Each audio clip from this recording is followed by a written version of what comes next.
like it.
Gotta relax.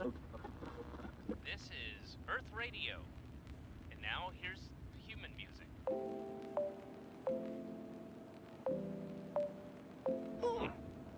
Human music. I like it.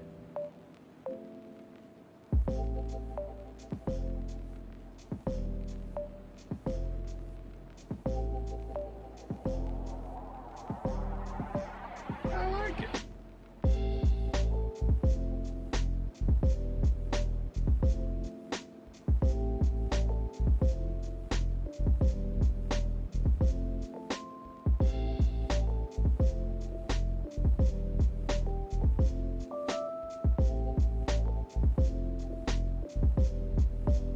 I like it.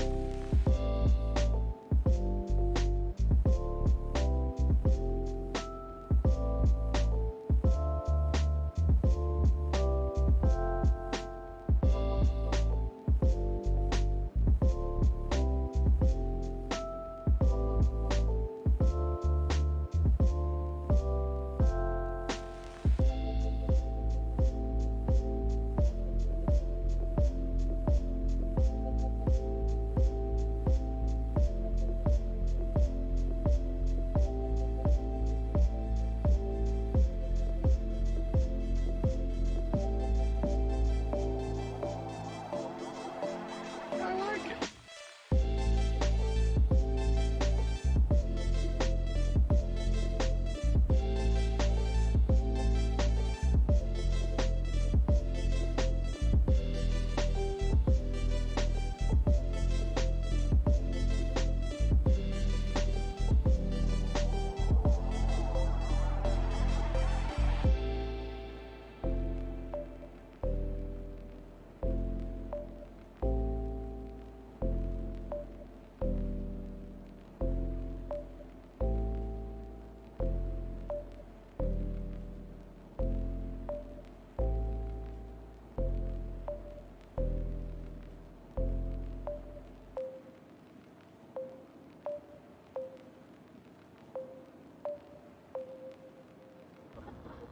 Gotta relax. This is Earth Radio.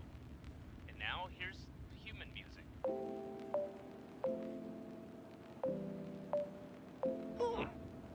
Human music. I like it.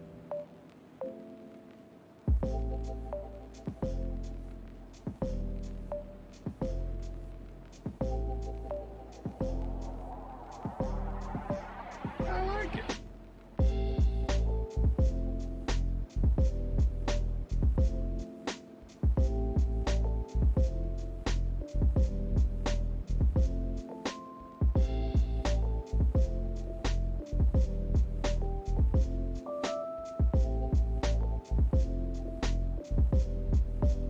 I like it.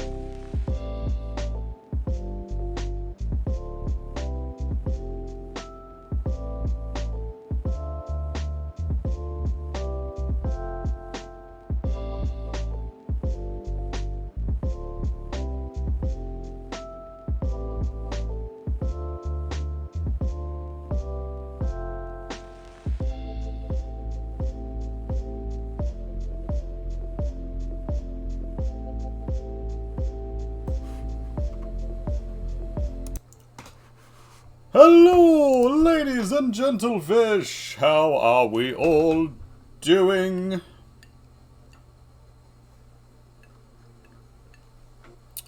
Hi there.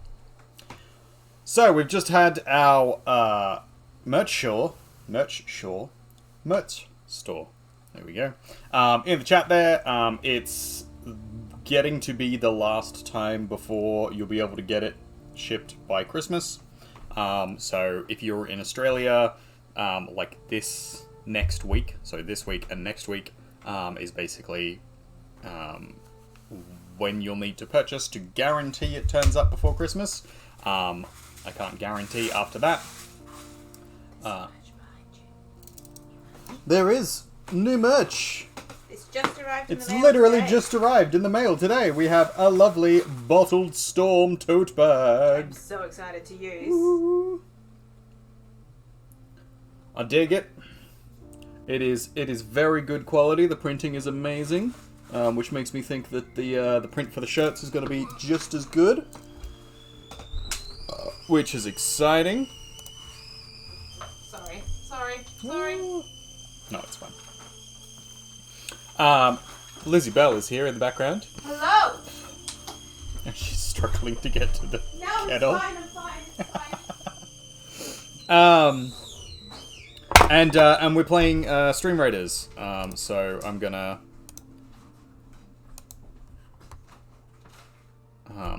make my way downtown. We're gonna make our way through. I'm gonna give it half a minute, just because.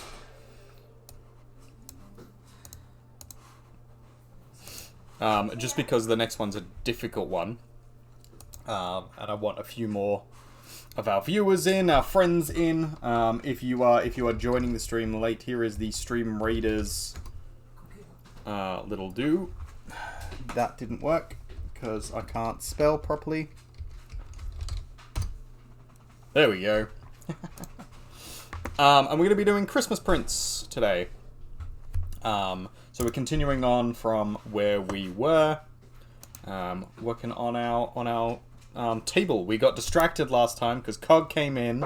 There he is, the cognitive beard. Can see the art; it's right there. Yeah, we got distracted by the cognitive beard because he was requesting things. Now, he did have another specific request, which was to hide an orange in each of these artworks that we're making. Does it need to be hidden or does it just need to be present? Well, it just needs to be present, but the idea was to sort of have one in each. I'm still going to do that, even though I have refunded his doobie-doo for it, basically just because it wasn't on the stream at the time, and it was kind of like a... It wasn't a full artwork. He was trying to do a tricksy thing, but I will allow it because it's funny, and that's usually how most of my things go. Playing D&D or just on the channel, if I think it's entertaining, then we're doing it. But yeah, so we're working on these. I want to try and get at least a few of them done because they are supposed to be prints for Christmas. The idea behind them is I will, once I've finished them, I will put them up as digital downloads on the Patreon. You can choose any of the tier list to subscribe to my Patreon. Download the images, and then if you want to, you can immediately cancel the subscription, and you'll only have, paid for a month, which the lowest amount I think is like $2. $2 Australian, I believe. I'll double check that for everybody. But it's in the doobly-doo down below. There's also going to be a whole bunch of other artworks going up on the Patreon. Some of them for digital download, some of them for just enjoyment. A few not safe for work ones, which will be coming up. And then I'm also going to be doing some more stuff off stream that I can't do on Twitch because of terms of service, which I will then be putting up on the Patreon. Both videos and finished product. Because I wanted a place to do my nude world artist, and OnlyFans fucking rebuffed me, so...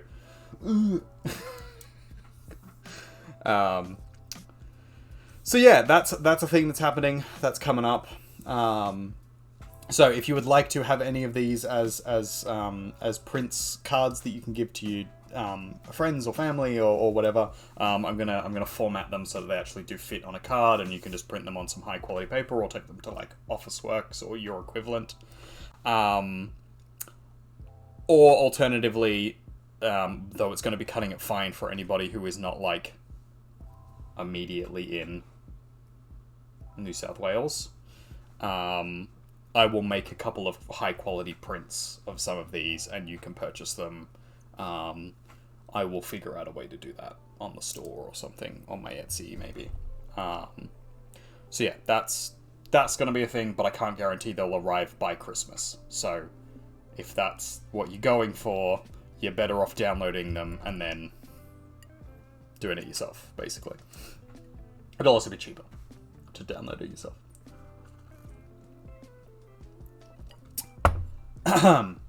Last few things. We have this Northern Lights picture. It's going to be a painting, an actual painting that I do for my Faja, for his 60th. So that's... We're going to play around with that. I'm not super happy with it at the moment. I didn't take the Northern Lights picture. I did take the picture of the waterfall. So I'm going to meld them together. I'm going to make it sort of more digital. And then that is going to then be turned into an actual artwork. I don't know if we're going to do that on this stream, but that's an option for things to do today. And the last thing is the charity. It is the last day of Movember. Hey. So the charity is there. I think we are currently at 500. $505 at last check. Let's have a look. 565. Oh, how exciting. $565, ladies and gentlemen. We are making Cog bold. Make him bold. Make him bold. So that's super exciting. We have a whole bunch of peeps who have been giving super generously. If you would like to give generously as well, it would be super appreciated. If we can get to 1,500, which I know is just ridiculous, but if we can, and we should try, because why not? If we can, Cog will shave every hair on his body off. And I said that even though I wasn't originally a part of this, that I would shave the sides of my beard off, so that I just have the moustache and the kind of the goatee thing that I've been... Was that if we reach 1,500? That's if we reach 1,500. So, just adding to that, I also said that I'd shave my hair off. And Lizzie Bell said that she would shave At least like a half shave. She would do the side Or a half shave if we got to the same amount. So there you go, 3 people going bald, kind of. So get to it. Donate if you can. I know it's a stupid amount of money, but maybe there's someone out there who has $1,000 to drop on men's mental health on the last day. Pulling it out clutch at the last minute. We'll see. If $1,000 is too much, you really only need to donate $935. There you go. Much better. Way more reasonable. Also, we're silly. Also, yes. We're supporting mental health. We are supporting mental health, and specifically men's mental health, which is very, very close to our hearts. For myself and Cog. As men with mental health. As men with mental health issues. Very important. We are playing Stream Raiders. I have just set up the battle, so go and place your units. And we'll muck about with that. If anybody has anything in particular they want to chat about, feel free to chuck it in the chat, and we'll have a little.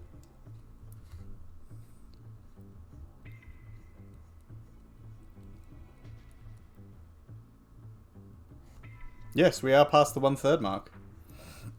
You're losing that stash, buddy. We're making him bald. Make him bald. Make him bald. It was important to get you over the 500 before the end of the day. Just saying. Look, men's mental health is very important, and also making you bald is very important. It's very important for our mental health. Yeah. Mine and artists. Yeah.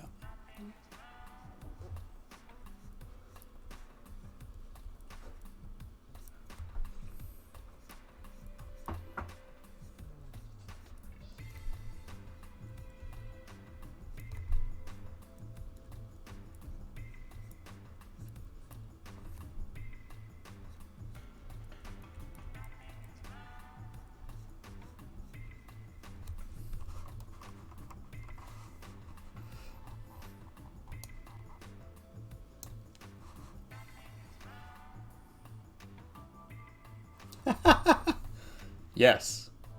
Yes, exactly. Given the amount of times you've made fun of me, it's about time you go bald, buddy. Get my own back time.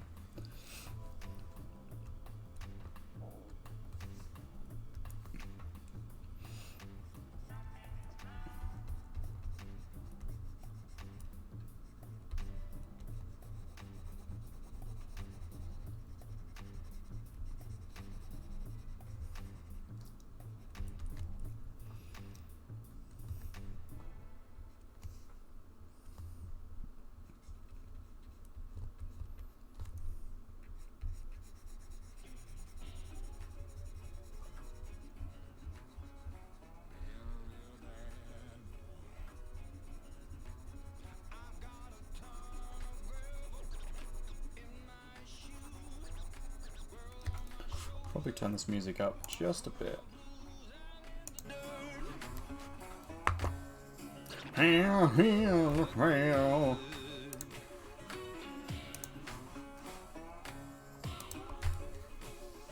Probably a poor time to turn the music up.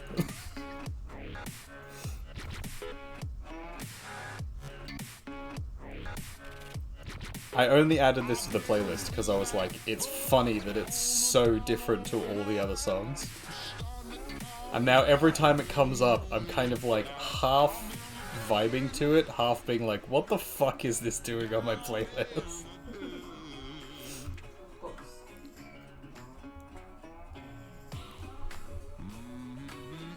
Electro country?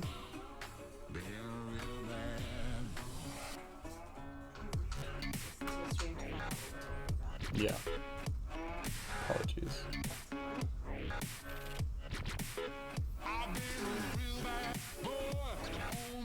There is my Instagram, ladies and gentlemen. Go and check it out. I have lots of new artworks up there to enjoy.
One of those days.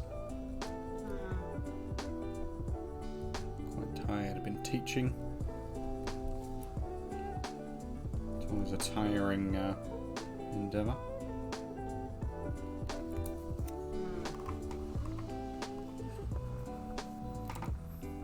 Weirdly enough, I've also been teaching.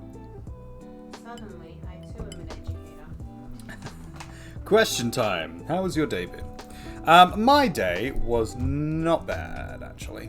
I was teaching a lot of art, which is nice, because I don't, as a casual teacher, basically how it works for me, and most other casual teachers, is you'll get called up either the day before or on the day, or organised for a short stint of teaching days, and the subjects you're in are whatever they need to cover. So even though my subject areas specifically are art and religion, those are the two I'm trained in, I usually end up in the technology departments, so woodwork, food tech, metal, engineering, technology, computer studies, all that kind of stuff. I occasionally end up in art, which is nice, but it doesn't always happen. Don't know why it is, like art teachers tend not to be away very often. Or I quite often end up in like maths and English classes. That's probably just because there's more of them, because they're not electives at any point.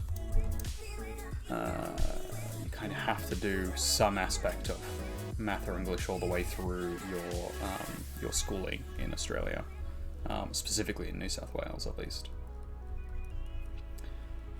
So that's sort of how my day usually goes. I turn up and I get told which classes I'm doing and what I'm supposed to be teaching them, and then I struggle to do that. Often because it's a subject matter that I'm not super familiar with. Like, I'm versed enough that I can sort of teach it, answer questions, but I can't go into like super intricacies of certain things, especially for English and maths. That can be a bit tough. But luckily it was almost exclusively art today. I did photography. I had 2 lessons of photography, and then I had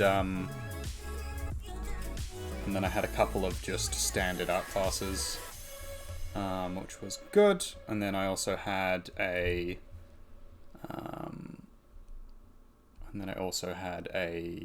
technology class, which was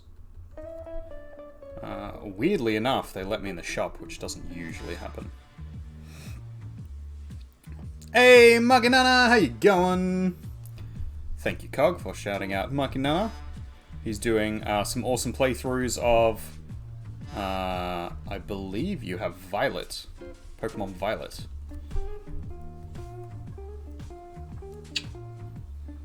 Thanks, Cog. What did I teach about photography? So we were going over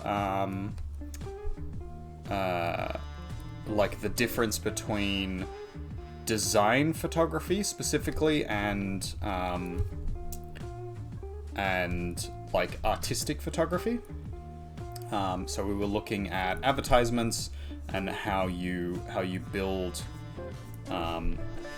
like a photograph, how you compose a photograph based on design principles, and focusing on the marketing aesthetics and how that works, and selling a product and things like that. And then sort of as a balance to that, I guess, we're also doing how you look at more artistic elements to like just tell a narrative, essentially, which is exciting. Going for that team of 6 shiny Lechonk, yeah.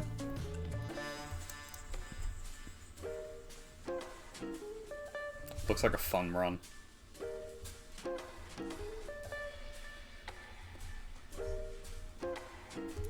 You want to see the full picture? Thank you, Lizzie Bell. What I'm here for. That is what you're here for. So this is what we're working on at the moment.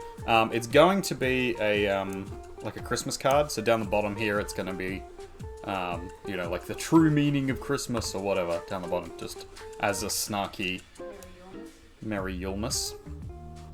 We are also working on some other designs, which might as well just merge all these down so that we can remove it. So there's going to be that one, which is obviously very snarky. Then we have Festivus, and then Merry Happy Time of Year, which is going to be a fun one once we get to it. But we're working on this first.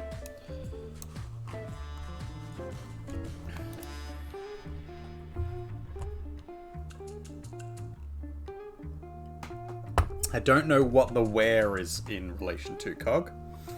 You might have to clarify that. Clarify that question. But yeah, so the photography task that we gave them basically was where what, Cog?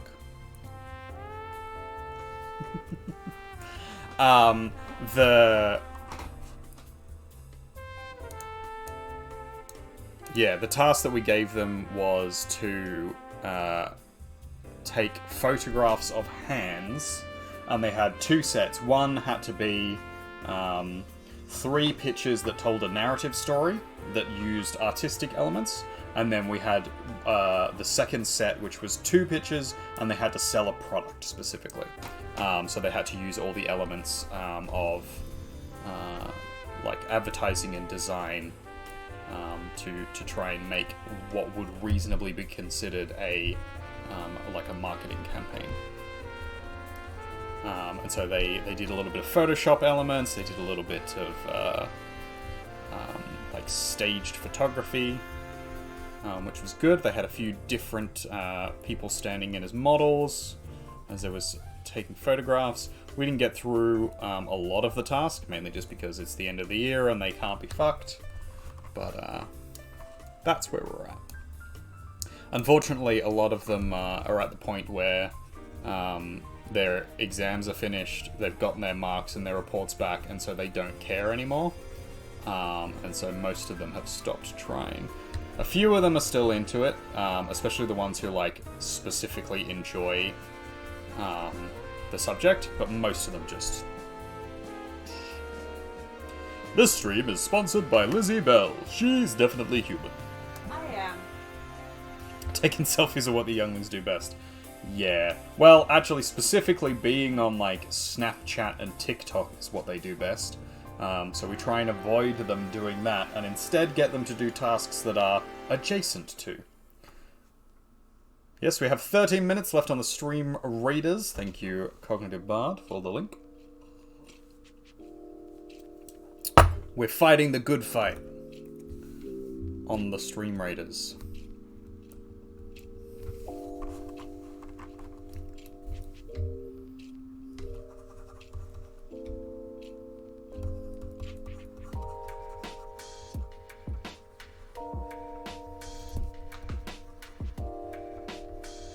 Self-care, everybody. Make sure you are looking after yourselves. Just a reminder that it is the last day of Movember. We are streaming as our little community in aims of helping the charity for men's mental health. And men's health in general, but specifically men's mental health is the focus at this time. So if you want to, we do have a link to the charity. Feel free to give generously if you can. And if you can't, just feel free to share the link or have a chat with one of your menfolk. Because I'm sure they would appreciate it.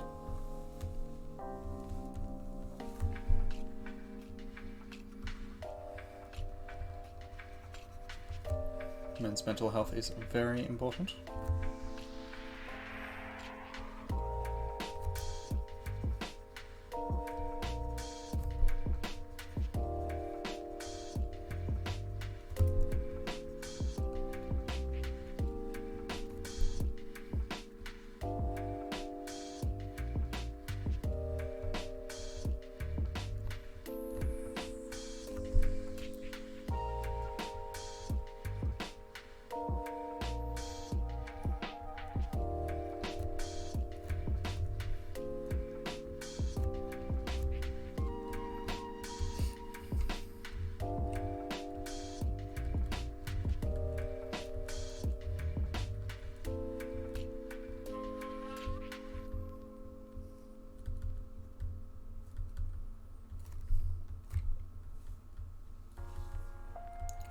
And then in the other art classes, we were teaching vintage posters.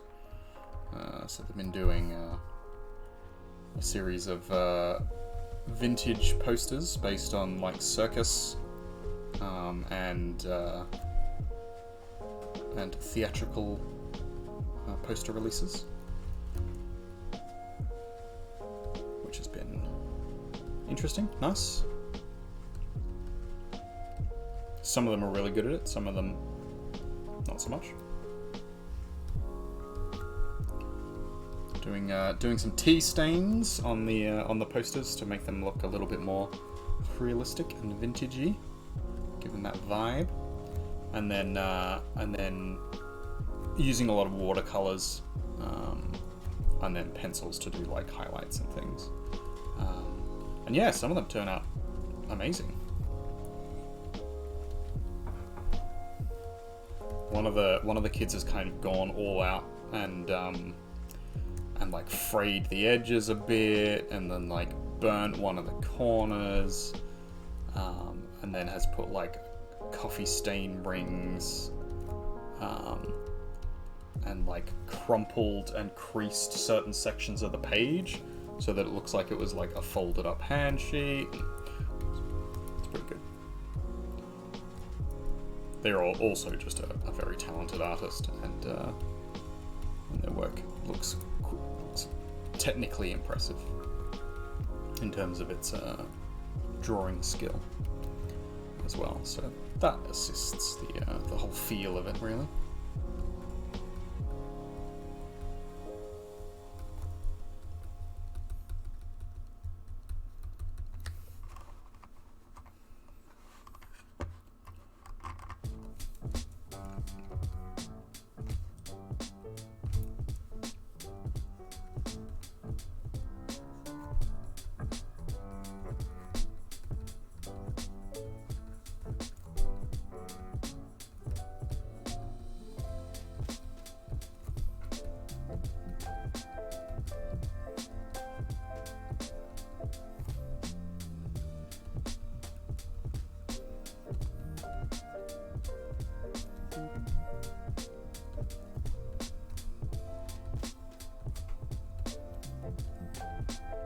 I know I am breaking the rules somewhat of waiting until December to do Christmassy things.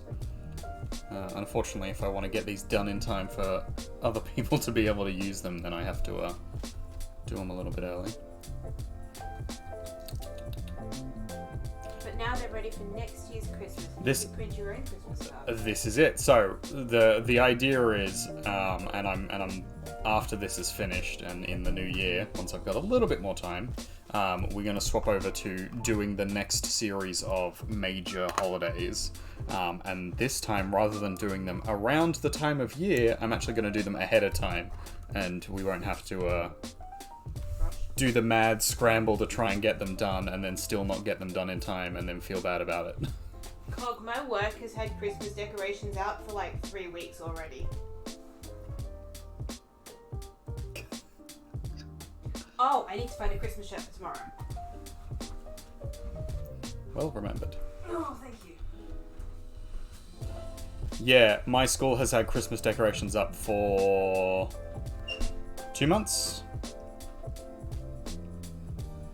Which is ridiculous.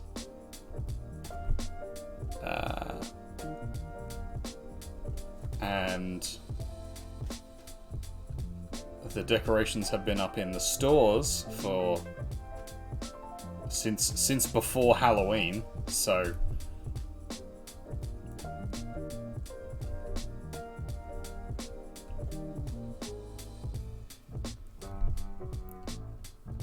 we had a couple of kids who kept playing like Christmas songs and Christmas carols, and I kept telling them off because I'm like, it was literally before Halloween,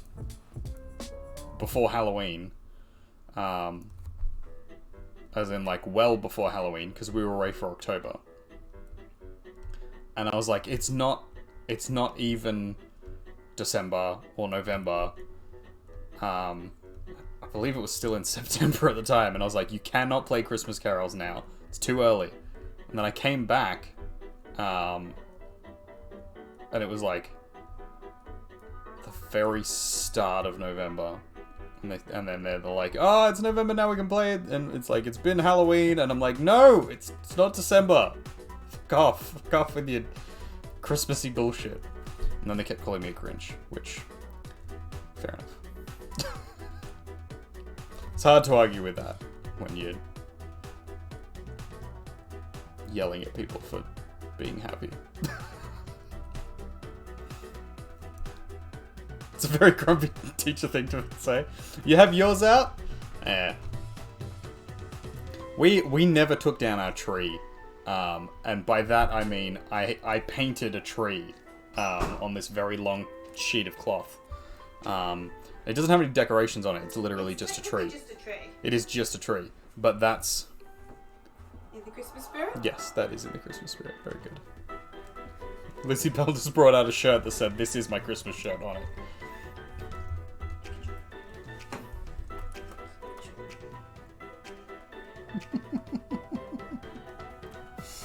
It's amazing. Having it out on stream is against terms of service. Yes, it is, Cog. Speaking of having it out on stream, Mr. Mao currently is doing an e-girl stream, if anybody's interested in that. I don't know who in our little community would be, but it's a thing that's happening, so... I thought it was entertaining.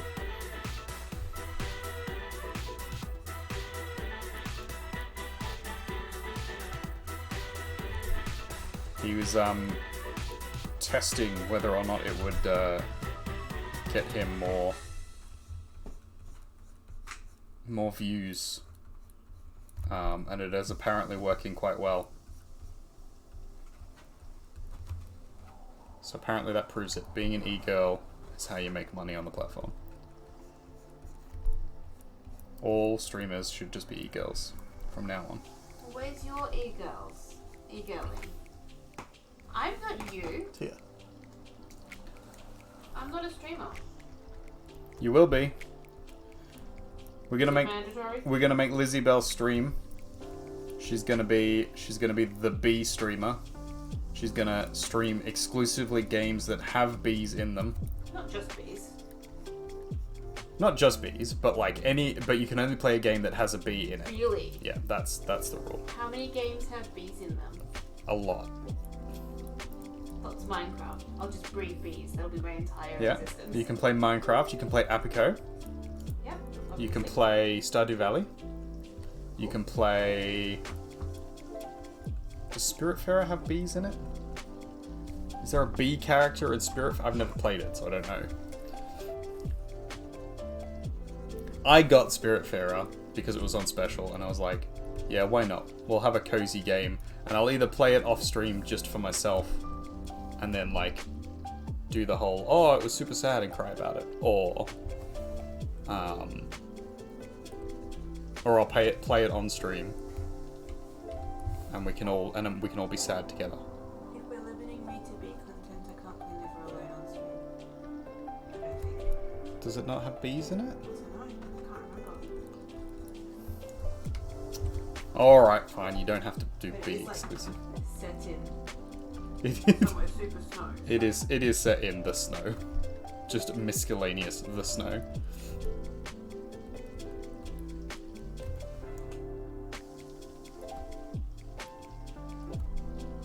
But I could aim for B themed / cozy themed. So I think you cozy streaming seems like a good vibe for you. Yeah. And then if we go like have a specific day that's like B-themed? B themed, you can only play B related games Something that has a B in it. or has a B in it. Because I'm sure we'll find a bunch of B related games. Did I buy you Apico? I think so. I think so. I think you would actually really enjoy that. I don't know if it's multiplayer. I'll have to double check that. But You did. you should play Apico. I should. You will enjoy Apico. For those who don't know what Apico is a new... See, Bell plays Battlefield 4. I don't think it has a B in it, does it? I mean, it's the letter B in it, but it doesn't have B's, plural. Yeah, so Apico is like a Stardew Valley-esque type game. So like a base building, farm management type of deal. Battlefield.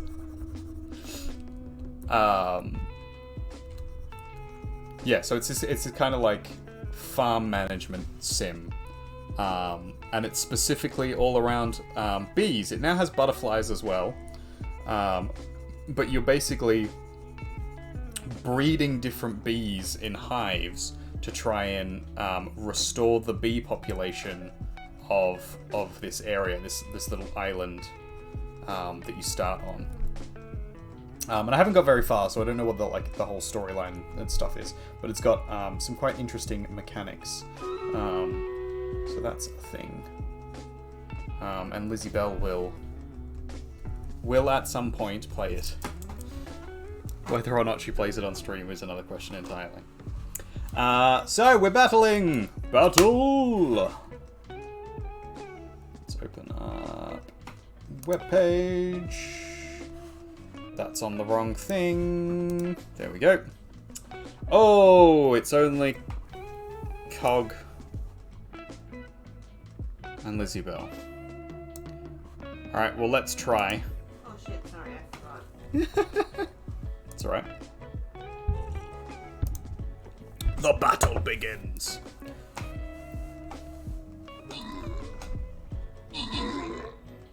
Nope, Cog's down. I'm down.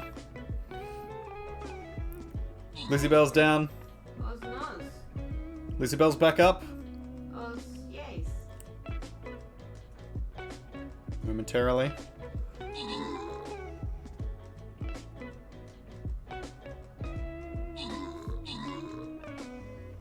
She's tanking. Most kills. Lizzie Bell. Oh, and she's down. We lost. Boo. Pay attention this time. No, it's fine. Just so you know, I just remember that I wanted to buy the Bee Simulator game. Yes. So I've just looked it up on Steam, Yes. and Steam specifically says, this game doesn't look like other things you've played in the past. As such, we don't have much information on whether or not you might be interested in it. What the fuckles? Clearly you need I mean, to play most more... of what I've played on Steam is Borderlands, Yeah, fair. to be fair. You clearly need to play more B games, Lizzie Bell. Well, I'm adding Bee Simulator. You know, Is B Simulator multiplayer? I think so. I feel like it should be. If I finish buying it, I'll have a look. I've only ever seen it as single player, but that could just be who I've watched play it. Fair.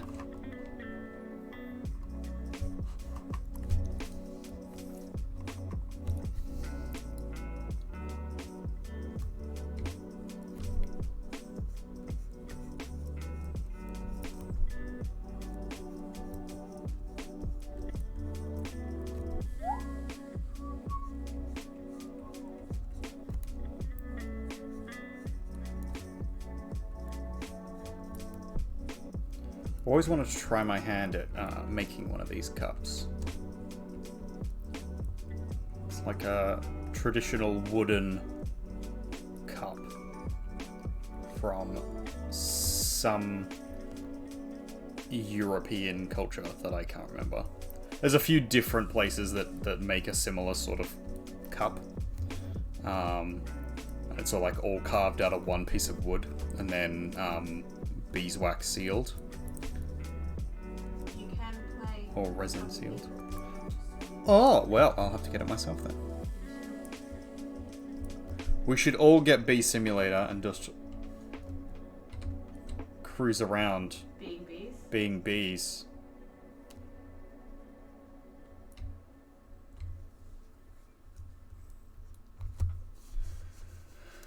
One Piece, eh? Time to eat a devil fruit. Yes, exactly. One Piece is actually in its final run now, which is exciting.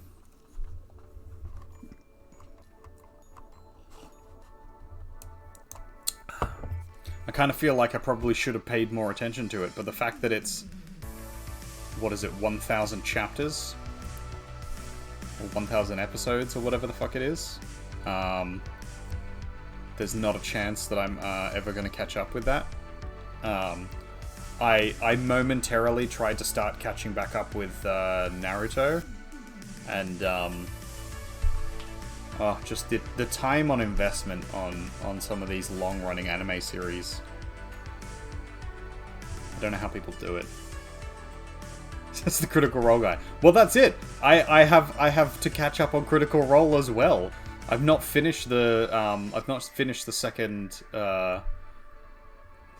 season, second campaign.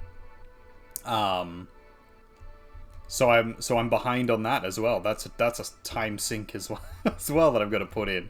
I mean, I guess the difference is for like Naruto and One Piece that episodes are like 20 minutes long as opposed to 4 fucking hours with Critical Role. Which is why I can't catch up on Critical Role. Yeah.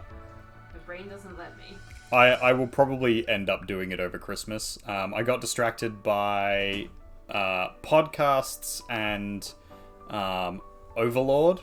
I found out that the original light novels for Overlord are on Audible, and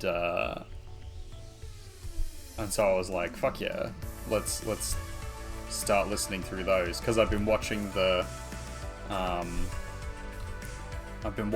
anime as it's been coming out, the new season. But the books are already finished, so, or at least as finished as they're gonna be for a while.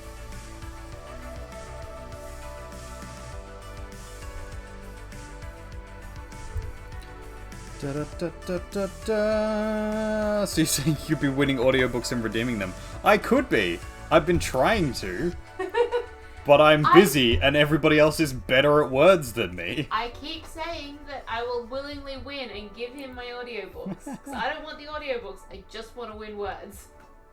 The other thing as well, though, is I have actually purchased all the books that are available so far.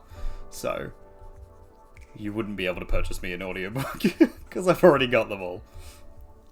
Every single audiobook in existence? No, all the ones that I'm currently listening to. So, like, the series is up to...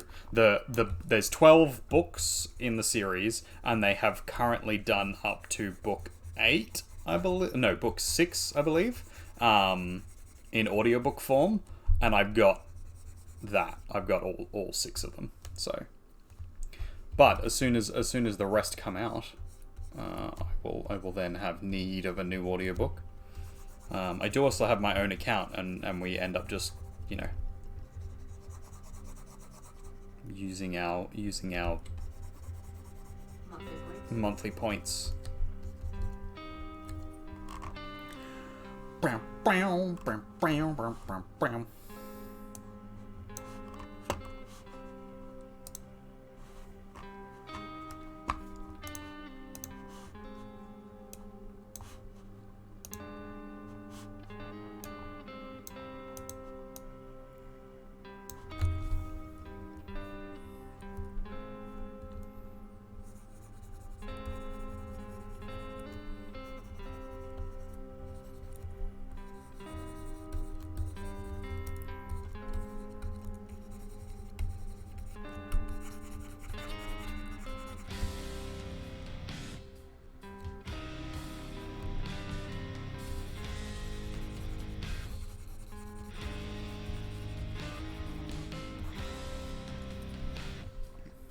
what is this music piece called? This music piece is called Stuck in the Apocalyptic Vision by At the End Times of Nothing.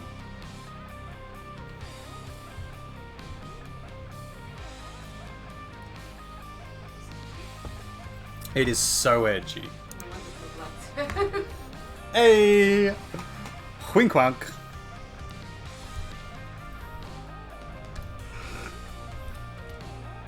You mean wink wink? No, you mean wink wonk. Not wink wank? I mean, shouldn't be wink wank. It's no nut November. For one more day. Ah. For a few hours. For a few hours. Hold off for a few hours. Come on, Kings, you can do it.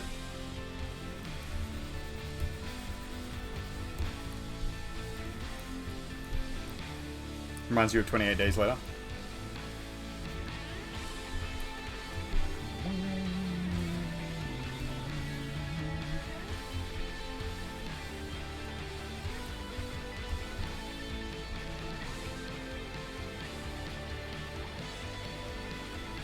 Yeah, like I said before, there are definitely some bangers on this playlist. Which makes sense, because I made it.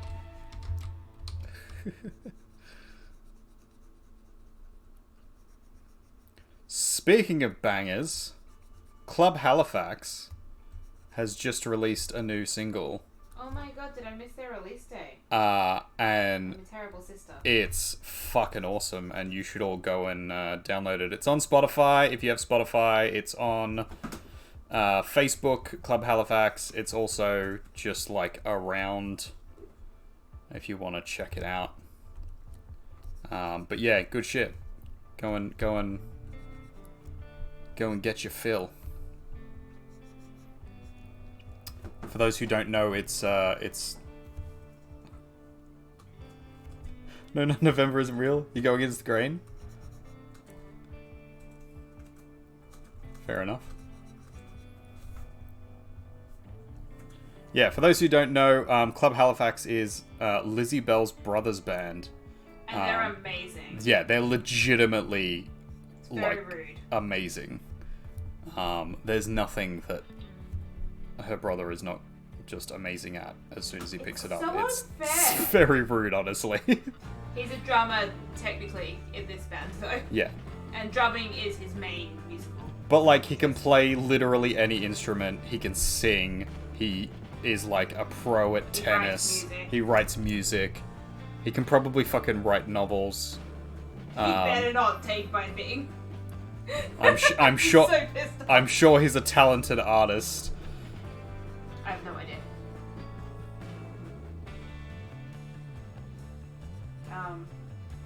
Yeah, he plays drums, guitar, bass, piano,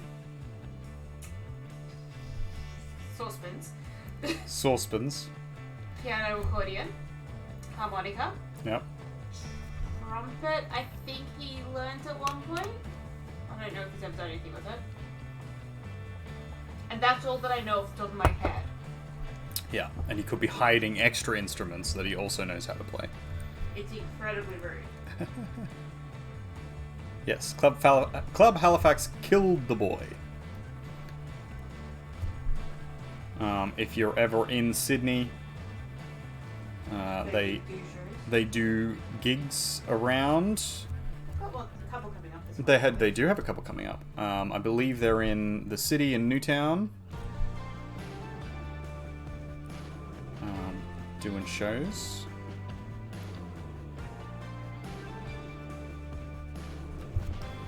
So if you get a chance, go and see them. They are legitimately awesome.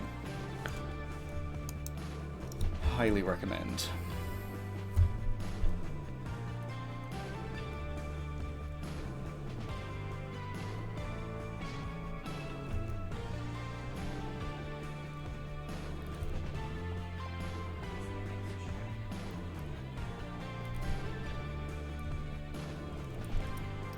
There is my merch store, ladies and gentlemen. It is the last week for Australian residents. Well, next week will be the last week for Australian residents to get your stuff in time for Christmas. So if you want anything off the merch store, go and check it now. By next week, we can then no longer guarantee that it will turn up for Christmas. So get it now if you're thinking about getting something.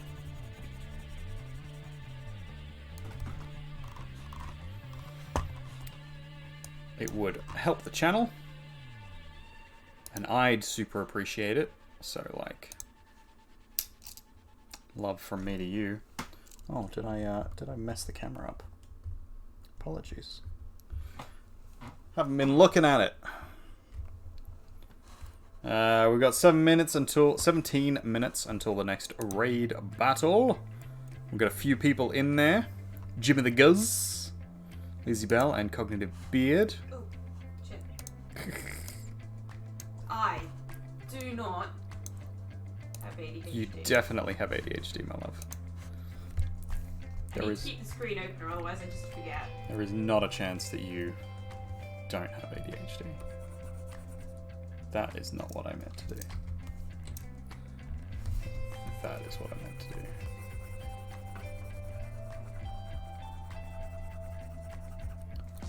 Black background, do we reckon?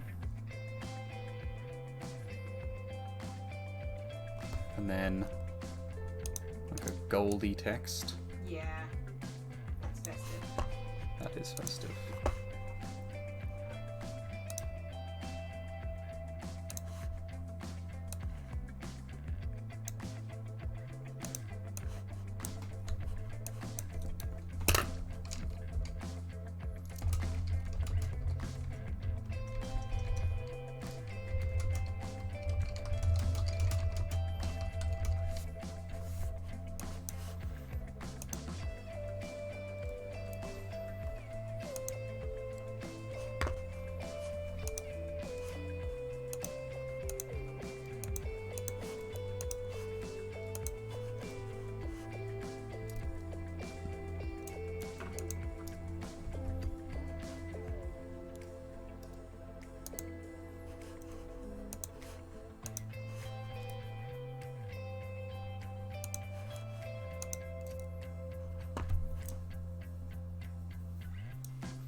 Something like that.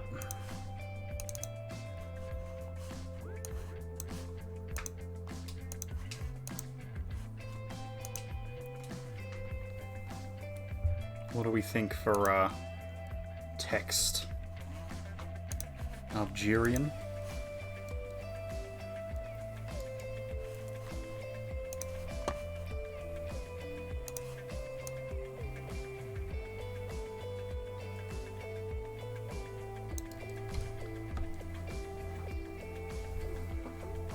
That's pretty good, actually.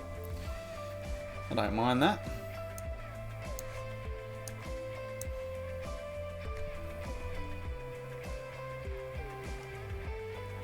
True reason for the season, feasting. Actually, the reason. So we'll finish off. Okay,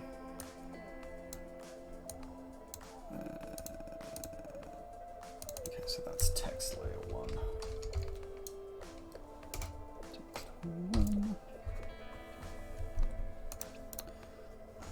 We'll merge this with this layer below. Cool. Alright, so that one's done. We'll move on to the next.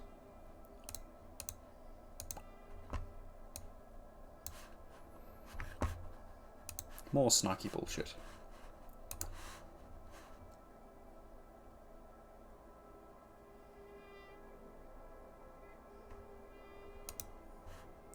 Sorry, I missed that entirely, Cog. What am I slacking off from? With your camera, I think it was. Ah!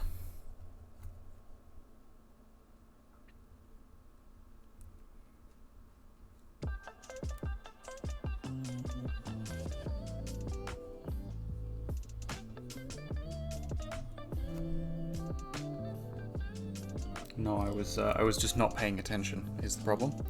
As is often the case with these streams. I either get distracted by drawing or I'm too tired. And then I don't pay attention. Because what is professionalism? Let's be honest.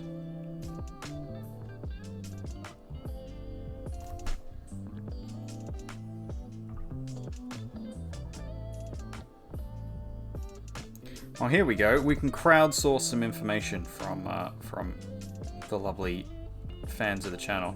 I'm looking for a new tablet. Either so it's got to be a drawing tablet that can be standalone. So that's probably one of the bigger requirements for it. I would like it to be able to be a drawing tablet also for the computer, so that I can do streams with it. But I would like it to be its own standalone thing with a screen, so that I can do some drawing on it away from the computer. So if anybody has suggestions for devices that would be good, that aren't stupidly expensive but are still decent quality. At the moment, I'm kind of looking at the idea of just getting a standard tablet and putting like Procreate or something on it, and seeing how we go from there. Because it will be useful for streamy things. I need a new tablet anyway, because this one, while not terrible, is not amazing. And I think I could do more and better digital art if I had a slightly better rig. Something about blaming you. Something tools. Yeah. I know where I was going with that. Yeah. Well, yes. However, I'm not blaming the tools. I'm saying if the tools were slightly more refined, I could be more refined with them. I was joking. I know. Your art is already amazing. So. No, it's shit, and the tools are shit. Artist. Love. I'm funny. Silly. At least I think so. Yeah, so if anybody's got recommendations of things that they can suggest as being good, or things that they definitely want to get and therefore I should have a look at, please do let me know in the chat. The other thing it will be super useful for is tattooing. I'm looking to get an apprenticeship. I've asked around a little bit. There is a studio in mind who says they like some of my stuff, but I'm just waiting to hear back if I've made the cut for an interview, basically. Keeping our everything's crossed. Keeping our everything's crossed currently. And if I do get that position, which will be fucking awesome, then I will need a decent tablet that I can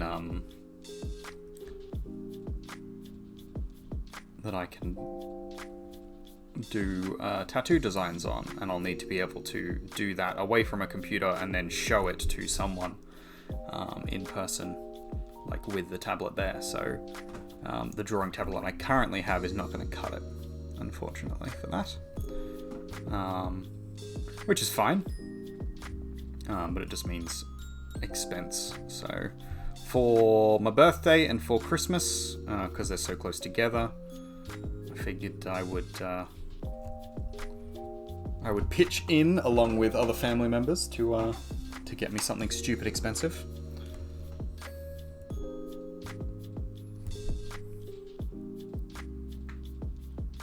Because that's what you do when you get old.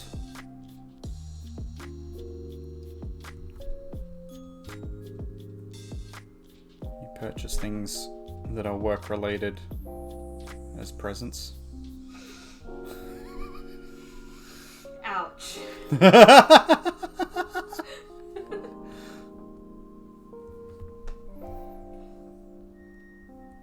Am I wrong though?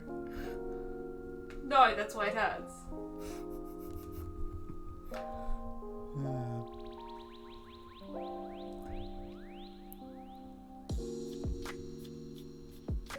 I'm really tempted to print this one out and give it to your parents. That one. It would go so poorly. Do not. But I think it would just be the perfect... It would be the perfect card. No. I don't know, I'm in a spicy mood. No. We live too close to that to cause that much drama. Alright, fair enough.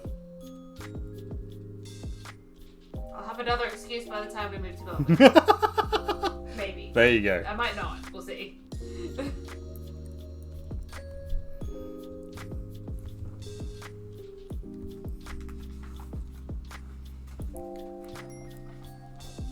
Teaching at a Catholic school, and having taught at Catholic schools previously, I very often come up against the, like, super into the Christmas thing, and all the things that people enjoy about the Christmas thing is, like, none of the actual Christian stuff. They're, like, super big on all the shit that's actually pagan. And then everything that's just like capitalist bullshit that's been placed on top of all of the pagan bullshit. And like no judgment to people who enjoy that. If that's your vibe and that's what you like about Christmas, then like, you know, all power to you. That's awesome. But I just find it very funny that like these same Christians are then like, oh, the war on Christmas, and they're, you know, they're taking Jesus out of Christmas and blah blah blah, and then their whole deal is like, I'm gonna buy a stupid expensive nativity scene, and then I'm gonna like get a tree and decorate it with all of the things, and then we're gonna like make all these like nice incense and like have like special candles, sainted candles, and then we're gonna have a feast. And we're gonna bake like these specific kinds of European cakes. I'm like, just all of this is either capitalist or pagan, and you are being annoyed at the atheists or the pagans for stealing Christmas from you, and you've already ruined it for yourself.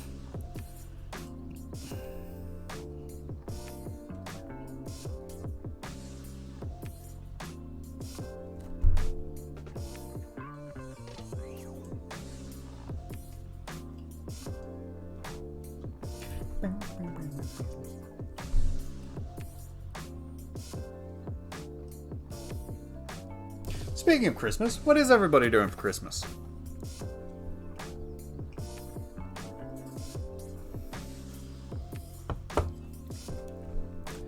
Is everybody excited for the jolly holiday? If you're not, and that's because Christmas is a bad time for you, feel free to talk to us, to DM us or anything else if you feel comfortable doing so. I know that Christmas can be a hard time for a lot of people, especially if you are not Christian, and constantly having the Christian thing forced down your throat at this time of year can be frustrating. So if that's you, given that we are doing the charity for men's mental health, now's a perfect time to have a chat about it.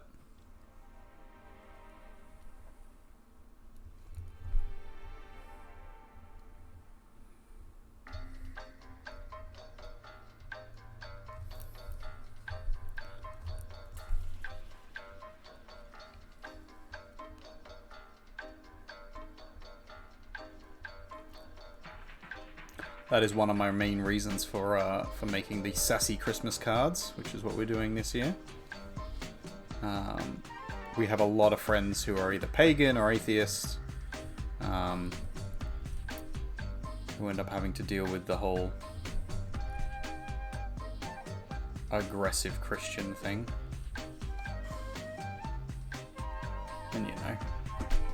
No issues if you are Christian, as long as you're not chucking it in people's faces.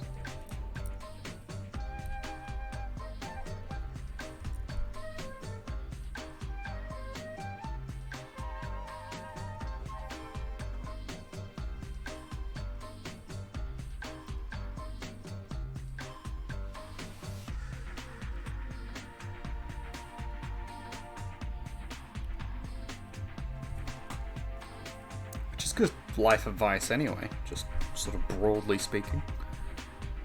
Don't chuck your bullshit in other people's faces.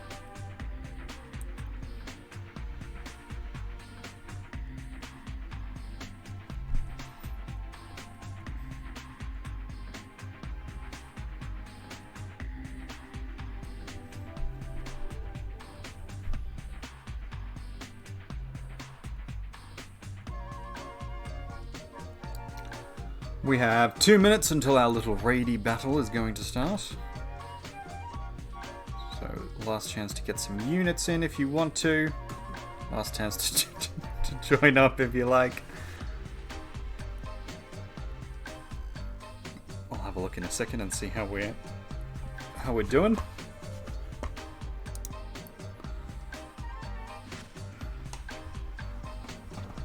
Few people in there. We're probably not going to win this one again, but that's fine. It's the taking part that counts.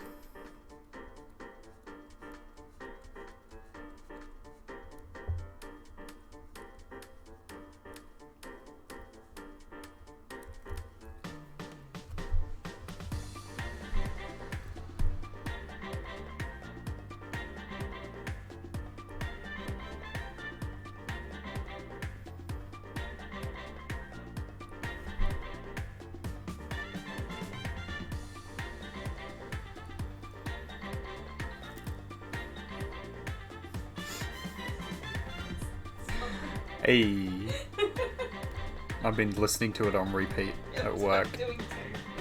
It's really good. It is. It's a banger. Yeah. I mean, I know we've heard it live. Yeah. Hearing it recorded is great. It's on my playlist now. It's on mine as well.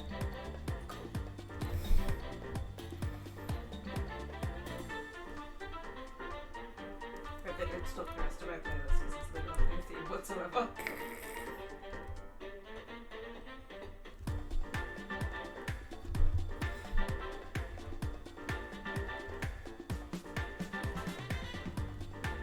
Yes, I know before sounded like the shout out was a kind of like, oh, it's because it's family thing, but no, legitimately, the song is fucking amazing. Oh yeah, we go to every show of theirs that we can. Yeah, we've... Not just to support family, but because it's genuinely great. Yeah, it's always a really good show. It's always, like, quality music. So, check it out if you can. I would highly advise. The battle is about to begin, ladies and gentlemen.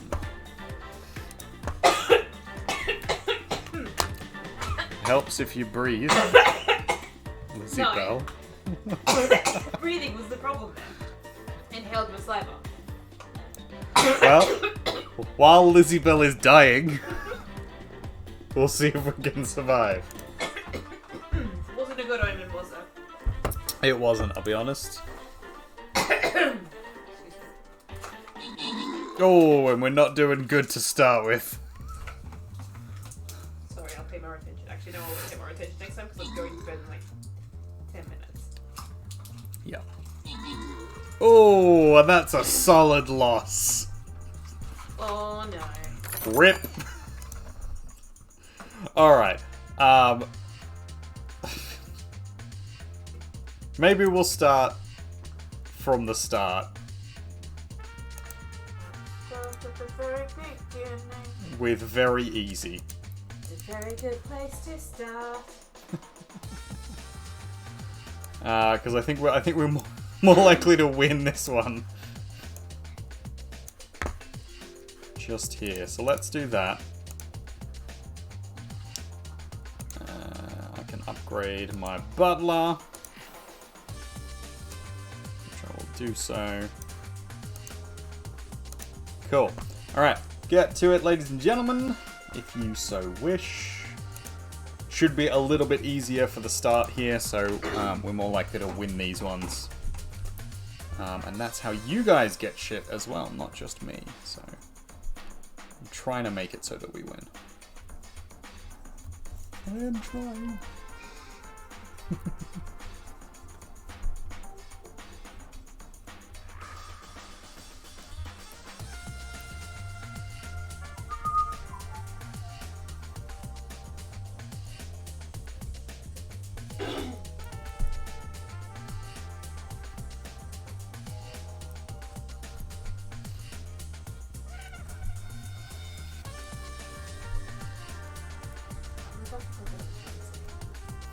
Bad sister.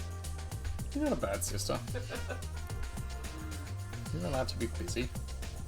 Yeah. It is a midweek release. Yeah. That was an odd choice, honestly. I get that they're probably not trying to, like, hit charts or anything, but... I'm sure there was a reason. Yeah. I'm not a musician. I'm a professional one, anyway. So I know at least international charts is they start counting on a Friday. And it's like depending on how you register it, it's your total streams, your total playthroughs on various different media sources, and then it's purchases on the various like major stores. So like the App Store, which is like iTunes, and then Google Music, Spotify plays, YouTube plays, and there's one other. And that basically sets the standard for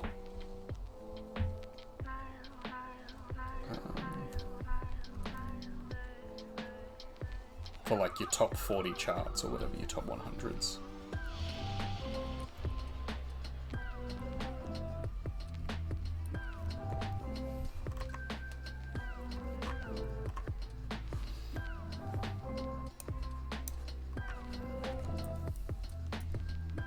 And the reason why you might not want to release early for something like that is because those extra days then aren't counted, so any sales or views on those days wouldn't be counted. That makes sense. Which means you're essentially throwing away potential assistance if you are actually going for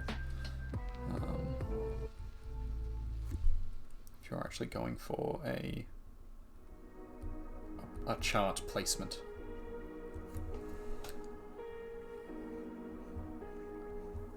But their band is still fairly indie, so I would assume they don't really care about that too much. Yeah. Literally their first Spotify song. Yeah.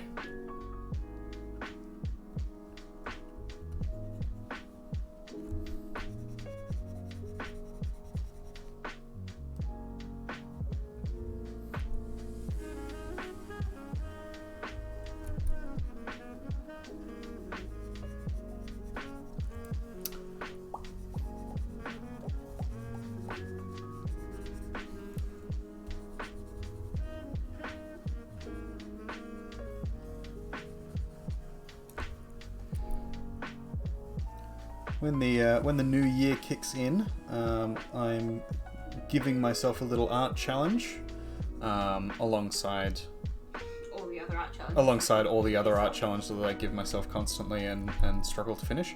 Silly. I might be, but in preparation for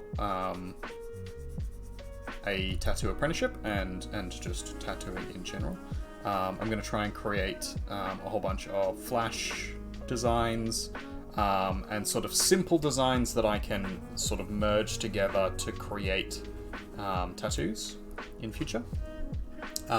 So what I would like from my little community is just some ideas of things that people would like to see. So the standard ones of, like, you know, a book or a dog or, you know, the astrology signs, and those ones are going to be the standard ones that I'm already going to have. But if you can think of anything that you think would be different and interesting, something that you have either seen done really well before in a sort of different and interesting way, or something that you think could be done in a different and interesting way, let me know.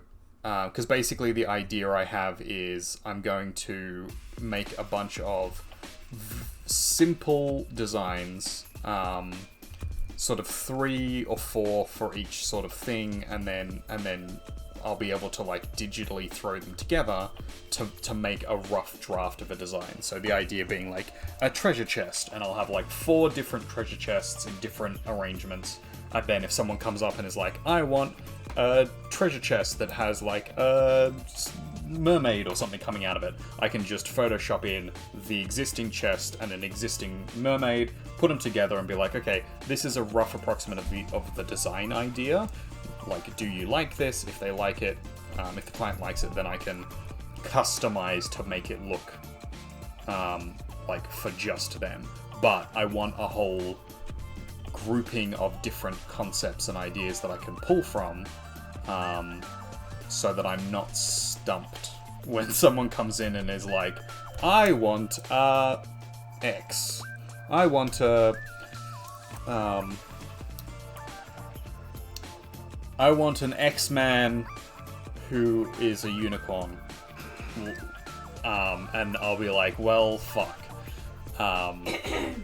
So if you can think of some interesting topics or ideas, I have a suggestion box down below. You can also DM me at any point in time. You can chuck stuff in the art tab of the Discord as well. You can also put your own artworks in there, and we actively encourage that as a thing. But yeah, if you have any design ideas, I would love to hear them. And if I like them, if I think they're particularly awesome, I'll be doing some of it on stream. So not all of it, but definitely some of them. So if you would like to see something like that turn up, try and avoid things that are too obvious. But if you're unsure, just like let me know. So like obviously, you know, Goku from Dragon Ball Z or Aang from Avatar. Like I already know to have those, or like a sun or a moon. Those are pretty standard. But like if you can think of something that I probably haven't thought of, or you think I probably haven't thought of, then please do let me know. Because that would be super handy.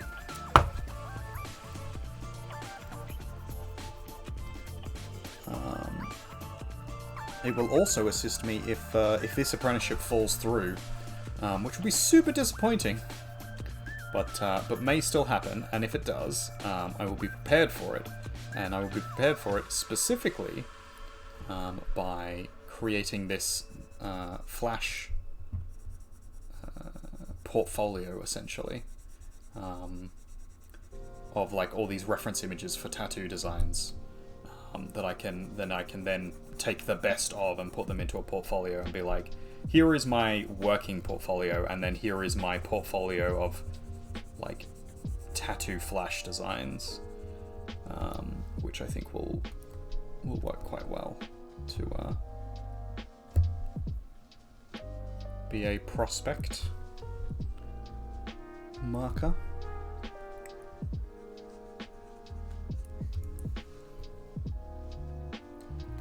I do have some pretty solid traditional and digital art in my portfolio currently, but I don't have a lot of like specifically tattoo related designs or images. I think I have like maybe 1 or 2 in there that are like explicitly based on tattoo designs or designed as a tattoo.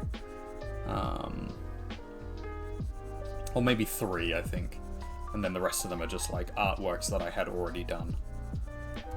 So that's the plan.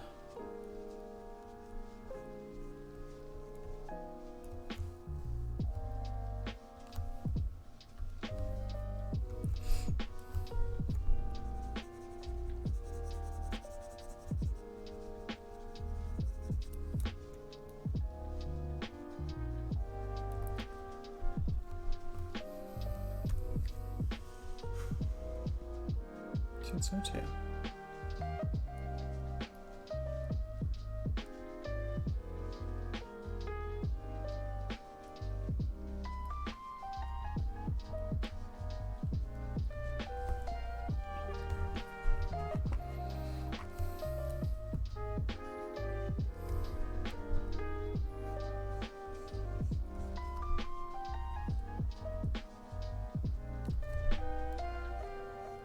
Also, if you know of any other art challenges that I... No. So, for example, I do Fungury in February, which is our fungal-based art challenge. I do Ink, Drawtober, Streamtober, however you wanna play it. But I do that. So if you know of another challenge, another art challenge that I can struggle to finish and keep me busy with, there's no guarantee that I'll do it, but like, you know, it's always good to know they're out there.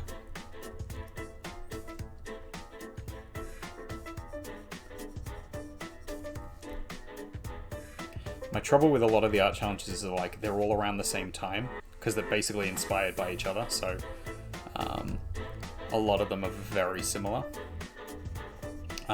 Or basically just, like, they are a standard prompt challenge, so it's like all things I've kind of done before, and then it's like variations of a theme, so they'll be like, oh, you know, do all of the same words you've done before, but this time around, like, tree designs or things like that, and that can be fun, but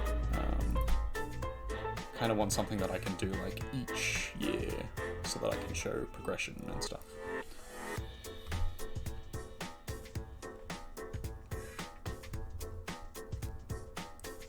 I've been trying to focus on putting a little bit more effort into each of the artworks I make this year, and it is paying off.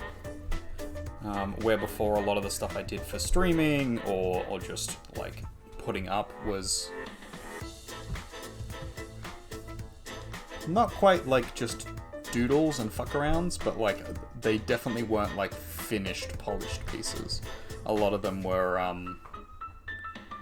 kind of like the start of a design, and then I was like, yep, that's good enough. I can't bother working on this anymore. I got bored of it. Whereas this year I've been like, nope, I need to at least try to finish these properly.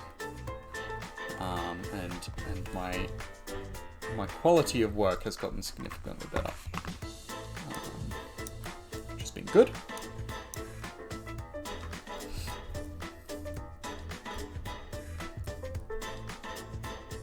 Hope you have all been enjoying the art. Always.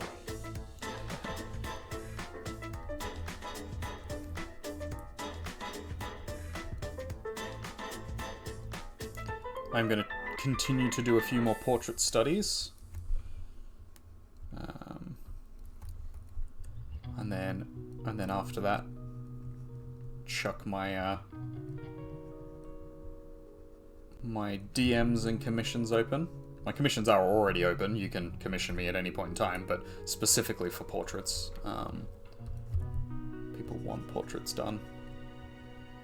I will explicitly be like, hey, so this is a thing I do now. I am confident in it.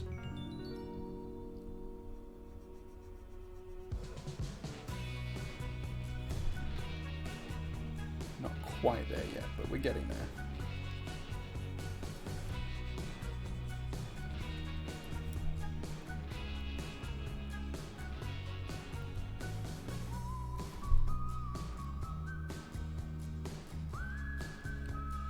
I do know that sounds a little ridiculous given the 3 that we've just done on the Instagram, but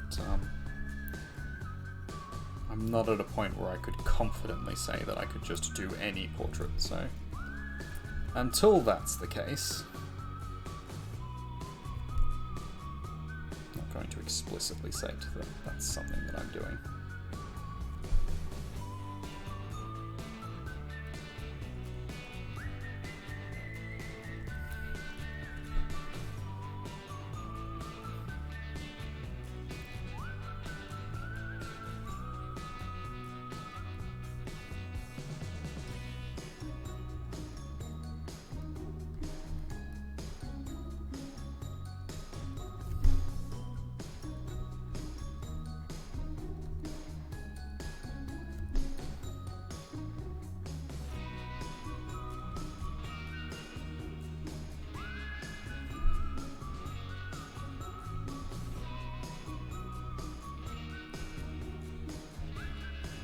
I should probably know how many beads are in a rosary, shouldn't I?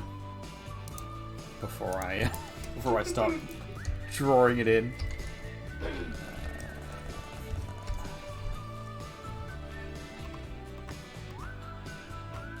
Because I know there's a structure to it.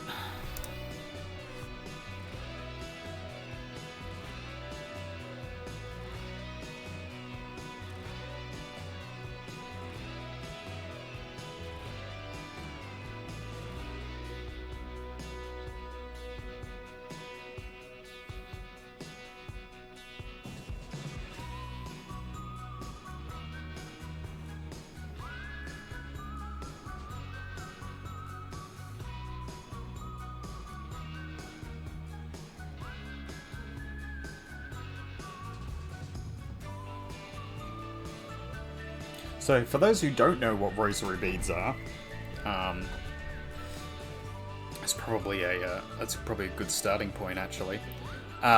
Rosary beads are a thing in the Catholic tradition, and basically it's a tracker, a manual tracker of prayer. So you do the rosary, which is a series of Hail Marys and then Our Fathers, which are two different types of prayer. And you basically go through the sets. So you do an Our Father, and then you do a series of Hail Marys, and then you do another Our Father, and then you do a series of Hail Marys, and then another, and you keep going through that way. So basically what it is there's 5 to begin with, so it's 1 Our Father, then 3 Hail Marys, then an Our Father again, and that's the first set of mysteries. And then you do the first decade, which is 10 Hail Marys. Then you do the second Our Father. Then you do the second decade, which is 10 more Hail Marys. Then the third Our Father, then the third decade, fourth decade, fifth decade, and then that's the end of the rosary. You can go back down again if you like, to redo your first 3 and first, but most people finish there at their 50 Hail Marys and 53 Hail Marys and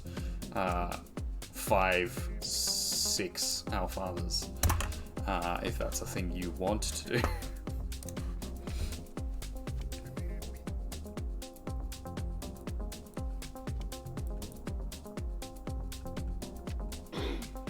But it's usually done as like a penance, or it's done during specific periods,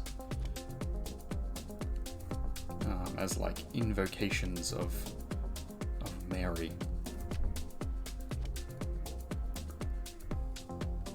Because Catholics are an interesting bunch.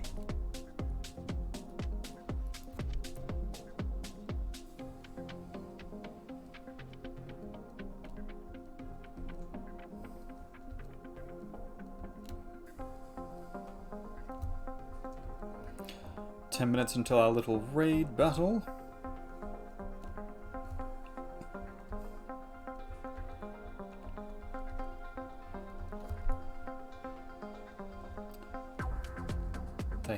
They have luckily streamlined the process somewhat at the moment. So kids these days in school are doing the Angelus, which is a series of Hail Marys, along with some accompanying prayer. Kind of like a rosary, but much shorter. It only takes about a minute and a half to do. And they do that at 12 o'clock every single day, across the entirety of the New South Wales Archdiocese. So every Catholic school in New South Wales currently does that as a thing.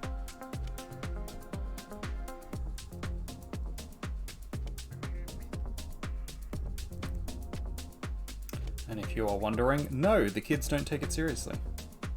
Some of them do, most of them don't.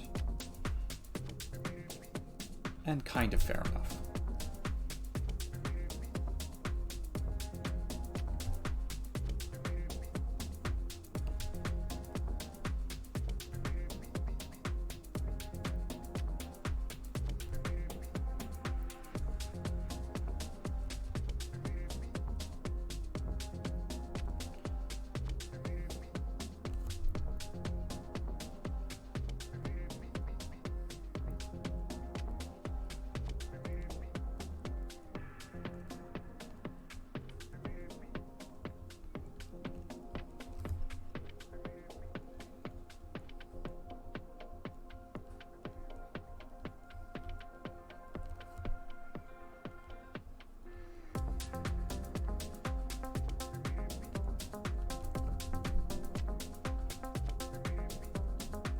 song gives me Burning Man vibes.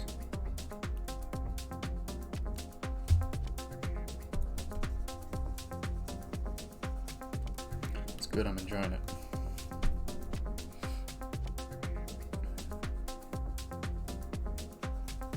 Hope you are all having a wonderful evening.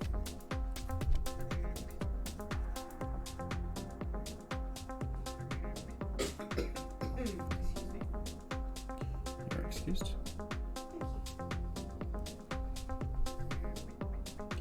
Had a kid today who was genuinely surprised that atheists exist. What? Yeah. Didn't know what an atheist was. Or sheltered teenager. Yeah. You're not children. Nope, he was 14, 15 years old. Sure they weren't just fucking with you?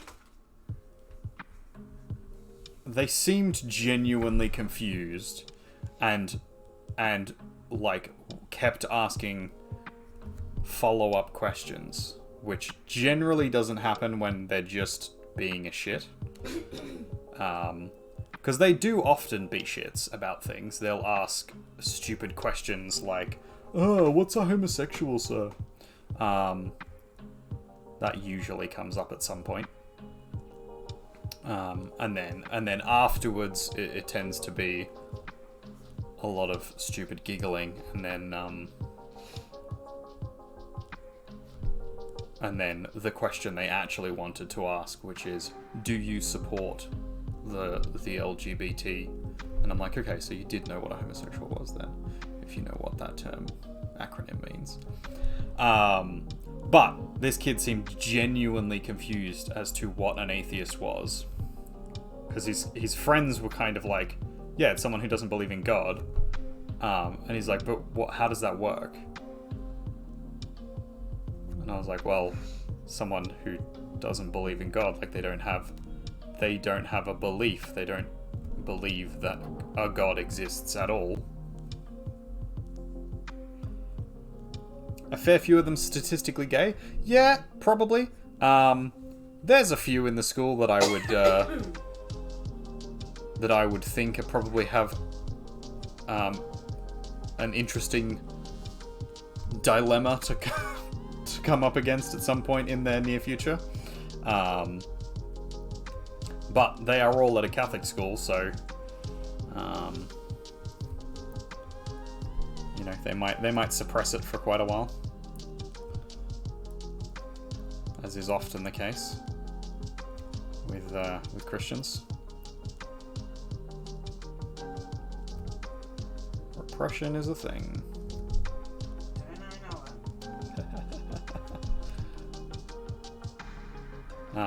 But yeah, so he was kind of like genuinely confused about it, and he's like, well, like, how does that work? Like, God is real. And I'm like, yeah, but some people don't think that. And I'm like, you don't believe necessarily that like other gods exist, like pagan gods. And they're like, what's a pagan god? And I'm like, okay, well, you know, like Thor from the Marvel movies. Well, that's a Norse god. Like, he is actually a god that existed in a different culture. And then there's the Hindu culture, who has thousands to millions of gods, and then there's the various different indigenous traditions who have spirits and ancestors, and then some of them have gods as well. And he was just like, what? So I think I blew this poor kid's mind. Sounded like it needed blowing. Oh yeah, 100%. Clearly did.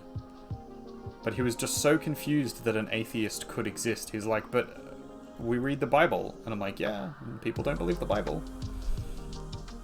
There's lots of people in this room who don't believe the Bible. And then one of the other kids was trying to challenge why we were being taught evolution in science if we believe in the Bible. And then that started a whole other discussion, which caused one of the kids to get very upset, because I suggested that not everything in the Bible was literally true. Which is standard Catholic teaching. Yeah, I know. But for someone in a Catholic school, that's standard teaching practice. That like there are parables in the Bible, there is stories in the Bible that are not literally true and not supposed to be taken literally true. The world was made in 6 days, and on the 7th day God rested, and dinosaurs didn't exist. And generally the argument that's made in the rebuttal is the reason why you can have evolution or sort of a cosmic timeline is that those days weren't literally days, they were eons. They were like... Well, it was a story to explain it. Yeah, it's a story to people explain... couldn't comprehend. Exactly. Someone who doesn't understand, like, even a few years isn't going to understand billions of years. So instead, the discussion is, well, it's days. A day for God is not a day for you. It's an entirely different timeline. For something that is immortal and lives forever, a day could be millennia. And that's essentially the argument that Christian scientists now make. That evolution and Big Bang Theory and, you know, cosmic development are the process of God crafting the universe. Whether you believe that or not is up to your own interpretation. But that's essentially their argument. That you can meld science together with theology and it doesn't contradict too much. The problem is when it does contradict and then they have to like fudge the records to try and get things to line up properly. But I also love the standard rebuttal for kids around evolution, which is, well, I'm not a monkey. I never came from a monkey. Like, buddy, you act more like a monkey than most monkeys do. To which they usually get offended. These people are very poorly educated. We live in the country. Yeah. So we live in the country, which is already a point against, and then like Christian education in Australia, at least, is actually pretty good. Christian schools do fairly well academically. The problem is that Christianity in general encourages cognitive dissonance. So they will very happily, in one sentence, argue one point, and then in another sentence argue its entire contradiction, and then say, but there's no contradiction there, and that's perfectly fine. Because if you're going to teach the Bible in its entirety, you kind of do have to get comfortable with cognitive dissonances, because there are so many contradictions in the Bible that you just couldn't logically keep it together. And so they get very comfortable with dealing with those sorts of things. And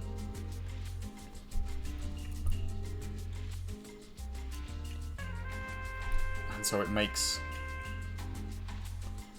Poorly educated might not be the right word for it, but just misinformed, I think, is probably what I would use as a more correct terminology. They are well informed in potentially the wrong direction.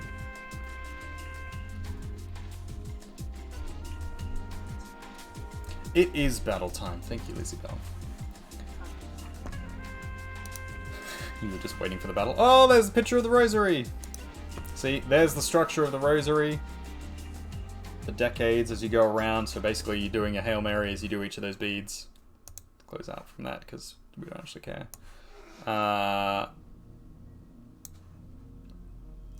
Let's begin our battle. Lula Bell, thank you for joining us. Lizzie Bell and Cognitive Bard.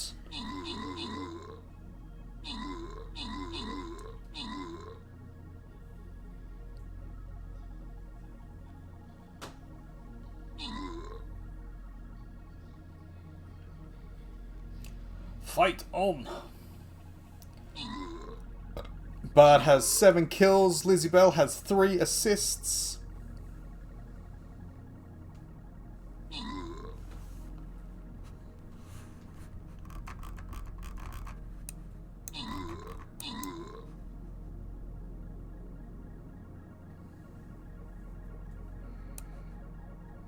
Conan Bard coming in for the win with 9 kills so far.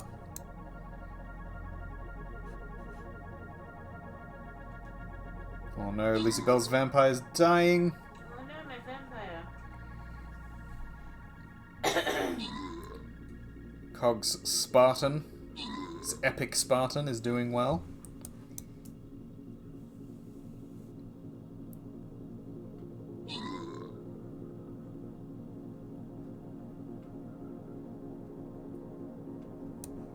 This is rough with no ranged characters and no healers.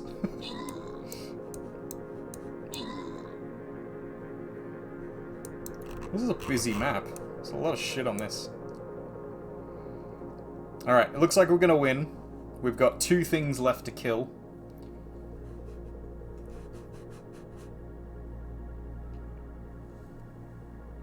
Lizzie Bell's got 4 assists.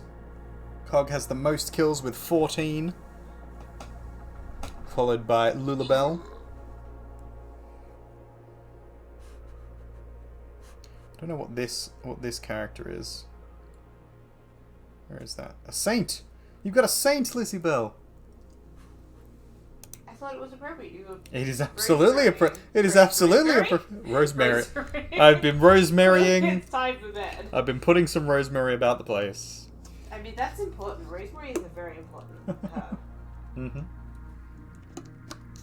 We should grow rosemary. Why don't we? Why don't we? Because we don't garden. We don't garden. We need to garden.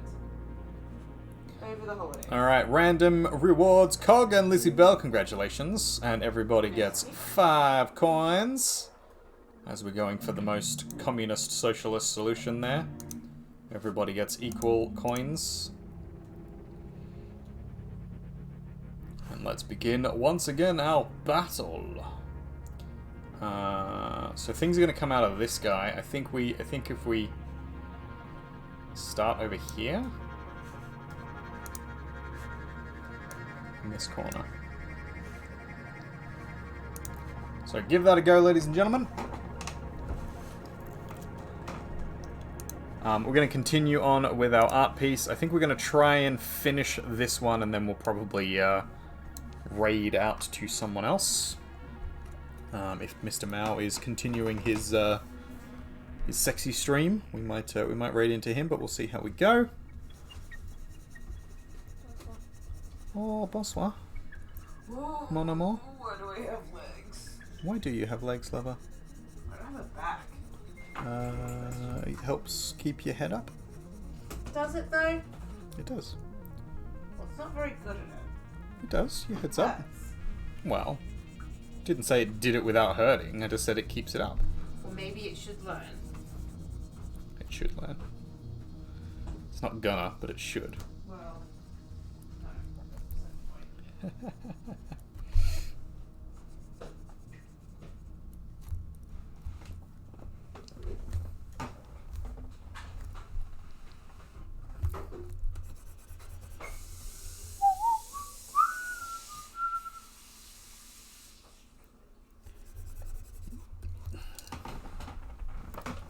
Probably stop slouching down in my seat, shouldn't I?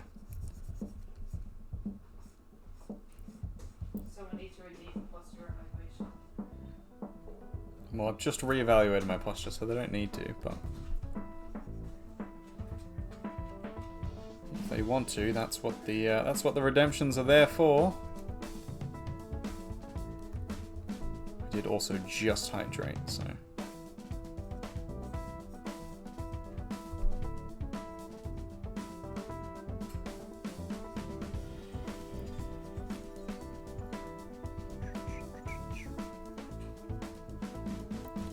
Yeah, so that's an interesting topic of discussion that I usually end up having.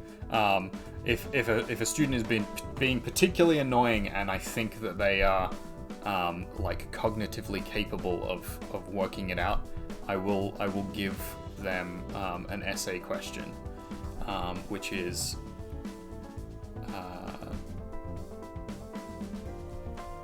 Are the Abrahamic creation stories and the Big Bang Theory and evolution mutually exclusive? discuss, and then I say, 500 to 1,000 words by the next time I see you, which is very rude of me, but also it's kind of a thing of like, because I teach mostly at Catholic schools, of like, hey, you should be aware, whether you believe in this or not, you should be aware of this as a conversation topic and how you would approach it based on your belief system. So if you believe they are mutually exclusive, that is that they can't exist together, what are your arguments basically against that? Like, how do you justify that as a position? And then if you're more open-minded, what's the for and against? And then if you are of the mindset that they can be together, which is generally considered standard praxis, standard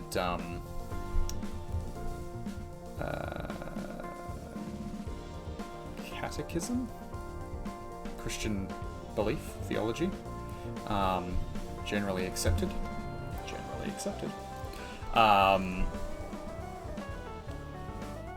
Then what are the positions that you can take for that? And it's usually an interesting discussion. Another interesting discussion I like to have, or like topic that I usually try and get kids to sort of engage with, is why cultures have similar mythologies, or like exact carbon copies of each other. So, for example, dragons and vampires and zombies are pretty standard mythologies across the world. Every culture has an idea of a zombie as a thing.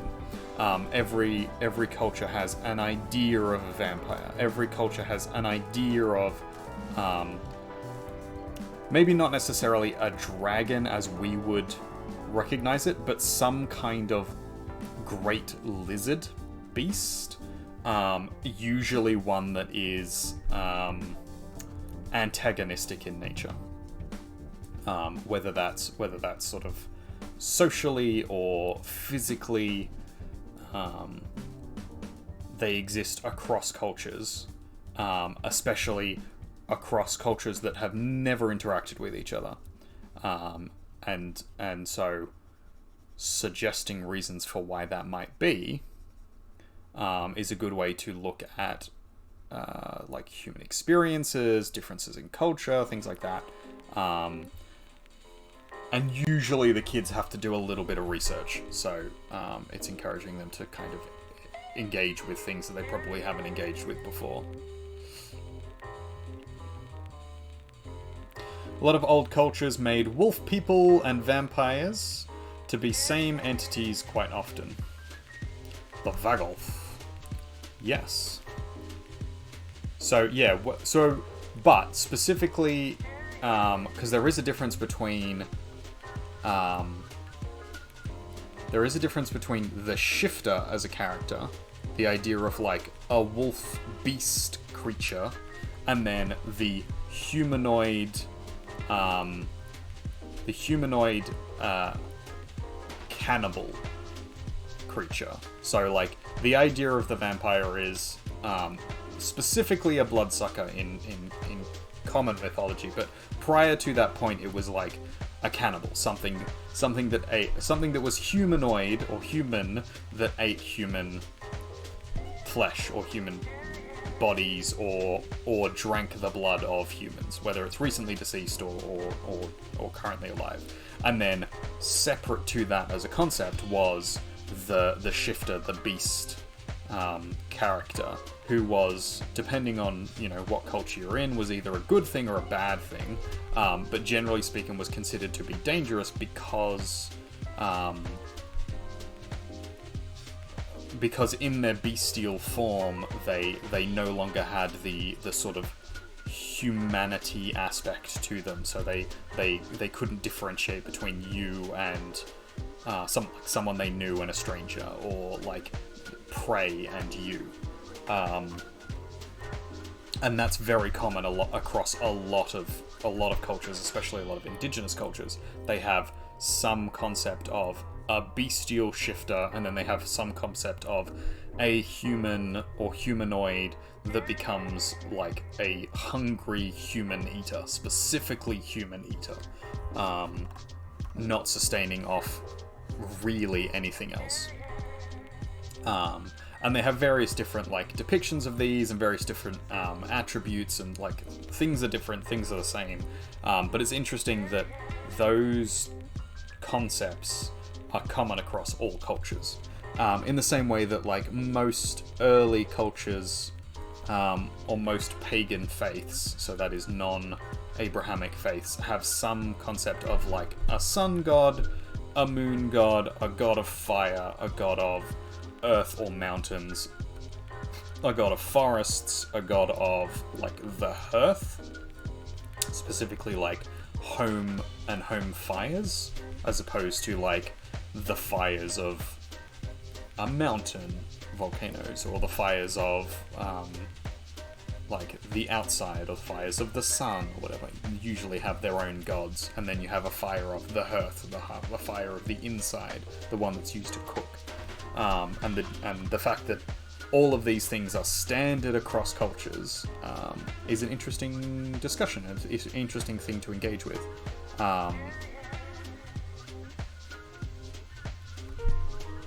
So I usually try and get the kids to engage with that as a thing. And it tends to start out pretty shallowly, I guess you'd say.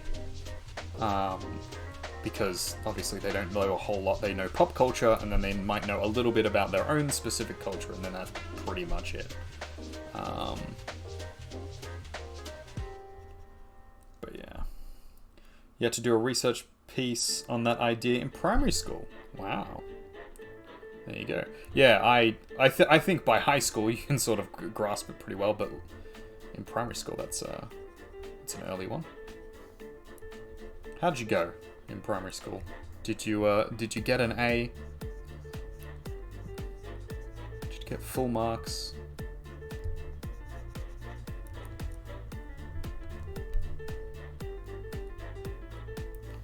So when we discuss that topic, usually we start with like, oh, here are the various different cultures and how they discuss these various different things, and that usually goes down pretty well. People can sort of add their own things if they're from a different culture, or things that they know about, things that they've heard about, and then we move on to like why there would be similarities, and why specifically all these cultures would have sort of the same concept. And then generally that leads to, okay, like how is this a unified human experience? So why might we all have a god of the sun? Well, we can all see the sun. And then why is that important? Like, why would you deify it? Why would it become a god for an agrarian society, for people who farm and who need the sun? Why would it be important to placate the sun? And so then there's the discussion of like how gods and you know, not quite cults, but like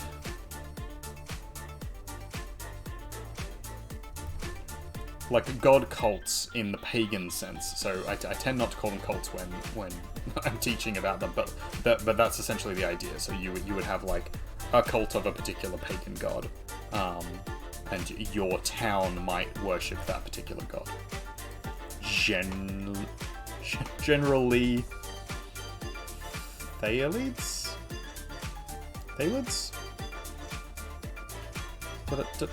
Focus on dragons and great reptilians. Yeah. You think you did? Your spelling always sucked. Your presentation was interesting. Good.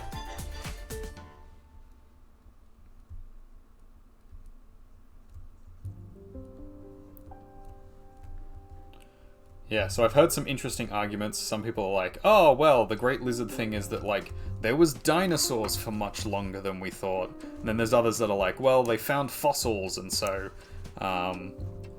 because there's fossils, then the assumption is that they were trying to, like, put a name to the face And so they came up with this like theory of this great dragon lizard thing, and then other people were like, well, it's like the embellishment of a story.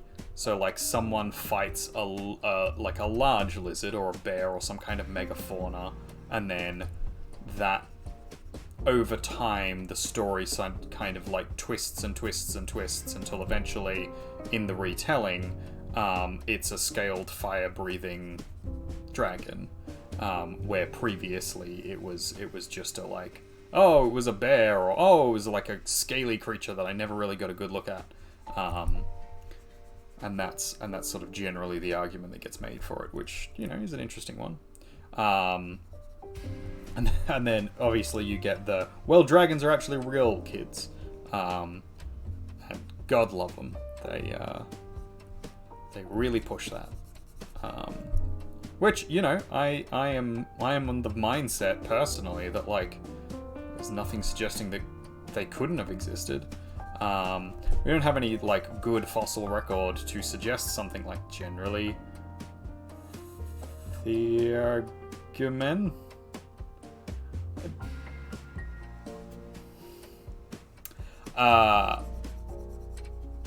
But yeah, the argument that like a dragon could have existed at some point, and that because it's a flying creature, it would have to have hollow bones, and hollow bones don't fossilize well, and that if they were with most of the cultures that we have these references from, because it's only cultures that either have a strong oral tradition, which has to be fairly recent, or relatively recent at least, or alternatively has a written history, which is even more recent than that, because most cultures historically did not have writing as a common structure, and the idea there being that like it's not been long enough for these things to fossilize, so maybe they weren't around for super long. They're a descendant of a dragon, of a dinosaur-like creature that can fly, and it sort of hung on for a little longer. There's a small amount of them. They're generally aggressive carnivores, but probably opportunistic hunters, and then they sort of go extinct, or go, you know, end up dying for whatever reason.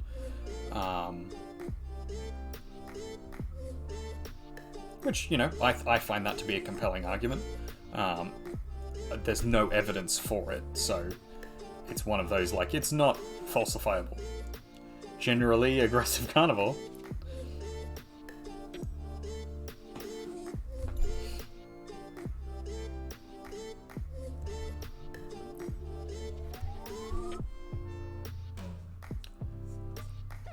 But yeah, unfalsifiable data is a tricky one, because it's like you really shouldn't just follow it because it can't be disproved. But otherwise, it's not an uncompelling argument. Which makes for terrible science, honestly. But I do just want it to be true. And that's always the issue, isn't it? If you want something to be true, then you're gonna push harder for it to be true, and that means it probably isn't.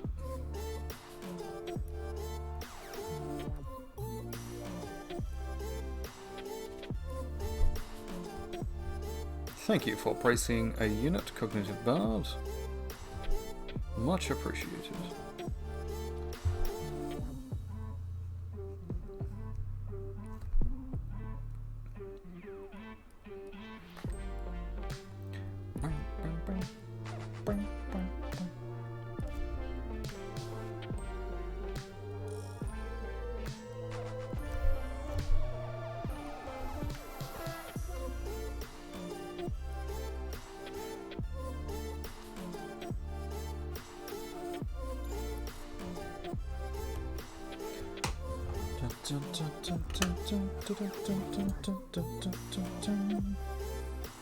You don't think there were large physical dragons? I mean, they did, like, how large do you have to go? As soon as it's like as big as a person, which are like a pterodactyl type thing would have been, that is essentially a dragon. It's a large lizard creature that flies that would attack people. And as soon as you have something like that, which wouldn't be unthinkable to have survived like extinction events and then continued on, that then gets embellished into, well, it was, you know, as big as a house and blah blah blah. Like, you only have to have like had one try and attack you once and then like never see it again, but it's a story that gets passed down and passed down and passed down.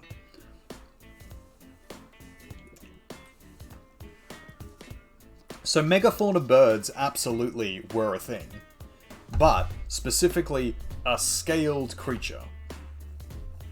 So something that is pre-bird, in the like, you know, more reptilian.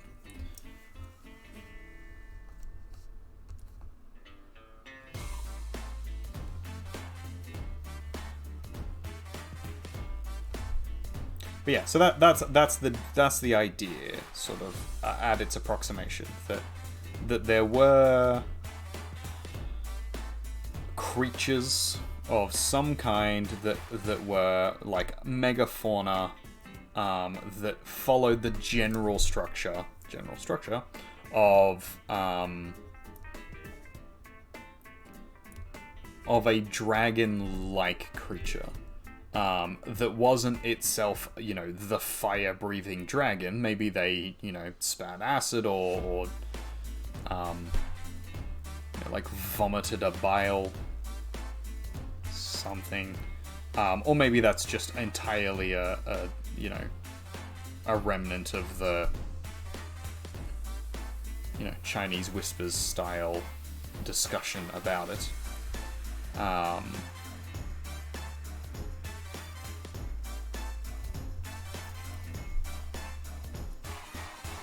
Speaking of China, there's some fucked up shit going on in China at the moment. Probably won't discuss it too heavily, just for, you know, terms of service sake. But like, if you haven't, I would definitely go and do some research about the zero infection policy, zero COVID policy, and what they're currently doing with protesters and things. It's all stuff we've kind of heard before, but there's a lot of footage coming out currently, and there's a lot of things specifically that the CCP is doing, like, as an escalation for previous, and it's something like people need to know about. So if you are not informed about that situation, you should absolutely go and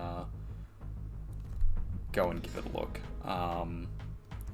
They are doing some particularly fucked up things, and they are doing some things that if they were happening in a Western country, I think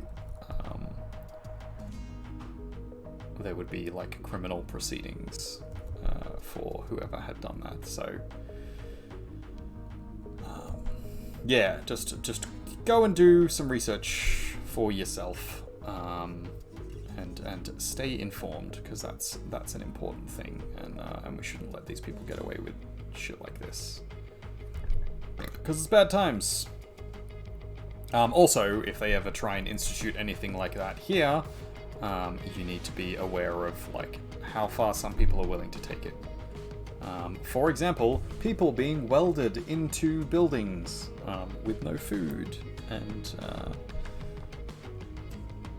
you know, no support or supplies, medical or otherwise.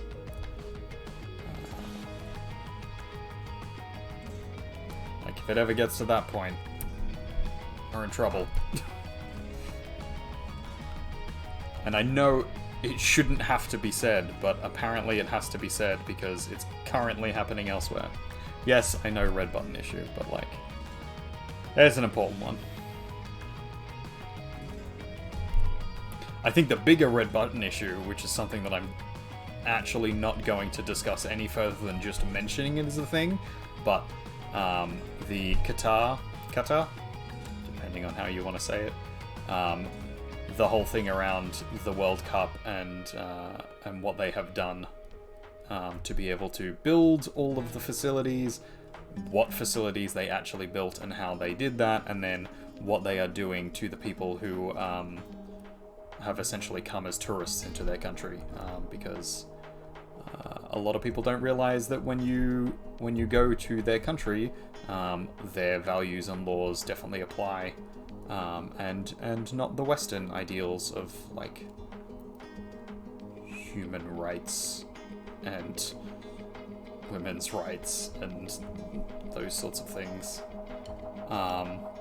Some real fucked up shit can happen. I'm not going to go into more detail on it because it's definitely stuff we couldn't talk about on here. But like, if anybody wants to talk about it on the Discord later or whatever, we can go over some of the things that I have heard and have been reported.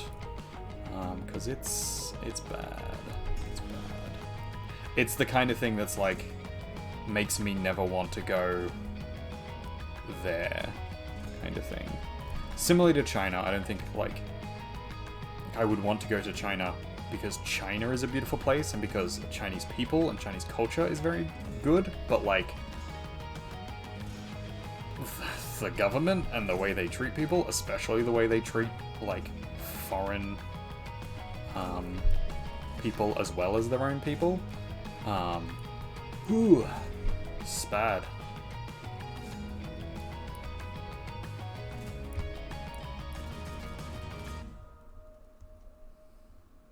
Like for people who know and are kind of like wondering what specifically, without giving it away, without mentioning it on stream, basically someone commits a crime against you, you go to the police, and the police go, oh well, that's against our ethics and morality, and so you're the one being arrested, even though the crime was committed to you. The fact that it happened at all means that you're now being arrested.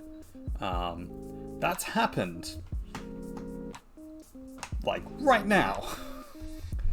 Which is fucked up as a thing.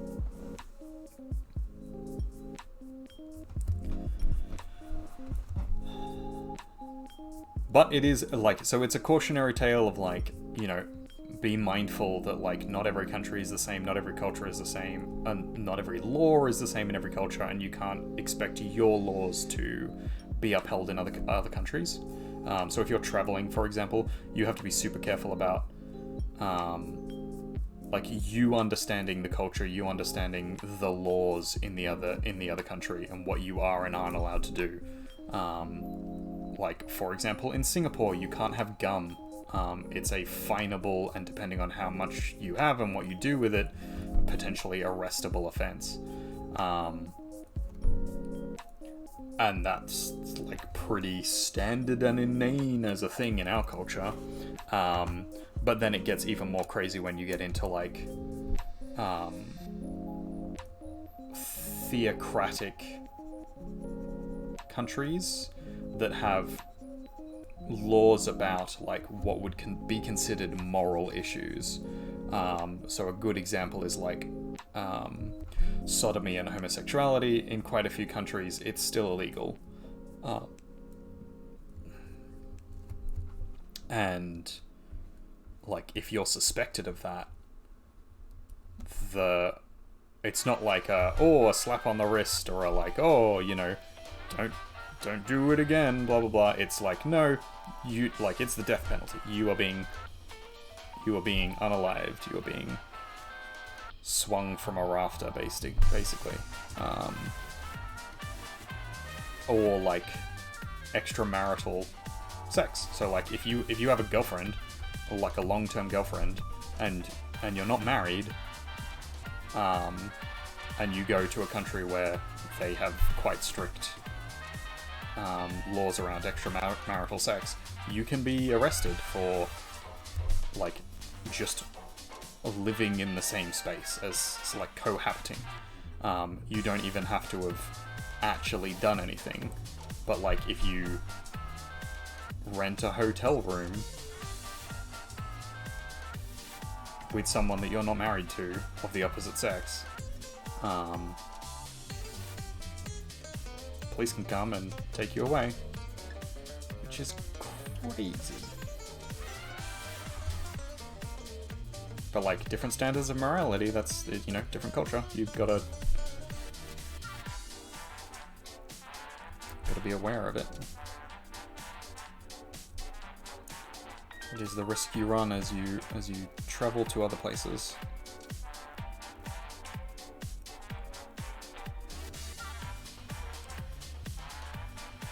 They were checking people's applications on their phone, like what apps they had on their phone in China.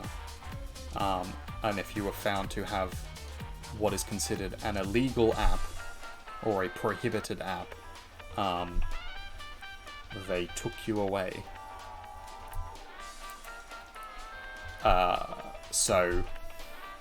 And that counted for foreigners as well. Like you were traveling through, you know, as a tourist to get somewhere or whatever. They, you know, as likely checked your app as someone else's, and then if you had the wrong app, it was, you know, get off at the next station, you're coming with me.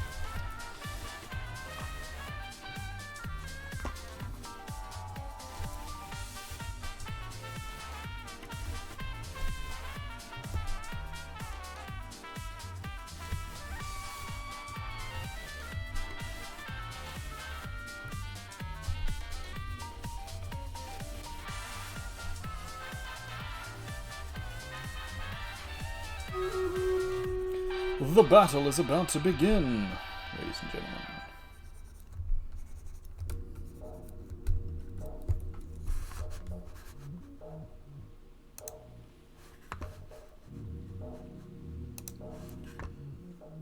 How do we do? We've got a few... Oh! The battlefield has really filled out with enemies.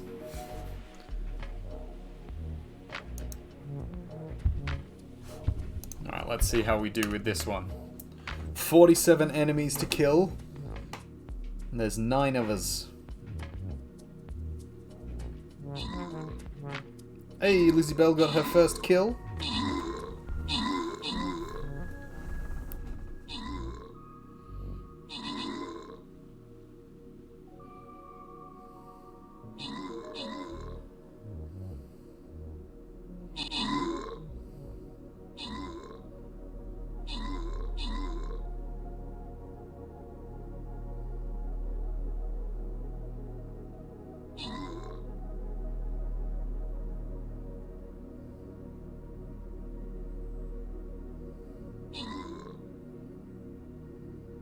Don't know why all the other ones were destroyed, but it's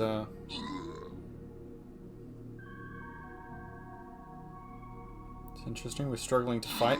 I believe all those extra things we don't actually have to kill.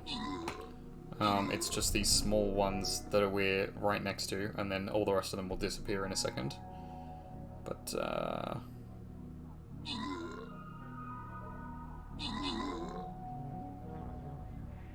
oh, no, we are.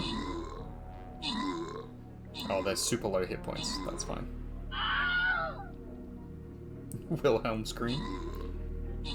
Can I place units too? I can place 1 epic unit, and I can place a spell.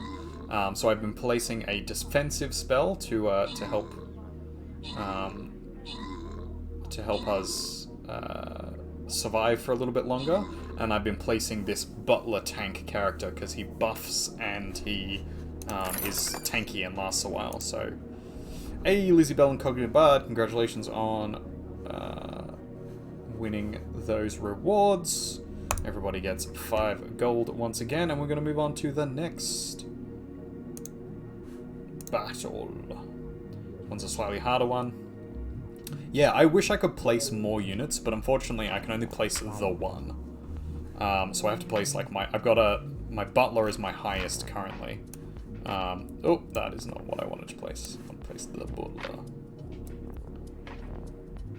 So we're just going to place him in the middle.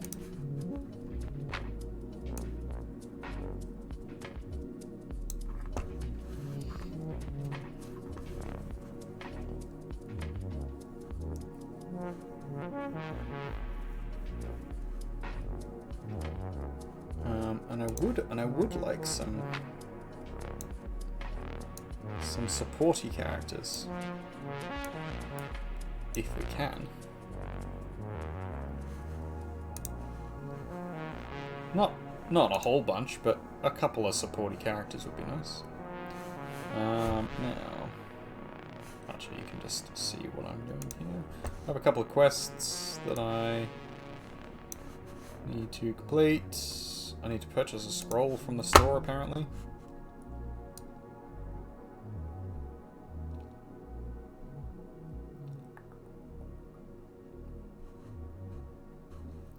I'm not going to spend real money, but I might...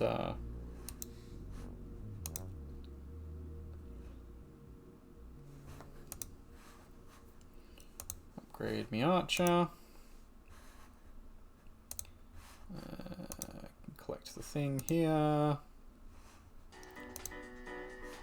Flag bearer. Okay, so I now need to place a flag bearer at some point.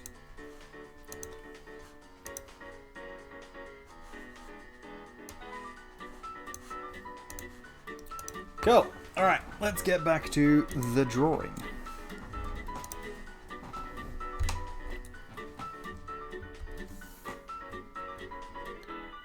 Yeah, it'd be nice if I could place more units, but unfortunately it just doesn't. The game doesn't work like that.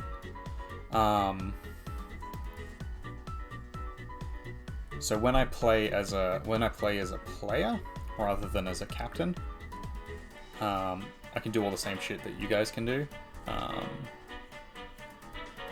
Place multiple units every 5 minutes, but as a captain it's only once. And I'm assuming that's because, like, while I'm streaming, because the whole idea is it's a stream game, while I'm streaming, it shouldn't be distracting for me having to constantly click back every 5 minutes and place a unit.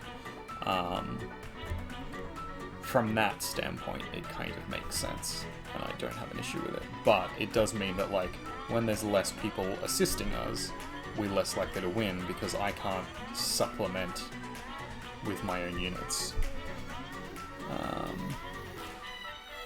It's a bit disappointing, but hey, it's fine, I guess.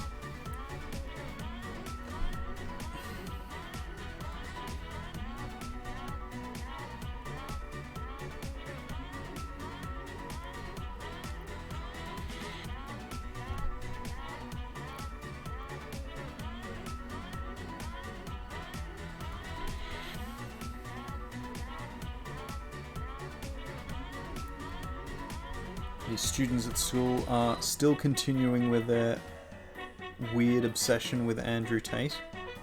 I have a feeling it's now mostly because they know that I disagree with what he talks about, and so, I mean, not everything he talks about, but a lot of the views that he has, and so now they think it's entertaining, I guess, to, like, ask me about it or talk about him.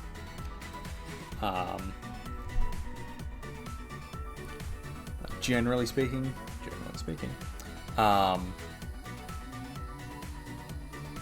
like, I don't really care about him. I don't, like, I couldn't give a shit enough about him to, like, actually argue, except for when they specifically ask me my viewpoint on it. But how it usually comes across is like, you know, I don't agree with most of the things he says. He says some pretty messed up things, and he's wrong a lot of the time. They usually argue, oh, well, do you have a Bugatti? And I'm like, well, that's not the thing I have issue with. However, I don't want a Bugatti, because I think it's a waste of money, but also, like, specifically you saying, well, that's awesome that he has this car. The whole reason he has that car is because he's basically scamming people like you who don't realize that it's a multi-level marketing scheme. He's selling a concept to you via ads and he's got his own like academy for like Hustler Academy. And yeah, you'll probably make a little bit of money off it because it's talking about investing and things like that. He is right about some things, but you're not going to be Andrew Tate levels of rich because he made most of his money via hustling, you know, these want-to-be alpha men, essentially, boys who don't know any better, and saying things that, you know, make them feel good, or make them feel angry, because rage baiting is entirely a thing, and that's a lot of his content as well, is this kind of like social rage bait. But if they have enough internet for Andrew Tate, surely they know what Conquer an Atheist is. You'd think so, but unfortunately, not.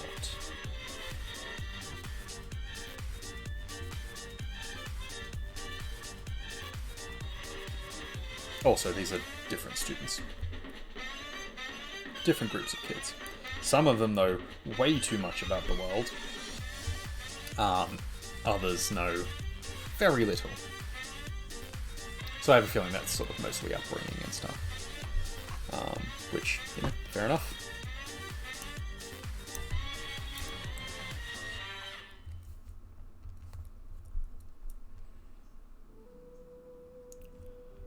I probably should one day do some more research.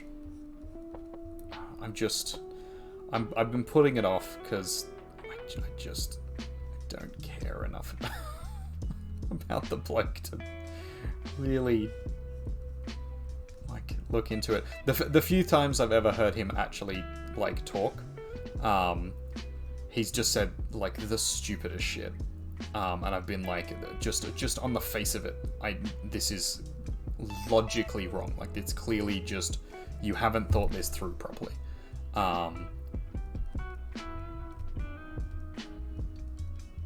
So, for, like, good examples would be, like, he's talking about, you know, the roles of men and women in relationships and stuff like that. And he'll be talking about, like, oh, you know, the divorce rates and women cheating and blah blah blah, which, you know, sure, that's a reasonable point to bring up, and then someone will challenge him, or, you know, the discussion will sort of shift to like, okay, so what then is men's expectation or role in this as well, like, given their half of the relationship, you know, are they expected to not cheat, are they expected to not you know, go for certain career choices, or do certain, like, are they supposed to abstain from certain things? Like, so the whole thing is like, oh, you know, you should be a virgin when you get married. He's talking about women specifically, and then you know, you have to be loyal to your man, and blah blah blah blah. And then they're like, okay, so does a man need to do that as well? And he's like, no. Well, that's a clear logical fallacy. If you are a honest conservative, like a Christian type, then you would say that yes, sex before marriage is a sin, or it's wrong, or, you know, whatever your case may be, that it's, you know, bad for society, or bad for the person, the individual, and so everybody should be abstinent until they get married. And if you never get married, then you should never have sex, or some bullshit like that. I don't subscribe to any of that. But if that's your argument, then at least it's logically consistent if you say, yes, it applies to both men and women, and, like, you know, slut shaming is bad, but, you know, the idea that you shouldn't be sleeping with someone that you're not engaged in a long-term relationship with is better for you. Their argument, not mine. If that's logically consistent, and they say yes for both men and women, then that's fine. I don't have any issue with that. I have an issue with the Andrew Tates of the world, who are like, no, it's only for women and not for men. It's like, well, that doesn't make sense. if it's good for one, it should be good for the other. This was a lot of my issue with like Milo Yiannopoulos. I think that's his name. His argument was sort of essentially the same thing, that like women are these delicate creatures and they should be protected from politics and they should be protected from, you know, the work environment and blah blah blah blah blah, and they should be, you know, in the kitchen. And that's stupid. It's logically inconsistent. You know, it doesn't make sense if your argument is, well, it doesn't work for them, but it does work for men. No, that's you've entirely lost me. It's stupid, and that's not how that works. There are controversially sex differences. They are a law of averages, so it's not a monolith across the whole of you know, sexualities. But it's not to the point of, you know, women can't vote because they're not in politics, or women have to stay at home because they can only be child rearers. Like, that's... Get out of there with this bullshit. Fucking hate that. You don't mind him as much. You remember him saying women should only be in the kitchen. He did say a lot of controversial things to get a rise, though. Yes, however, so this is the problem. He said a lot of controversial things to be controversial, but then he would repeat the things that were still controversial, like the idea that like women shouldn't have the vote and they should be in the kitchen. He then justifies that by having like this whole point, a whole argument as to why that's the case. And his argument is that, you know, they're innocent things that shouldn't be corrupted. They, like, if you didn't put them into politics, and they don't become these kind of, his argument, rabid feminists and all this kind of stuff. That's clearly bullshit. If you've ever met a woman, even a woman who has been a child rearer, a stay-at-home mum her entire life, still be very opinionated about politics, very opinionated about the world and all that kind of stuff, and easily corruptible just by being in their own environment. So, like, it's clearly on the face of it wrong. There are some other things that he has said that are correct, but like anyone, like, a broken clock is right twice a day. There are good things that people say, there are good things that people believe, and then there's also the terrible things that people believe. It seems like the Milos of the world, and more so the Andrew Tates of the world, have a consistency of awful things, but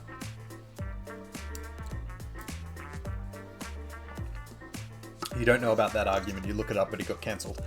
So, he was recently on Tim Pool's podcast, Timcast. That's where I heard that argument. He has previously made it. He was doing speeches about just before he got cancelled, but then recently he's come back out again and basically made the same argument.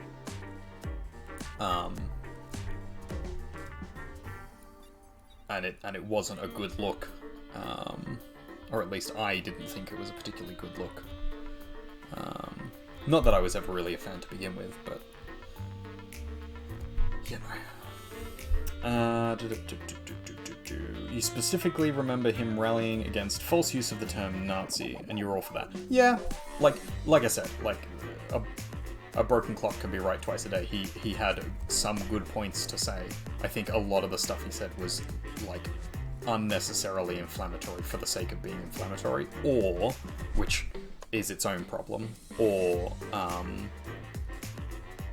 was just like facetly wrong, that it was like either offensive or just based in like stupid shit. I remember him saying some racist thing about black people and then being like, but, you know, I love black people, I have sex with black people all the time. And it's like, oh no, that's a terrible argument. He was a shit stirrer, yeah. The falsely accusing people of Nazis is a bad thing, a difficult situation, and definitely something that I still don't agree with and never agreed with to begin with. When it was sort of first happening, it definitely dilutes the idea of what a Nazi is, especially given that there are actual neo-Nazis that exist, which is kind of the fucked up thing about that. That like we live in a society where people are like, yeah, no, the Nazis were the good guys. Like, no, just fucking stop.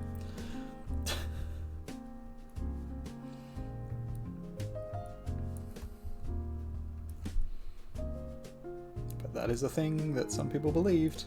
And you need the term Nazi to still mean Nazi so that those people fucking don't.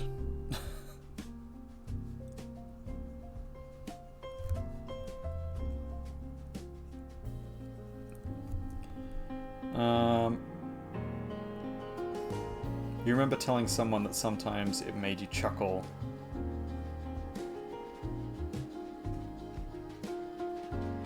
and you got like physically attacked for it. What made you chuckle? Milo's shit-stariness? Yeah, that's... I also have met people like that, disappointingly. And that's a thing, like, you know, sometimes... Yeah, that exactly. Okay, so, yes. And this is a thing, like, you shouldn't ever be physically assaulted for finding a joke or a shitster funny. People can be like, you're a bad person. But I think that's taking things a bit far. And it doesn't make you a Nazi to think it's, like, mildly funny that someone shit-stirred someone. As long as you don't specifically hold that belief. The problem is and where it gets difficult is, like, if you found it funny and entertaining, you need to interrogate why you found it funny and entertaining and make sure that there is no chance that you do hold that particular view. Because if you do hold that particular view, then they might be right, you might be a shitty person. Just in general, not like a you specifically, but like that can be a problem.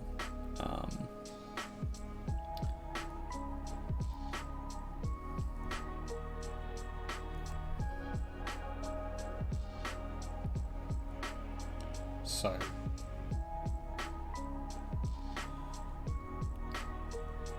but it's a tricky thing, because like, what are you going to do about it? Can you, other than just like not interacting with that person anymore, you clearly can't. If they're going to respond with violence to you saying you found something funny, then, you know, clearly you can't be around them. You can't logic your way through it.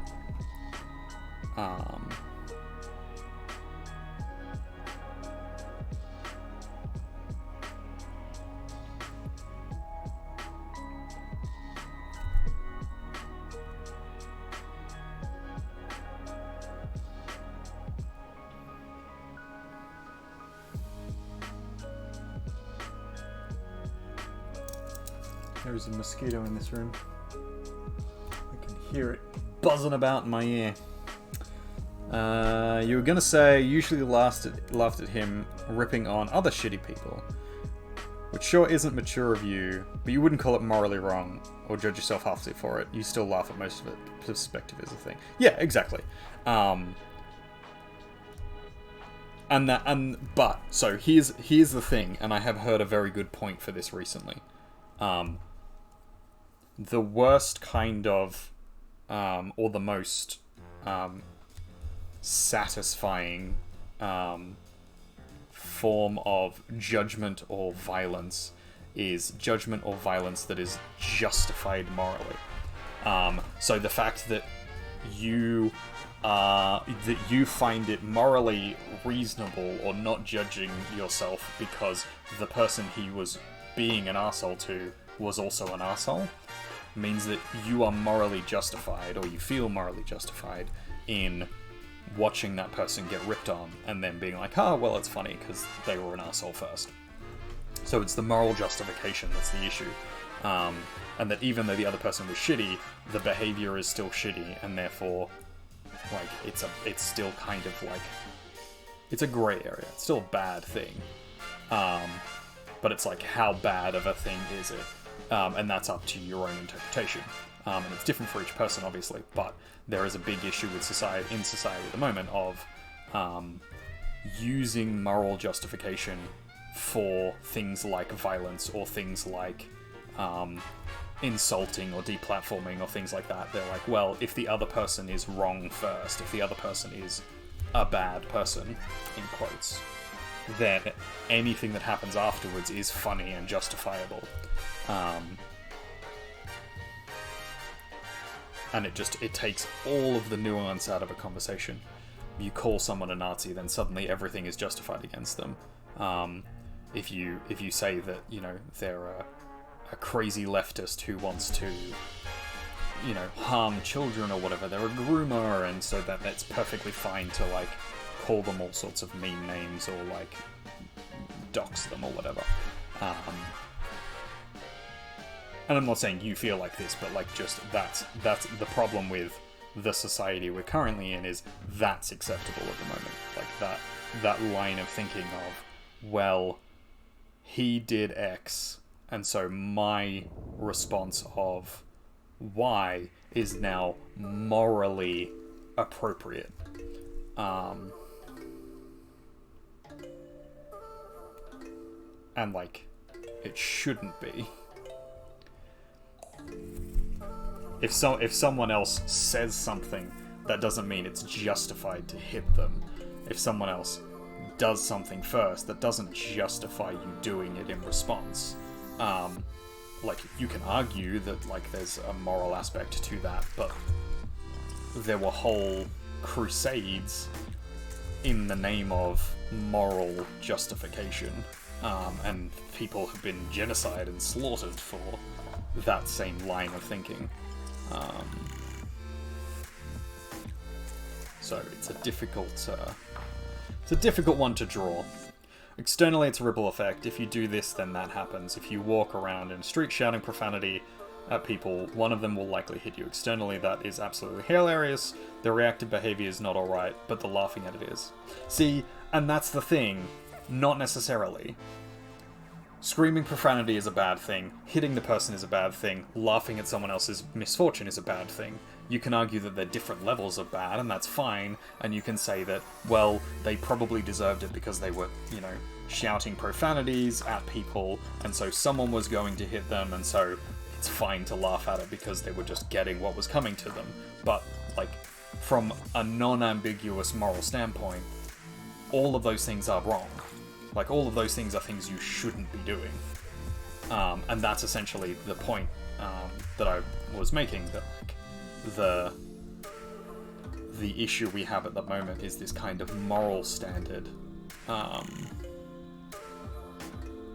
that we are suggesting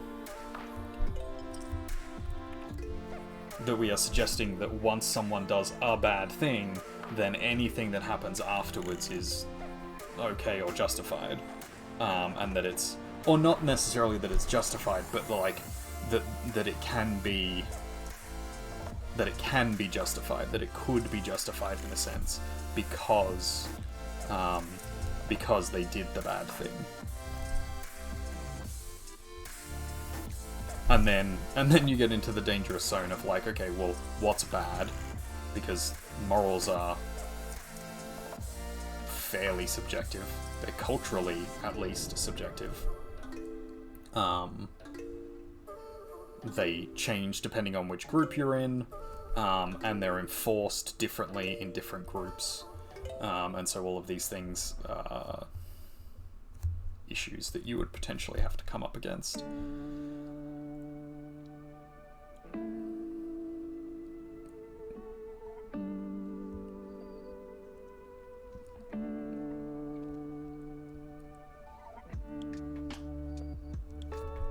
But no one's like everybody's a hypocrite with this. No one's perfect with this situation. So, this is not me trying to call you out or anything, or call anybody else out. It is just literally like a, hey, we should think about this, because it is getting to the point where there's justification in it. I guess you feel like those borders on the policing thought. Laughing publicly at something might not be okay, but finding the thing funny is a stress relief, and so restricting that is unhealthy, creates an emotional bottleneck. Yes and no. Yeah, so thought policing is not a good thing, like, obviously, but there is also an aspect of, like, some thoughts are bad, and some things you should not be doing, and laughing at someone else's misfortune is objectively a bad thing. Like, there's not a point at which that is, like, you can say it's justified, and that's fine, and, like, it's an emotional reaction you're having, and sure, that's fine as well, but that doesn't make it ever a good thing, and you need to recognize that that's not a good thing. Like, people in general need to recognize that that's not a good thing, that, like, schadenfreude, for example, is not something that we should be striving to have in our society, not something that we should strive to have in ourselves, and you can change your emotional responses. You can change how you respond to situations. You can change, like, your internal thought structure. You can make yourself more empathetic or more charismatic or more you know, whatever you want to be, if you continue to work on it.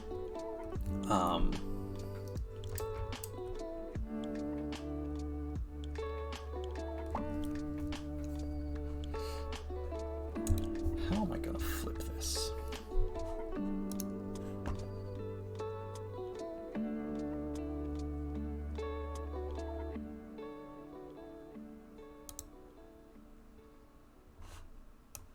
And then do that.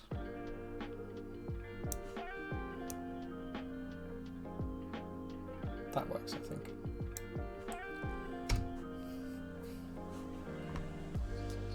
Then we'll just clean up our lines in here.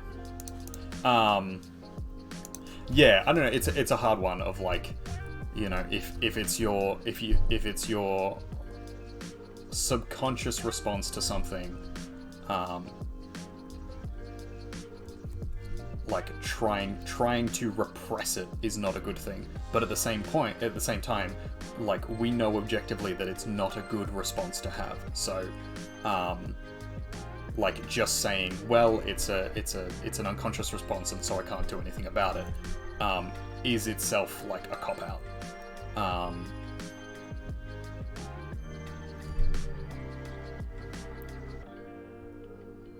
Like, people have intrusive thoughts and want to hit people. We don't say, well, you know, you shouldn't bottle that up, you can just go and hit the person. The thought may happen, but you responding in a way outside of that, beyond just your thinking, isn't something that is deemed appropriate in most circles. And how you go about dealing with that is important. So whether, you know, you have to think about why it is you find that funny, or why it is that you think it's okay to laugh at that person, or why you think it is okay to hit the person, or whatever it happens to be, you then have to interrogate that for yourself. It's not always just the fact that someone is in pain that you're laughing at. No, but, like, specifically in these situations, that's what we were talking about. The fact that, like, someone else got theirs, that they were embarrassed or harmed, or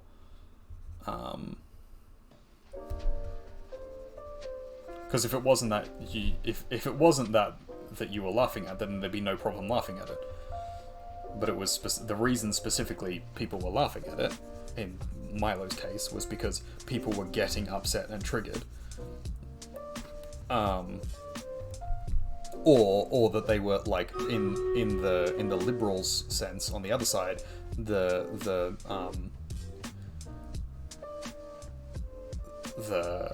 Antifa types were laughing that, like, the alt-right were getting punched, that the Nazis were getting punched, and they thought that was funny.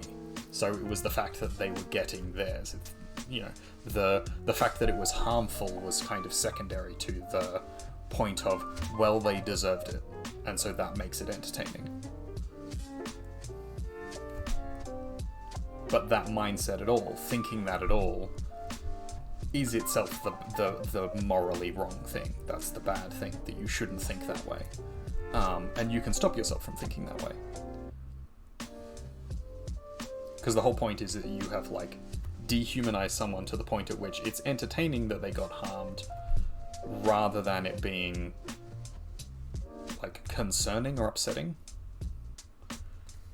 Just because they did the wrong thing first, now it's okay that the bad thing happened to them, as opposed to if it had happened to an innocent person, or a puppy, or X, Y, and Z. And, you know, it's hard to say that, like, the individual is at fault for this, because we had, you know, funniest home videos, which was just people getting hurt. So clearly, as a society, we've allowed for and expanded this idea of, like, harm as entertainment.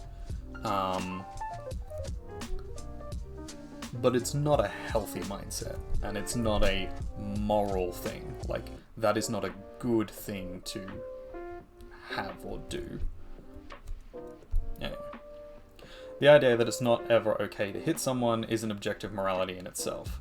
There are a lot of clever people who think or have thought that use of force can be the corrective course of an action. Now, generally agree that violence is not the best answer, but it's important to not brush off the other side as just wrong, because you can't yourself see a way there where it works. And I'm not saying that. No, yes, you are correct there. However, it's not the morally right thing to do. Like, it's not that. So the argument is, like, those are two separate things. That you can say this is the lesser of two evils. So I have to be violent because the other person is violent, or the other person is intolerant, or the other person is X, Y, Z, whatever. The situation calls for violence, and so I have to respond with violence. But that still doesn't make the violence moral. It doesn't make it the right thing to do. It just means that it's the last option. It's the thing you have to do, because there's nothing else to do. That doesn't make it good or okay. It just means that it's the thing you had to do. There's a difference between morality and, like, appropriate, or, like, what should be done. Morality is, like, the ideal. What you would do if you had all the options. And then there's reality, which is, you know, most of the time, the moral option isn't actually on the table.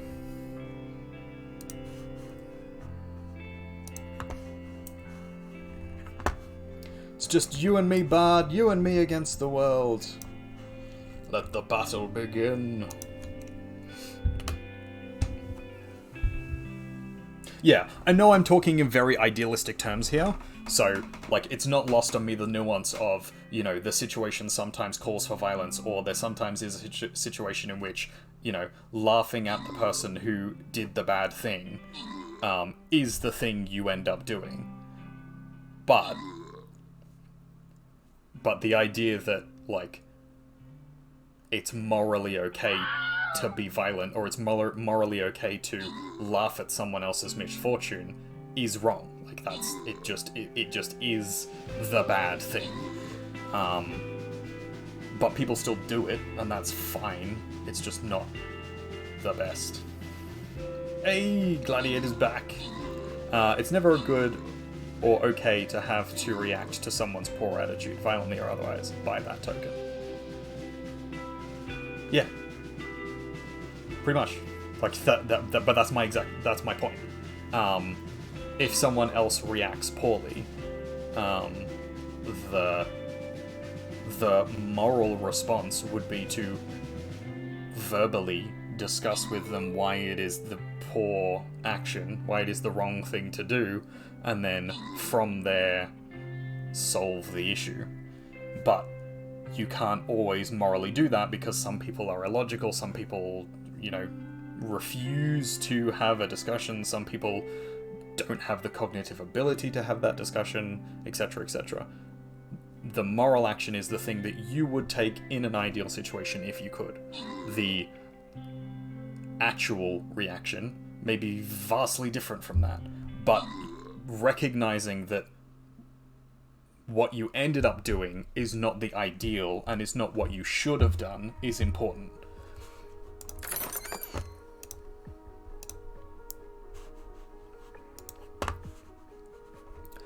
Challenge level unknown.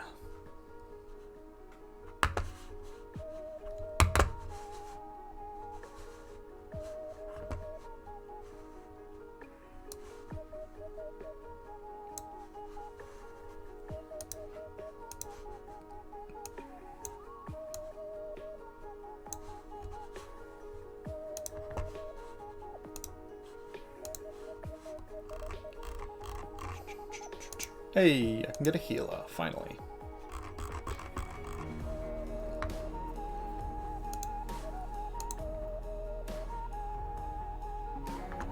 Yeah, eventually these kinds of discussions end up sort of becoming or feeling like semantic arguments. And, like, that's not lost on me as a, like...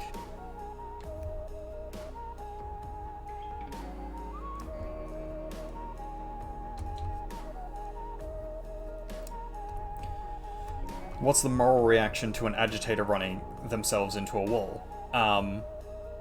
If that wall is self-harming themselves, then you try and use words to help them, or you try to put yourself in between them and the wall to stop them without physically interacting with them, and that would be like the moral, the ideal situation. But realistically, an agitator is probably not going to stop if you're talking to them, or they're not going to stop just because you're standing in front of them, at which point you have to move out of the way, or you might have to do the non-moral thing, which is intervene physically and stop them from doing whatever it is they're doing. But that doesn't mean that it's the good thing, and in a lot of situations it would be considered the wrong thing to do. As in, like, literally illegal. But that's the point of the discussion, is like, the morality clause is the thing we can do to be better than we were, to be the ideal in the situation, the ideal in society. Yes, you might, laugh at the inappropriate joke, of which I do all the time. But you can then, try and sit and think of, like, okay, well, why did I laugh at that? It probably wasn't the right thing to laugh at it. I'll apologize. I'll try not to laugh at it next time, if it happens. And that's sort of like the best you can do. But justifying it and saying, well, the other person did it first, or it was a subconscious reaction to it, is a cop-out. That's a justification that's unnecessary.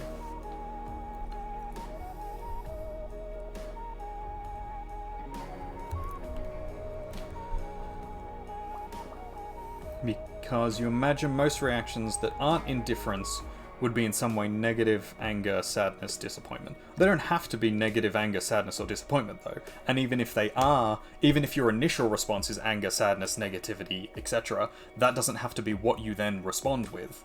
You have an internal dialogue, you have an internal situation. You can change how you act. You can change how you think, feel, and, like, all of those things are mutable. Just because your initial reaction is, that was funny, doesn't mean you have to laugh. Doesn't mean you have to then respond by saying that was funny. You can just be like, like, your initial thought was like, ha, and then you're like, actually, no, that's kind of fucked up. And then not respond, or say, that was kind of fucked up. You know, or you laugh, and then you just be like, actually, that was kind of immoral, I shouldn't have done that. Like, you can recognize afterwards. It doesn't make you a bad person, it's just, like, it's not the right thing to have done. Which is where the laughter tender comes in, your opinion. You can see an agitator run themselves into a wall, or get themselves in trouble, and you might laugh because you're glad you didn't have to deal with it. Or you're if the one with dealing with it, you might laugh because that helps you physically calm your body after a confrontation.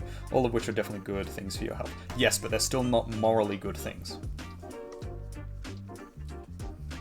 This is the distinction I'm trying to make. It's not that you can't help it, because there are situations in which you can't help it. That sometimes there's things that you can't help doing. That they're still not morally good. Then there's also things that, like, you might want to do because they make you feel better, or because they're good personally for you, but they're still bad for other people, or they're still bad for society in general, or they're still bad for you in some other aspect. That means they're not morally good. They can still be good for you personally, or they can still be good for, like, specific situations, but that doesn't mean they're morally good. They're not the highest point of good. And we are trying to reach the point at which we're aiming for the highest point of good. Being healthy is immoral. No, because not everything is as clear as it's healthy. Like, for example, you could take the idea of No Nut November. The idea of not masturbating for a period of time is good for your testosterone. It boosts your testosterone. That's good for your health. It's also good for your mental clarity. It's good for building alertness and clarity and things like that. It also raises levels of zinc and protein in your body and things like that. So that's good. It's healthy for you. But it also raises your cancer risk. It also makes you hypertense. It also makes you more aggressive, which comes with like things like raised testosterone and stuff like that.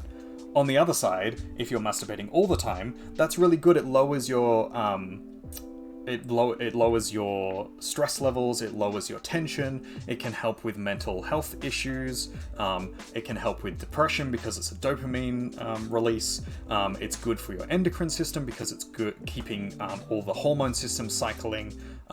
It lowers cancer rates, but it also makes you incredibly lethargic. It's using a lot of protein from your body, and excess of it can actually then end up harming your mental health because you are overstimulating your dopamine system and your endocrine system. So nothing is, it's clearly A or it's clearly B. There's a little bit of A and a little bit of B, and you have to manage between what is the best balance of A and B, and often it's A, B, C, D, E, F, G, and C through F are things that happen to other people, not yourself. And so, if you're not careful, you're harming other people, whether you realize it or not, and the idea of being in a society is that we do as little harm to other people whilst maximizing the benefit we have. Your rights to do the things are good as far as they don't impinge on anyone else's.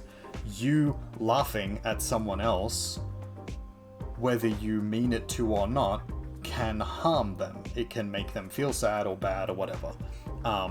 By the same token, it can make you feel better about a situation.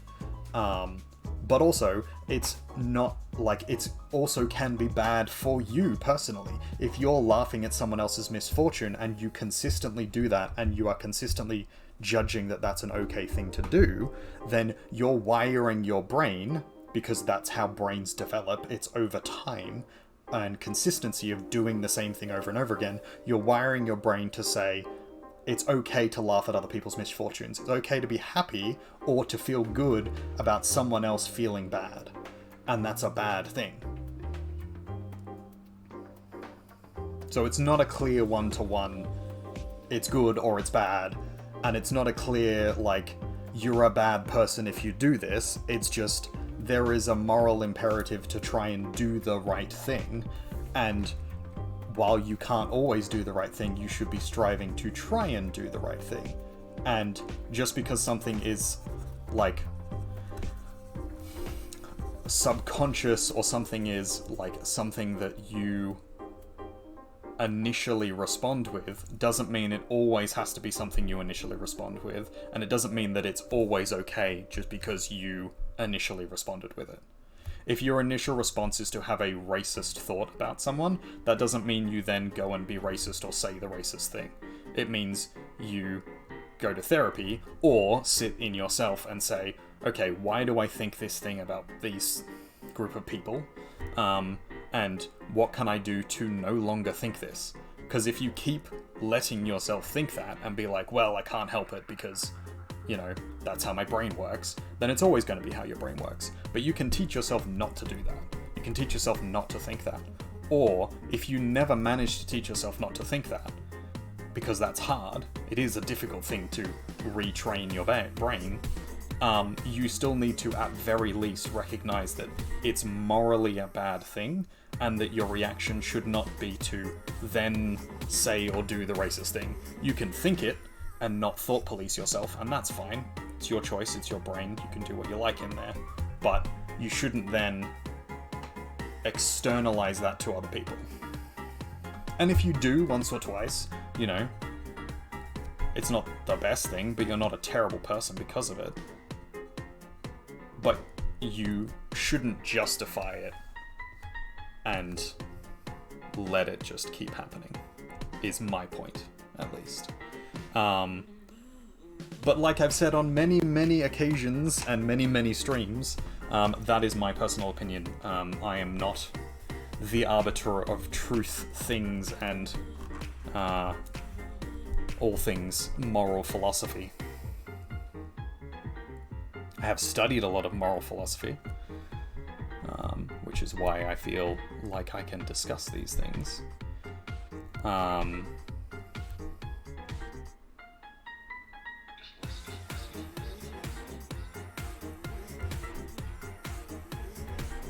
But yeah, I don't necessarily know better than anyone else. I wouldn't have ever said that I know better than.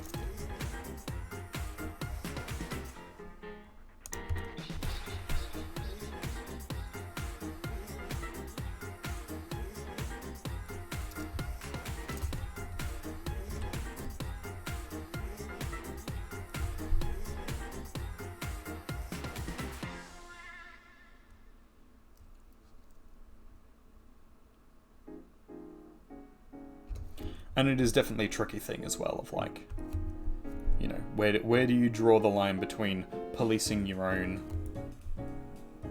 thoughts,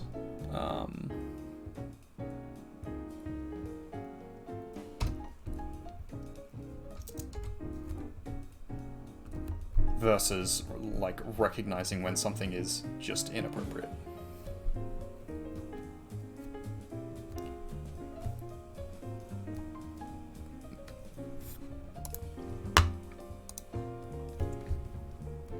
And you know, if anybody feels like this is a specific call out to them, or feels like, you know, this is a specifically you know, oh, this sounds like me, or this sounds like an attack against me, I'm speaking in broad generalizations. I'm not specifically attempting to call out anyone in particular or any particular action. I gave some examples, but like, you know, generally speaking, this is generally speaking. Like that's sort of the idea that we work with, and how we try and manage ourselves in our society broadly.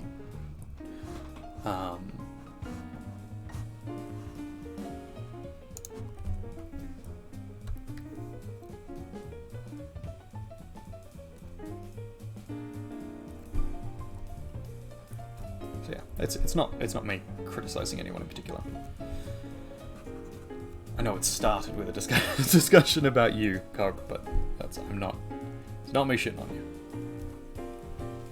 Definitely hard. It takes a lot of energy to train yourself. Yes, it absolutely does, but it's absolutely an important thing to do, and everybody should do it and does do it already. Like, from the time you were born, you retrained yourself to think in certain ways and do certain things. It just is a natural thing that we automatically do as a society, but also it's something we have to do to live as a society. So, like, that on its own as a concept is something we already need to focus in on. Racism is definitely something that folks should put effort into, but other reactive behaviors you're not so sure, they're always worth the energy. For you or for others. I think it's always worth the energy. Like, you choose which reactive thing is important to you. You don't have to. You don't need to. But like, everybody should be putting the effort into fixing themselves for all of the things, and it's your personal choice about what those morals are, what those ethics are, and what things are important. So if you think it's okay to laugh at someone who's been misfortuned because they were themselves misfortuning someone else first, if they were harming someone first and then they got harmed, and you think that's like a justification, so it's morally okay, that's fine. That's your personal morality, and that's reasonable. But like, from the face of it, each individual thing can be argued to be wrong, and so if each thing can be logically argued to be wrong, then there's a moral objectivity to it, and so the justification potentially might be flawed, and so that's something worth interrogating. But it's up to you. Like, it's how much effort you want to put into retraining yourself out of that thing. The thing I will point out though is that in retraining yourself, it's then no longer unhealthy. So that idea of you're repressing the laugh or you're repressing the bad thought and not acting on it, and so that's unhealthy. If you retrain your brain to not have that thought anymore, it's no longer unhealthy because you don't have the thought. Like, that's a thing you can do. That's a thing that lots of people have done. You can train yourself to not have the racist thought, which means you won't have the suppression. You won't have the unhealthy thing. You just have to get through the difficulty of retraining yourself first. But, the argument of morality changes over time, and what is racist now is not racist later, and blah blah blah blah blah blah blah blah blah. Anyway, nuance. Equally, those who constantly try and make other people fix themselves, though I'm not suggesting that's you, just in general, are also bad, because they tend to miss the nuances of behavior and generalizations, unless they're specifically trained for it. I wouldn't imagine so. You guys laugh at people at least as much as I do, if not more. I mean, probably as much.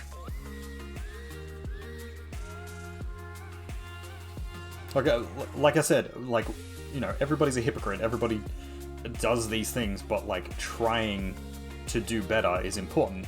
And so I don't laugh at other people's misfortune all that often.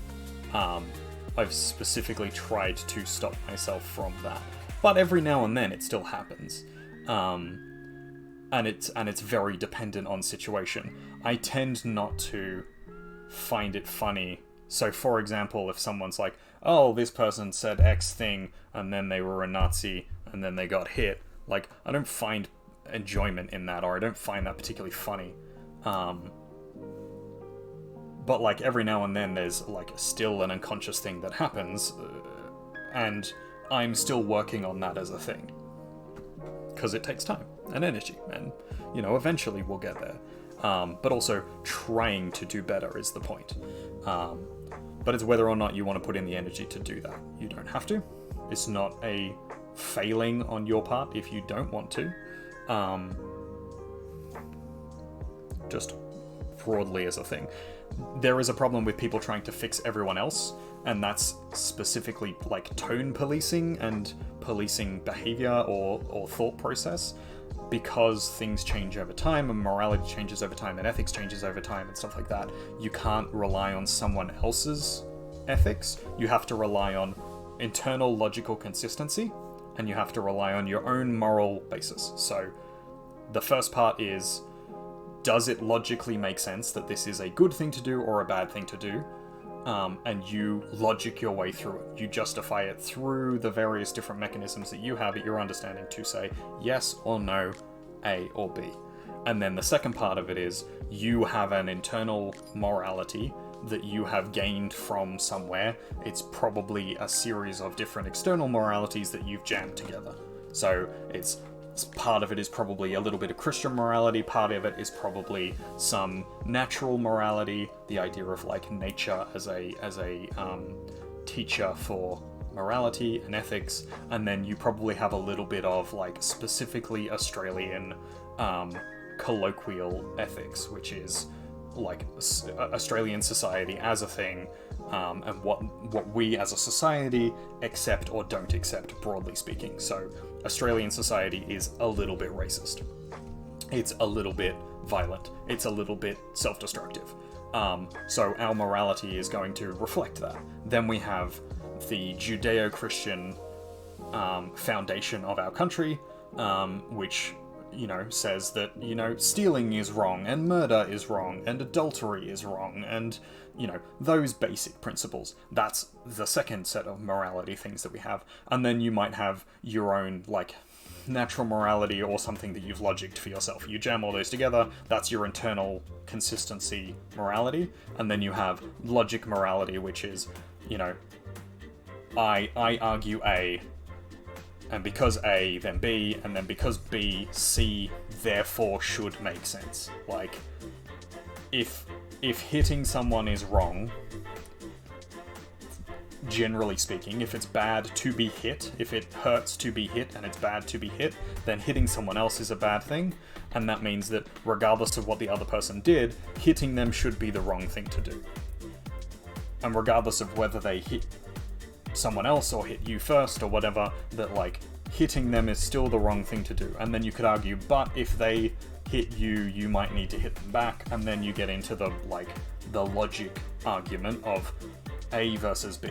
Does A equal B, or is A an entirely different thing to B, and they are two separate clauses, which is essentially what my argument is, that A is different from B. Violence on its own is morally wrong. You shouldn't hit someone, ever. It shouldn't be a thing that you morally should do. But B, there is violence in which happens in the world, and sometimes violence is necessary to stop something from happening. That doesn't make it A, that doesn't make it morally good, it just means that it exists as a thing, and we should try not to do it. The problem is, there are people who are crazy, there are people who disagree with our ethics, there are people who X, Y, and Z. So you can't solely rely on A, you have to also sometimes rely on B. And that's essentially my argument. But that's fine. Still need to kill to eat. Absolutely. Natural morality, the idea of an ethical morality based in nature, says that, yeah, you do need to kill to eat. You need to kill a thing so that you can survive. That's always been the case for the entirety of history. You don't have to do it violently. You can wait for the thing to die, naturally, of its own causes, and then eat it. It doesn't have to be violent. It can be morally good. But something still needs to die for you to be able to survive. This is true.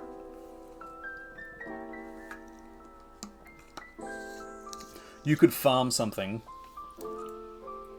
whether it be an animal, livestock, or it be a tree, or plants, or crops, and you wait for them to drop, as in the animal to die, the animal to lay eggs, the fruit to drop from the tree, the grain to fall from the harvest, and then you take that and eat that, because it's no longer, it's not a life.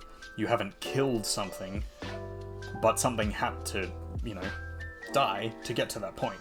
The fruit had to fall from the tree and then be dead for you to be able to eat it. You could take the seed out and propagate, or, you know, you could ensure that, like, certain eggs are fertilized so that the species continues or whatever. But you can ethically eat.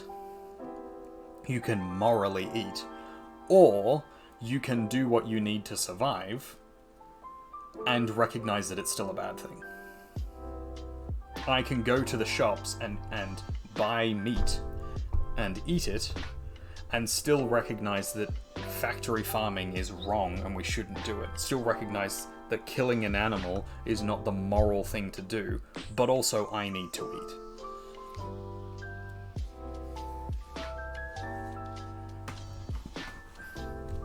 I do recognize the hypocrisy in high horsing, in saying that, like, you know,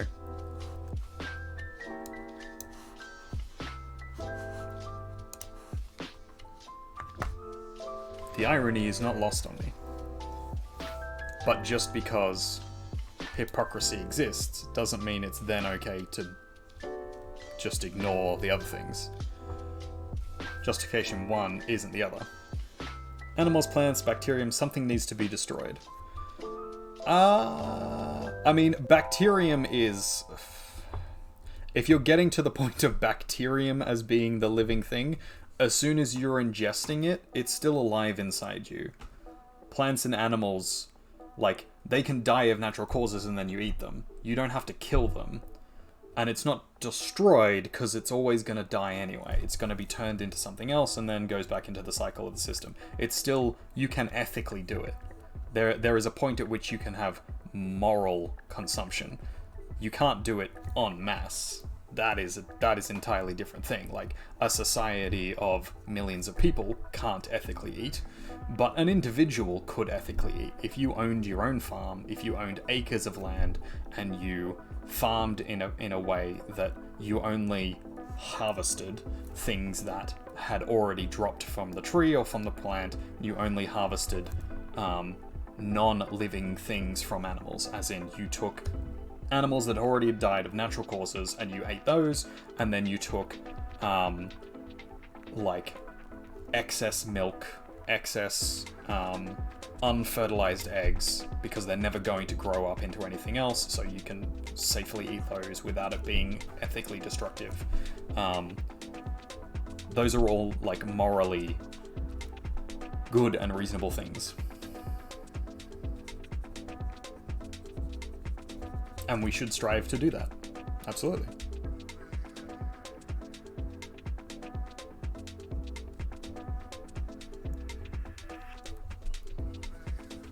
Morally, I should strive to be at least vegetarian.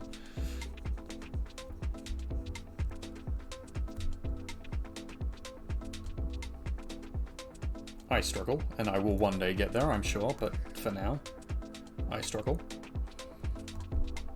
As lots of people do with lots of different issues in their lives. But I can recognize that meat eating is not the moral thing to do. It is not the right thing to do. And I try and limit it where I can. I don't eat meat all the time, constantly, for every single meal. I want to. I really want to. But I don't.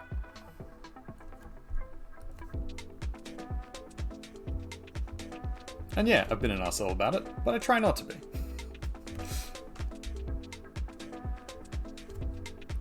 As in, I've been an arsehole about it in the past.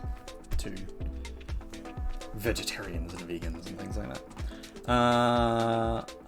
You know you're a vegetarian, but you tend to live by those two main philosophies. All life is precious, all life is circular. But nature is very chaotic, and our morality tends to be in the mind of preservation and happiness. Would you say that's the goal? Preservation and happiness.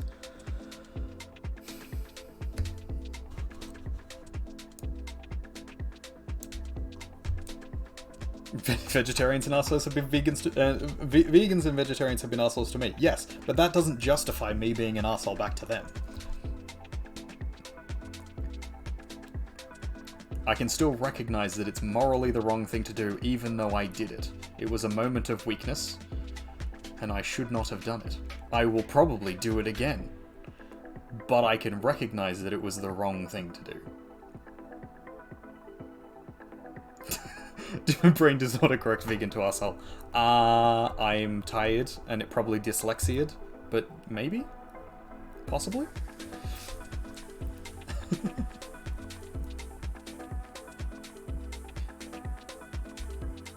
It doesn't make it good, but that does explain your reactive behavior.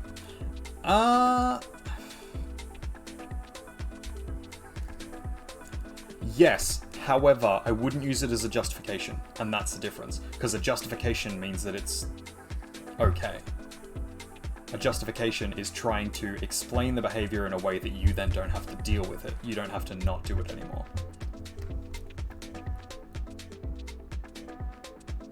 And so I have come across this issue before, and this is not to insult anybody who is autistic, but I have come across this argument before a lot of like, I am providing a justification so that you understand where I'm coming from, is generally the argument. That like, I'm not saying it's right or wrong, I'm just saying it is a justification. The problem is that as soon as you provide a justification,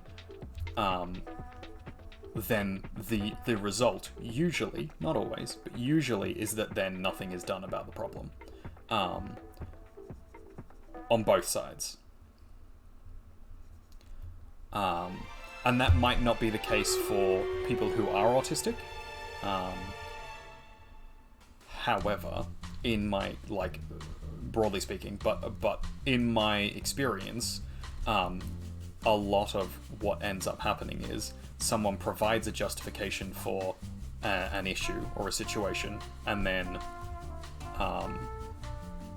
basically ignores the issue because they have proven why they did it in the first place, and so then it's something they can't help, or it's something, you know, they have a reason for why they did it, and so then they don't have to deal with the problem anymore. But it's still a problem.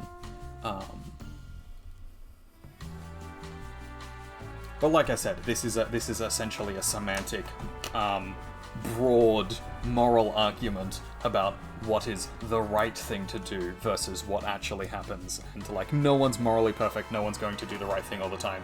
Doing your best is what's important. My point is that your best, like, you can do better, is essentially my argument. That like, everybody, literally everyone, can do better. Oh, well, that's okay, as long as you're not so hard on yourself that you put yourself down for behavior. No, and, like, you shouldn't, but you should then recognize that, like, it's not okay, and so you should try and change it. It's, like, just saying that, like, well, it's a thing you do, and so you're gonna keep doing it, or, like, you have to do it because that's how your brain is, or that's how your body is. Like, that's not the way that works. Your brain is fluid, your personality is fluid. You can actually change all of these things. You can make yourself, eventually, though it's difficult, you know, be a certain way. You can make yourself be a racist or not be a racist. It is a thing. Yes, it is battle time. As long as you're not so hard on yourself, you can do again, because that's how you cope. And that might not be good, but it's okay. So no, just because it's coping, a coping mechanism is not okay just because it works. Sometimes coping mechanisms are flawed and need to be changed. It's okay to not be morally perfect as long as you do your best. Yes, doing your best. But your best can always be better. And if you're saying, well, that's the best I can do right now, sure. But, like, if you then don't change it, then you haven't done your best, because you're still doing what you already did. Autism means you're more likely to act on your thoughts. A lot of us are this way. A lot of us can't understand, on a fundamental level, why normal people struggle so much to just be true to themselves. Well, it's not about necessarily just being true to themselves, it's like doing the thing that they should be doing.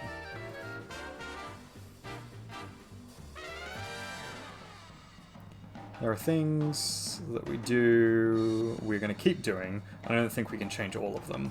You can change a dozen or a handful depending on your mental capacity. Some people can change most of the things, but very few are able to change all the things. I don't necessarily believe that's the case. I think you could change all of the things if you wanted to. It would take a very long time, but you could. It's about consistency and effort, and recognizing that you should do them, and so doing it. Again, this is me presenting the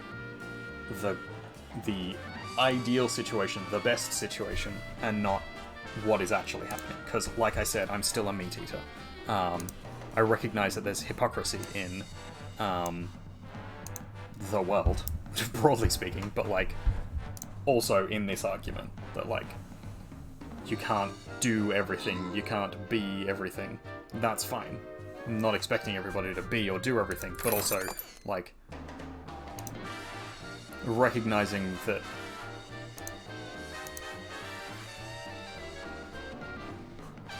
recognizing that it's not okay is important.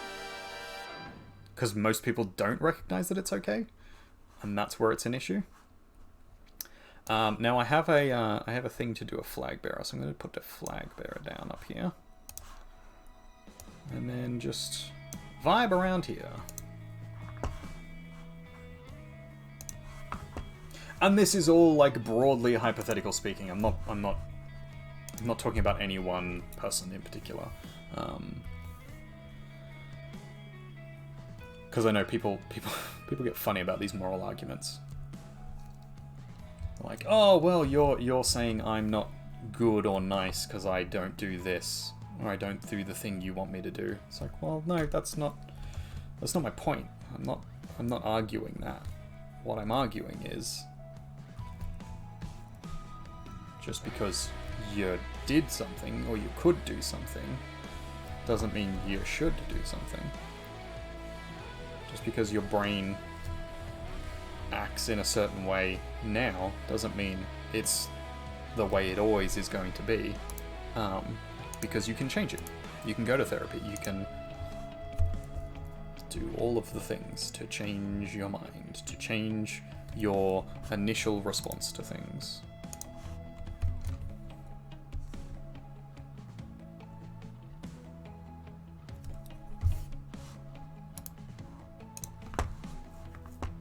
And some things are a lot harder. Like, so for people with cognitive disabilities and things like that, like, it's a very different argument at that point. Because, like, there are some things, you know, Tourette's, for example. You know, sometimes you are just going to say the shitty thing. But there are things you can do to then manage, for example, Tourette's. There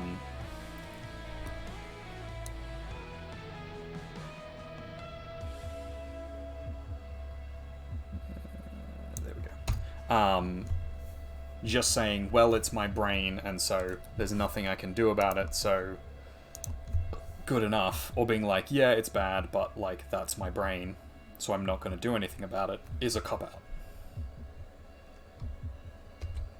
Saying something you did is not okay, so it creates a sense of guilt. Guilt tends to add to your negative mindset. No, only if you don't do anything about it. If you don't do anything to change it, then yeah, you'd be guilty. But, like, if you recognize that it was the wrong thing to do and then try and change it, then you're no longer guilty. You have created a goal for yourself that is betterment for yourself or for other people, and that is an accomplishment. That is a positive mindset.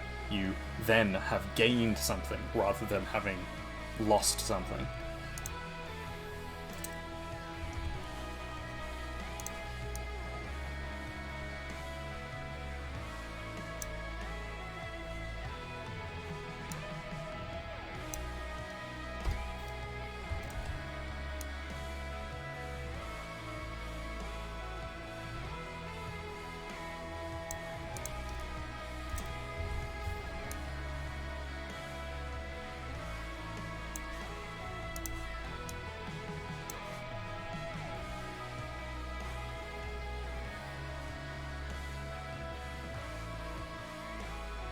That's not how it works. That's how it works in an ideal world. No, that's how it works for most people. There would be a few people, like a small few people, who would literally not be able to change a thing.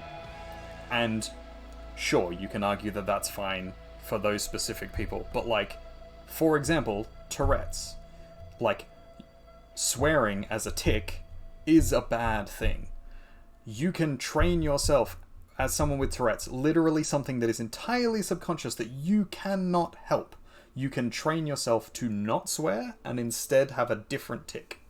Or instead have something that is muted. and so is not an outward swear. That is recognizing that the thing was not okay, and then working through therapy or through, hard work or whatever else to get to a point at which you have changed the thing. And yes, you might feel guilty or negative for a small period of time, but as you begin working on it, you then feel better because you have a goal in mind, and goal setting is something that makes us positive. And then once you achieve that goal, you have then gained something because you have accomplished something, and you have then doubled the thing because you had a goal setting in mind, which is a positive mindset, and then you have achieved the goal, which is also then a second positive mindset because you are accomplished, you have done something. That's how most of our understanding of cognitive behavior therapy works, that it's helpful and useful because it puts people in positive mindsets, because they can achieve things and because it is possible to achieve those things. That's why we have therapy in the first place. Because if therapy didn't work, we wouldn't be a thing.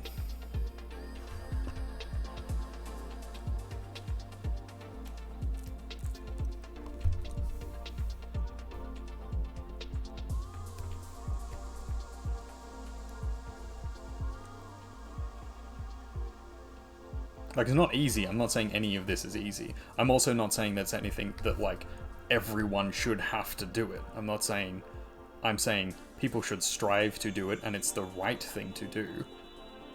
But it's hard. And it's like, you're not going to feel good straight away.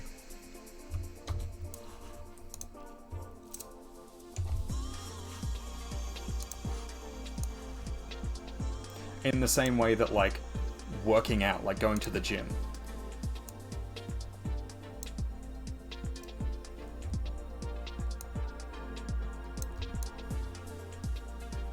It's gonna suck to begin with, and you may not want to do it, but the more that you do it, the better it gets.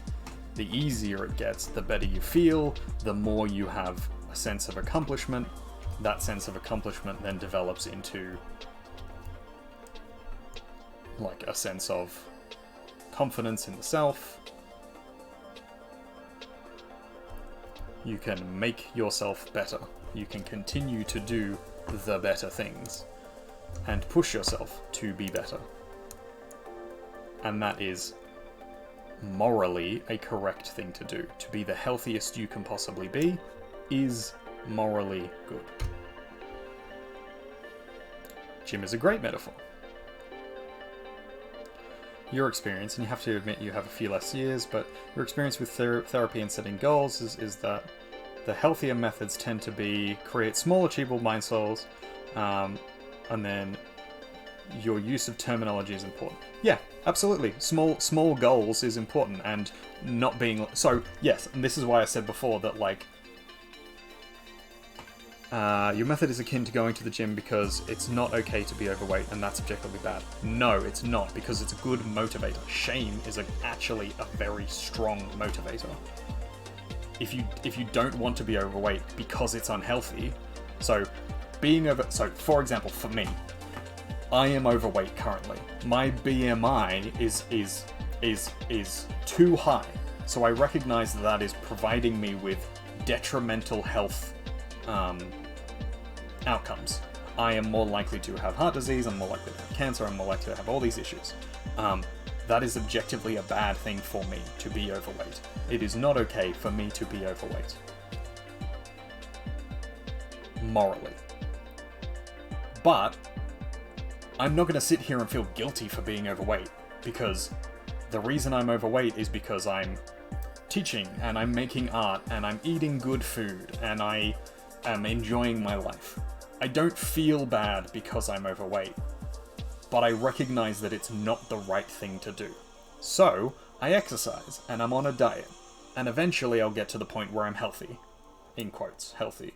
I'm at a weight range that is not considered to be overweight, and therefore my health outcomes are more positive.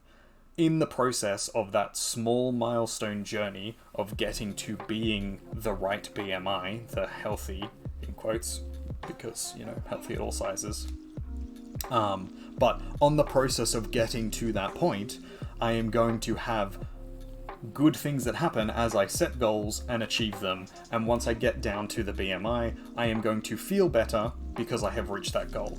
I did get down to a reasonable weight. I was very, very close to being my ideal BMI. Then I went to France and ate lots of really good food, and now I'm back up to being the heaviest I've been. I don't feel bad in myself about that. I don't sit there and feel guilty because I'm now overweight. But it is a motivator to get me to do the right thing, to get me to exercise and to diet again, which it's doing. And as I have continued to focus on the fact that I'm overweight, means I'm more likely to continue working on being the right weight, as in exercising more and dieting to get to that point, and eating healthier, because the problem was I wasn't eating particularly healthily. So I wasn't doing the moral thing. I recognized that it was not okay, so I'm changing my behavior to then do the better thing.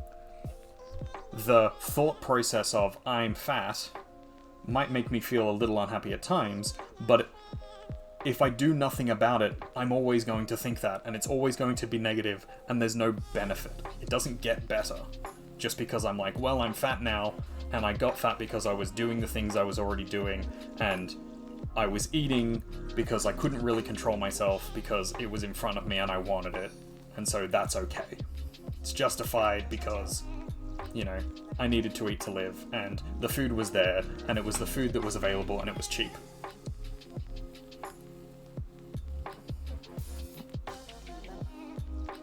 I'm gonna have to catch up because you said a whole bunch of things.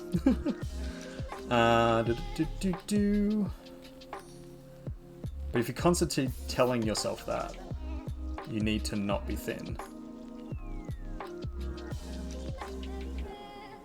That doesn't make sense to me. Anyway, we'll move on. It's a good motivator, that's true, but it's proven to be more harmful in the long run. Focusing on the good, not necessarily. Going to the gym to not be fat instead of working on yourself because of behaviors are not okay. You go to the gym because it's good to be strong, it's good to have good energy. Yeah, but you can have both of those things at the same time. You can have the argument that it's not okay, and it is okay to be fat if you want to be fat. Like, that's your personal choice, but it is more unhealthy for me, specifically as a man, to have the fat around my stomach, which is what I do. So I'm going to try and get rid of that fat because I know it's not okay, I know it's not healthy. And concurrently to that, if I go to the gym, I get stronger. If I eat healthy, I get stronger. And that's morally a good thing to do. And being fat is morally a bad thing to do, because I'm more likely to die, which means I'm more likely to leave Lizzie Bell alone. Bad thing. Both of those are true at the same time. I can hold both of those things at the same time, and neither one of them is harmful. If I focus on one constantly, then yeah, it is harmful. But the idea is not to focus on it. The idea is to say, recognize that it's not okay, recognize that it's not the thing to do, and then work to fix it. If focusing on the good thing, on focusing on it's good to be strong or it's good to have energy or whatever, is the way that it motivates you, that's perfect. Do that. If the way to motivate you is to go, it's not okay, and so I need to change it, then focus on that. One of them is negative, one of them is positive, but both of them are getting you to the end goal of the thing before was not good, and the thing afterwards is good. So I'm going to change the behavior by doing something, and the doing something is the important bit. Because we're talking about moral behavior, what you should be doing, not what you have done. You can recognize that it was the wrong thing to do, you can justify it if you want to, but the idea is to change the behavior, so doing an entirely new thing. If you don't do the entirely new thing, then you're just doing the wrong thing again.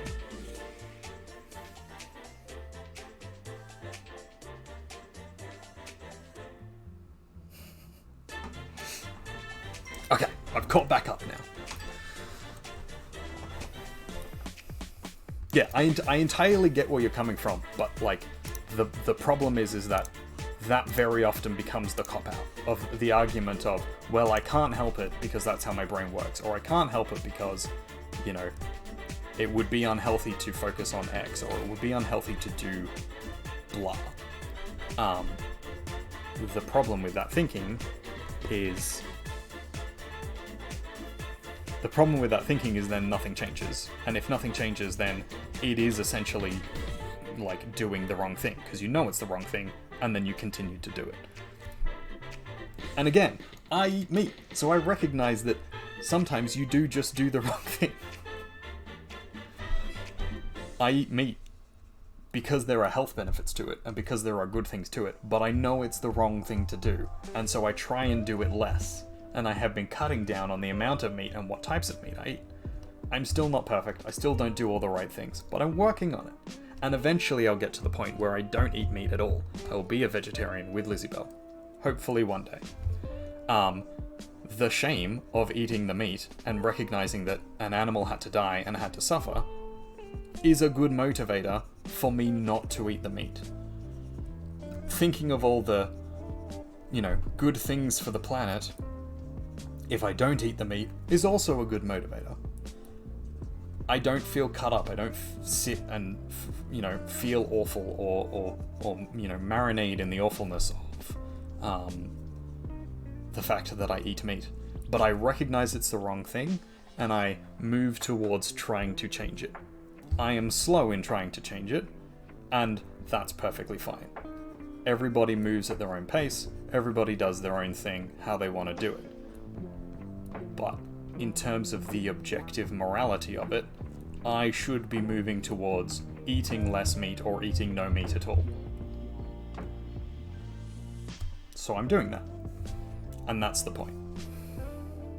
The point is to not justify it, not sit here and say, well, I'm going to keep eating meat because red meat's good for protein and it's the most compact protein source, and and it's the thing that's available in the shop, and it's, vegetarian meals are more expensive or they take longer to cook, and so I'm, and this is why I don't. But or even worse, to say, well, I know it's the wrong thing to do, but here's a bunch of reasons why I don't. Like why I'm not going to change. And I'm not saying you're doing that. Or that, I mean, there's a lot of other people who do that, but the problem with the justification argument is that it usually does end up something akin to that, well, here's a justification, and then I'm going to do nothing to change it. And so, if nothing's changed, then you've recognized that it's bad and then kept doing it.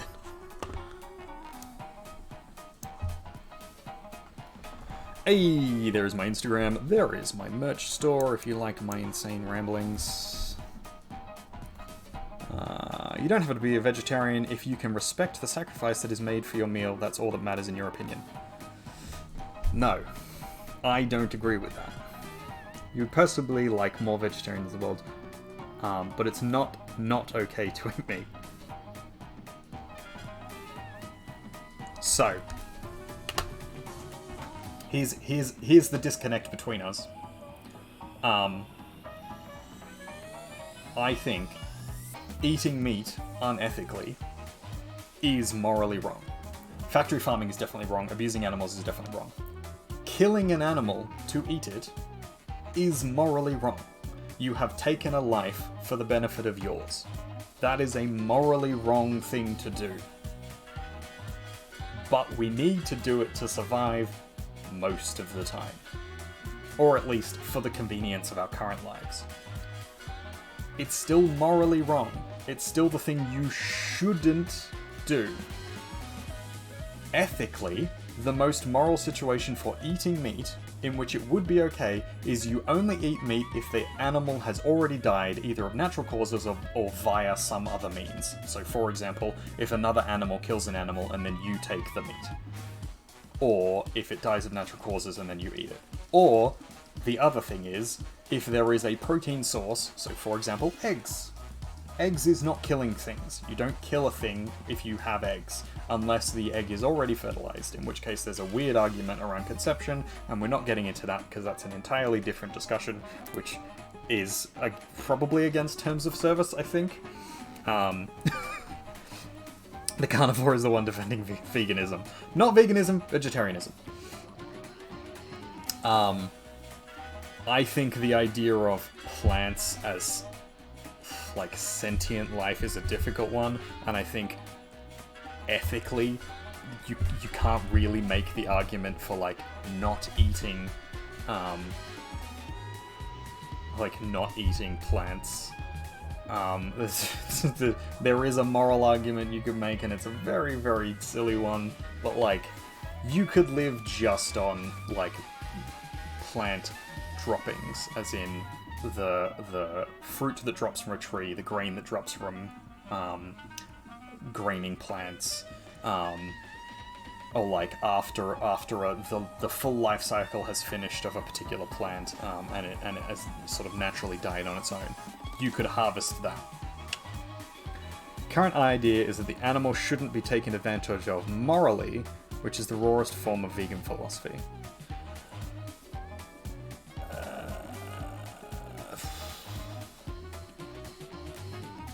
Not necessarily that they shouldn't be taken advantage of, but like they shouldn't be harmed. So like I would have no issue with milk as long as it isn't factory farmed. If you don't kill the calf and you don't you could artificially inseminate if you wanted to. It's a weird argument, but like consent and blah blah blah blah blah. But like, you know, if the animal is pregnant and you don't kill the calf to stop it from, you know, taking all the milk or whatever, and you take half of the amount of milk, like it's not taking advantage of that animal, it's not causing it harm. But it wouldn't be vegan. That's not a vegan diet. You don't eat a vegan diet, but you could still call you a vegan. Yeah, this is an argument that Lizzie Bell makes a lot, is like the ethics and philosophy of veganism, the idea of like, as long as you are doing it ethically, then it's vegan. I mean, and that the whole idea that like, oh, well then, you know, cannibalism is vegan. It's technically not, because you're still eating an animal product. Like, even if the person consented. But like, a philosophy is very different to the diet. Yeah. That's an argument you can make. But, even still, even if the philosophy is different, the idea is... So, like, the whole point of the thing is that you are not eating meat or animal products. Even if you're ethically doing it. So it wouldn't be vegan in most vegan circles. Like, it wouldn't fly, essentially.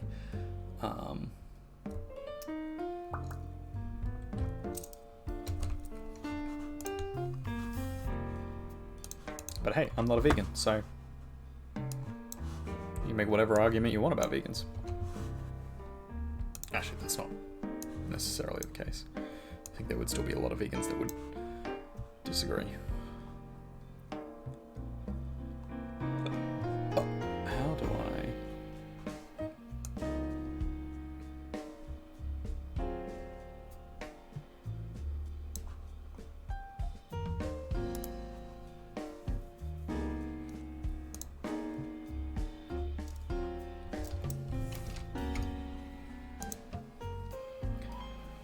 There are a lot of levels to it. The first tier is what you're saying, the strictest version, damn near impossible to have on a global scale. Yeah, absolutely. I mean, most things are impossible to have on a global scale. Doesn't mean we shouldn't try.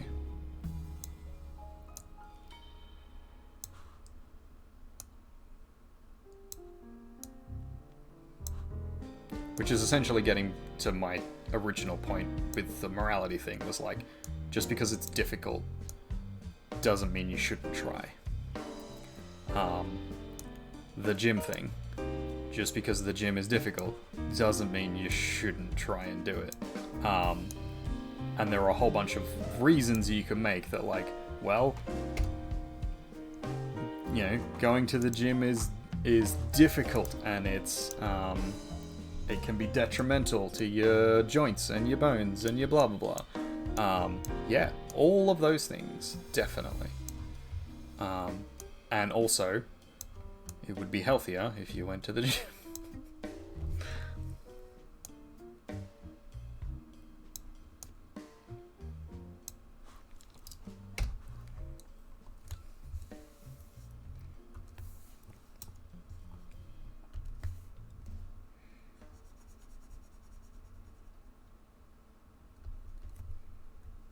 But I'm never going to shit on someone because they go to the gym. Because they don't go to the gym, is what I meant to say.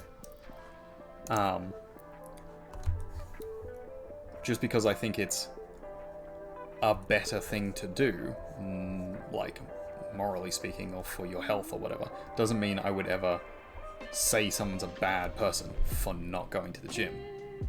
That's... Is it magic or is it science? Fuck you, buddy. In this case, it's science. A lot of what I've been discussing is science, not magic.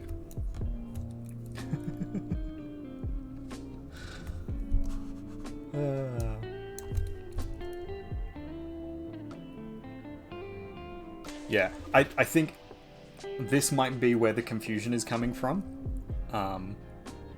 between us in this. Moral, in this sense, the sense I'm discussing, while it's talking about things that are good or bad for you, doesn't mean you are good or bad for doing or being those things. Just because you say a thing doesn't make you that thing.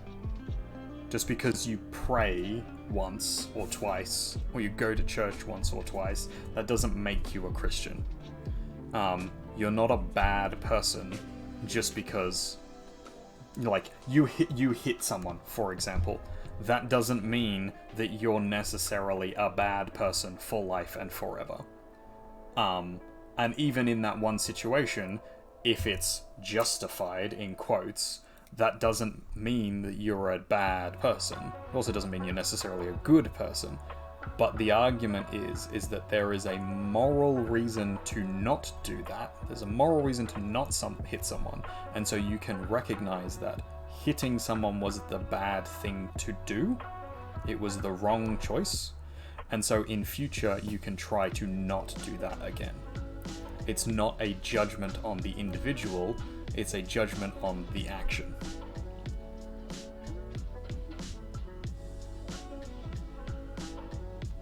If that makes sense. Or if that clarifies something.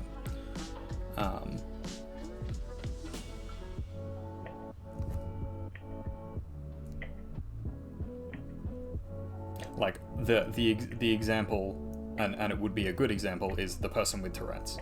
If the person with Tourette's is swearing or saying racial slurs, they have a reason that they are doing that. They can't help it. So they're not a bad person because they made the racial slur. They're not a racist. But if they don't do anything about it, then it's the wrong thing to do.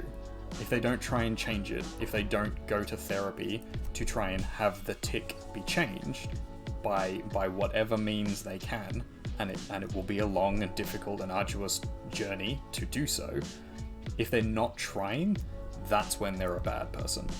When they know it's the wrong thing and do nothing to stop it.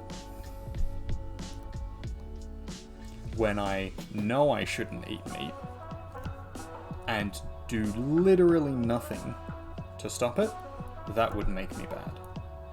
But recognizing that it's the wrong thing to do, and then having days when I don't eat meat, means I'm actively taking steps to try and do the right thing.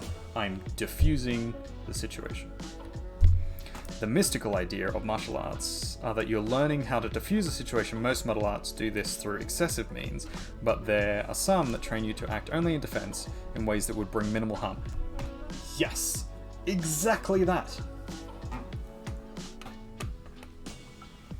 Star Wars, for example, sci-fi series, not fantasy, Jedi takes that to the extreme. Yeah, exactly. So the argument would be your Jedi training. So here's your Jedi training. There is a violent situation happening. If you did nothing, that would be the wrong thing to do. If you tried to defend the person only without using force against the other person, purely deflective techniques, that is the morally right thing to do. You are defending the other person, you are not harming the person who is causing harm or whatever.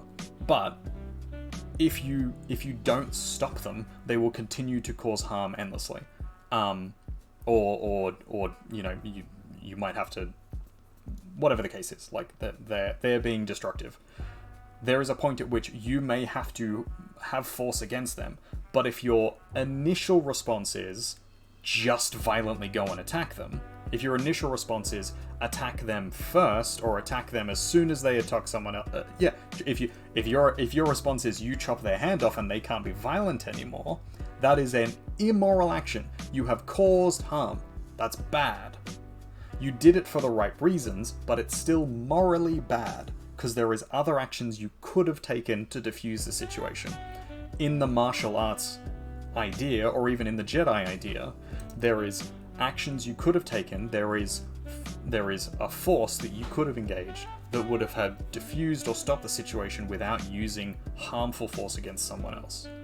That is not always available to you in the real world, but if you continue to work towards being good enough at whatever it is you're doing, at the martial arts that you're doing, that eventually you can be purely defensive and save everyone, that is the best course of action, and you should work towards that, because it's the right thing to do. You may want to also, you know, practice being forceful against other people, because eventually you might have to use that, and that's fine, that's reasonable. But it's not morally right. If you chop the person's hand off and go, that was morally not the right thing to do. Yes, I did it because they were harming other people, and so it's okay. Then the next thing happens and you chop the person's hand off again, and then suddenly you're chopping everybody's hand off to stop them from doing the wrong thing, and you are Sith. You're a violent person doing violent things, and you are just stopping. You are the violence. You are the one doing the wrong thing. You can argue that you're doing it for the right reasons, but morally you're still causing harm. You're still doing the wrong thing. But that's the grey area of morality. Some people think that is justified because. Am I calling Obi-Wan a Sith? Well, if he continues to be destructive and cause harm to people.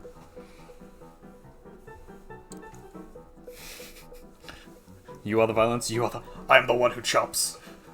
Jesse, we gotta use the Force.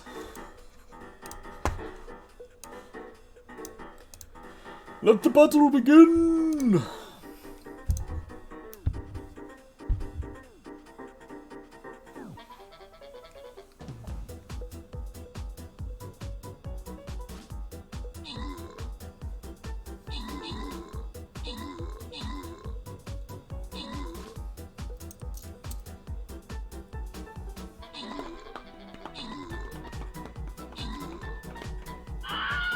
Katie Long for the win.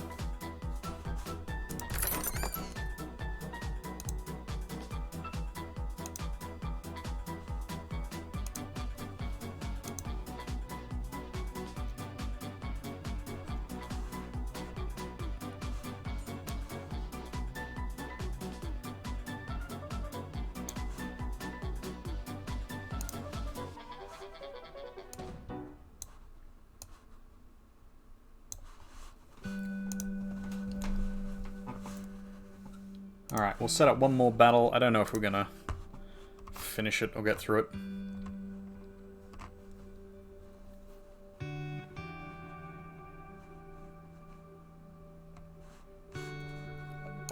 And we'll start quickly colouring some of this.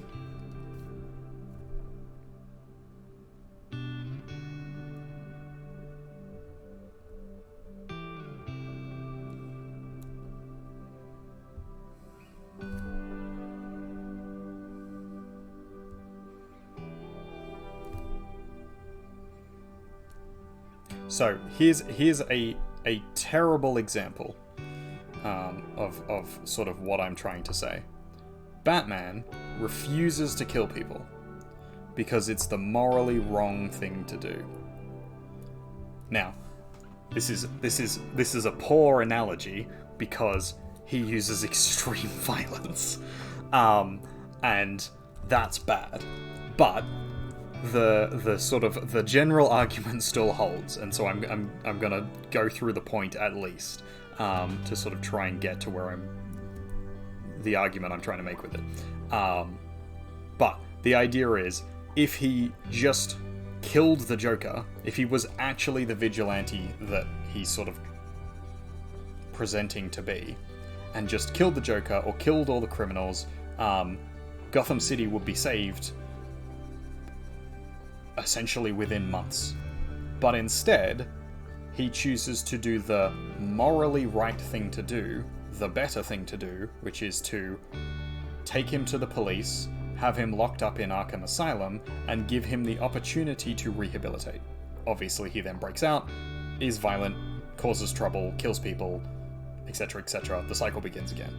Now, this is a bad example because A, he is particularly violent as he is apprehending people, so he's not a great example for, doing the exact morally right thing to do. But the fact that he has a line that he doesn't cross and refuses to cross is important. And that's the idea of, like, the objective morality of it. Like, it doesn't matter how many times the Joker kills someone else, or like, the violence he causes to someone else, or the bad things he does, it's then not justified to kill him. It's not okay to extend the violence further.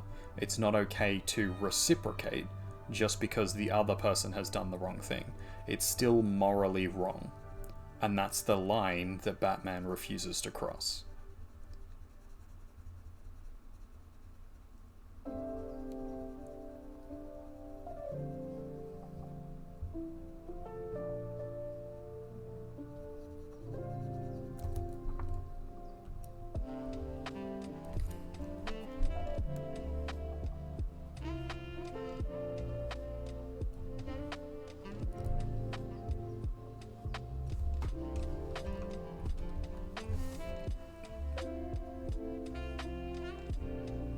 Yeah, there's a specifically with the martial arts discussion. There's a big issue of people coming to like America, for example, and presenting Western ideas of martial arts with a coating of like their former Asiatic heritage, because that's a big thing. Like, the whole idea of martial arts specifically, of like Wing Chun and Jiu-Jitsu and Judo and like these martial arts are as much about training the mind as they are about training the body. And it's specifically training, not combat. They're not training you to fight to harm someone. They're training you to fight to control your own body should you ever get into a fight, so that you don't kill someone, so that you don't do the wrong thing and cause unnecessary harm. Because using the violence is not the right thing to do. You should be able to de-escalate the situation. There's a great example of a martial arts instructor. He's like a judo master. And basically he's talking about the best way to deal with an attacker. And he's sort of going around the room and he's like, okay, so there's this attacker, he's got a knife or he's got a gun or whatever. What's the best way to sort of solve this situation? And his various different students are like, this hold or this position or blah blah blah, or start with this stance and then blah blah. And his response is, okay, here's what I would do. And he yells and then immediately runs the other way. And his argument is, you don't need to fight. Like, it's not the right thing to do to fight just because there is a fight. The moral thing to do is to de-escalate the situation, to either take yourself out of the situation or to try and talk your way out of the situation. And he says, if you can talk to the person and talk them down, do that. If you can't, because they're crazy or whatever, or, you know, the situation's too dire, they're going to be violent and they have the means to do so, then just leave. Like, that's the better option. And then we got the Americanization of martial arts and the westernization of martial arts. And then that bloomed. And then we had martial arts as, like, a fighting force. The idea of, like, we're training you for self-defense. You're gonna fuck someone else up. That's not what it was for. That wasn't the purpose of it.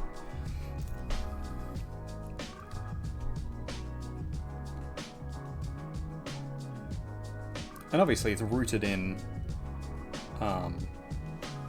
like, martial styles, as in, like, army fighting styles. But even back then, you trained it to train your body and your mind, to train yourself to do the right thing in a difficult situation. Not to be as not as competently violent as possible. Like, you don't want to be the most violent you can possibly be. It was about being the most restrained you could possibly be so that you didn't immediately kill the other person for no reason.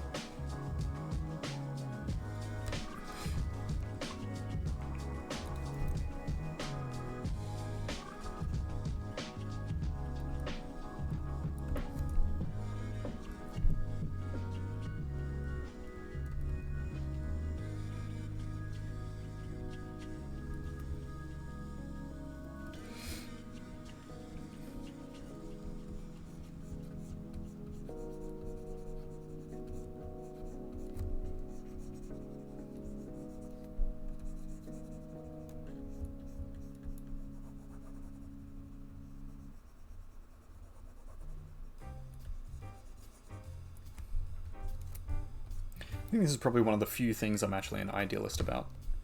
It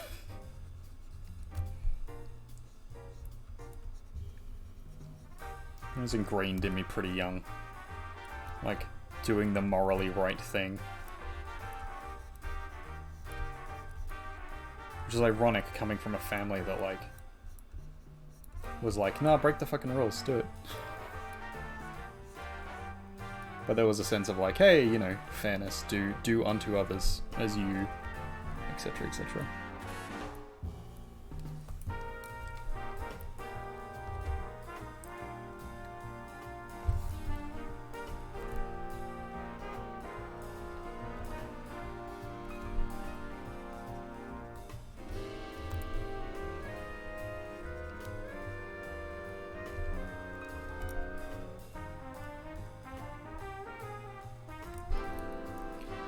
Alright, ladies and gentlemen, it is officially December. You get morality, you've been with me on that, but I think you stay at an impasse when it comes to the idea of self-perfection. Though you find the idea quite commendable. Yeah. I mean, so my argument is essentially just, why wouldn't you? Like, yes, you can't be perfect, but you should try. And that's essentially all I've been arguing for the whole time, is like, if you're not trying, then you're doing the wrong thing. If you're not bothering in the first place to try and be better than you were the day before, and you don't have to, like, I was gonna make you do it, but like, if you're not trying to do the right thing. And the day before is probably the wrong way to say it, because I wouldn't expect everybody to be better than the day they were before. I'm not expecting everybody to constantly be at the gym and constantly doing, you know, blah blah blah, and like, it's hard. So, you know, there's going to be years where you don't improve at all, and then there's going to be years where you, like, leap forward because you're, you know, working so hard on yourself. But if you never try it, if you aren't trying at all, and if you think that like, well, it's not worth it to even bother, but you recognize that the thing you have done is wrong, like that's where the difficulty is for me. Why wouldn't you? Because there's better things to focus on. Energy is perfect. Ah, no! See? Pfft. Jack of all trades, but master of none. Master your trade. No, jack of all trades is better than the master of one. The full saying is, a jack of all trades is a master of none, but better than a master of one. I can't remember the exact one, but like, essentially the argument is that like, someone who can do a bit of everything, someone who is competent at all the things, is better than a specialist who can do nothing else. You should try and do the things. You don't have to do everything, but you should try and do the right things, because that's to your benefit and to everybody else's benefit. If you are hyper-focusing on one thing and doing that one thing really well, but then you're doing terribly everywhere else, like, that's not a good thing. You have that's not to your own benefit, it's not to anybody else's benefit.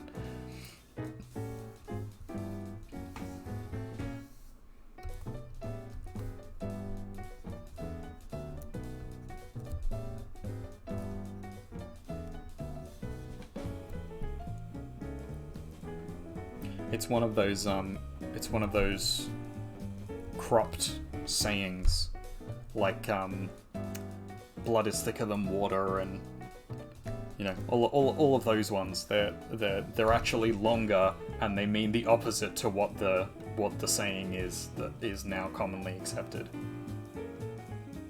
Except yes, it is. No, it isn't. Being a master of a thing is good. Mastering a trade is good. But if you are then not doing all the other things, like, so for example, you could be a brilliant artist. For example, I could be the best artist in the world. But if I can't make food, if I can't keep myself clean, if I can't like keep myself healthy enough to survive long enough to become a great artist, if I can't have relationships so that, like, if I can't talk to people so that I don't have an understanding of the world, then I'm not going to create great art because I can't talk to people. You still need to be a jack of all trades. You still need to do all the other things and do them well and try. Do the moral things, do all the other things. You can't just hyper-focus on the one thing. Because being a master of one means that you have failed at all the others. If you are a jack of all trades with a specialization, that is actually the ideal, and that's what that saying says, that like, if you are competent in all the things, that means that you would be a pretty decent person. If you're good at lots of little things of someone dying, you can help them a little, because you have learned a little medicine, but you didn't have time to master it. The doctor mastered medicine and can save the person from dying, except that in that analogy, if the doctor has specialized purely in mastering medicine and nothing else, then he might not even be alive to actually administer the medicine.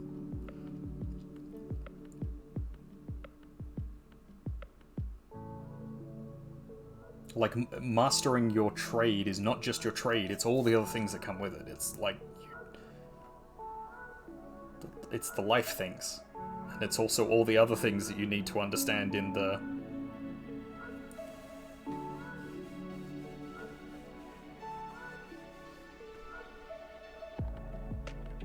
I get what you're saying, that like, if you hyper-focus and hyper-specialize, you can be the best at a thing. But that doesn't make you a good person. That's not better for society. It's not better for you. It's not better for other people necessarily. It would be good. It would be really good if you then worked alongside a whole bunch of other people who are also doing the things, but you require all the other people to help. And if you are requiring all the other people to help, then you're a burden on the group.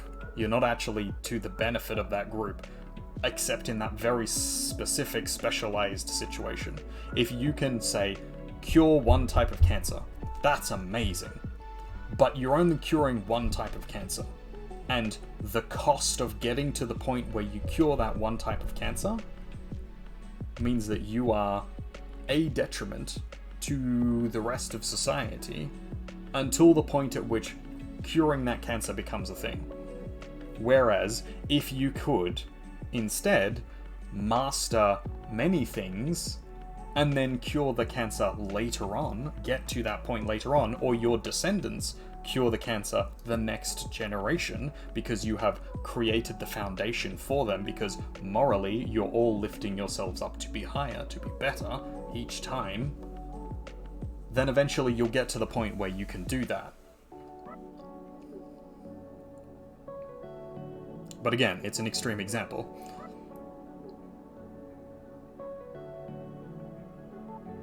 The plant before the garden before the forest. Yeah, but that's my argument.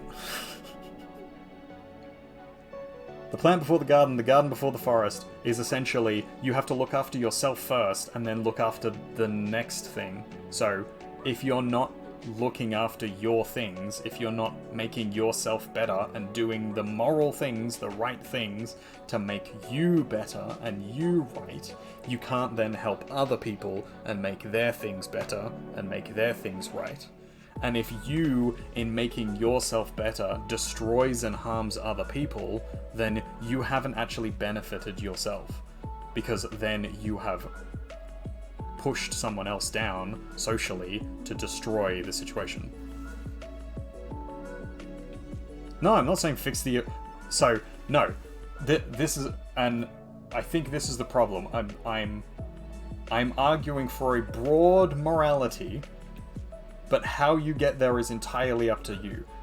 Baby steps, little steps, is probably the best way to do it, and is the way you probably should do it.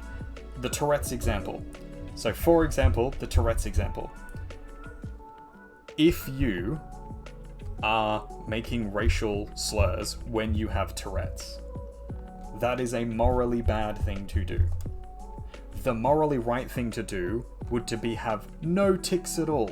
That's probably impossible, but it's the moral thing to do, to eventually get to the point where you're not interrupting other people by making noises or having a visual or verbal tic. That might be a nirvana, that might be a dream you never get to, but if you work towards it, you will get better and you will have better things.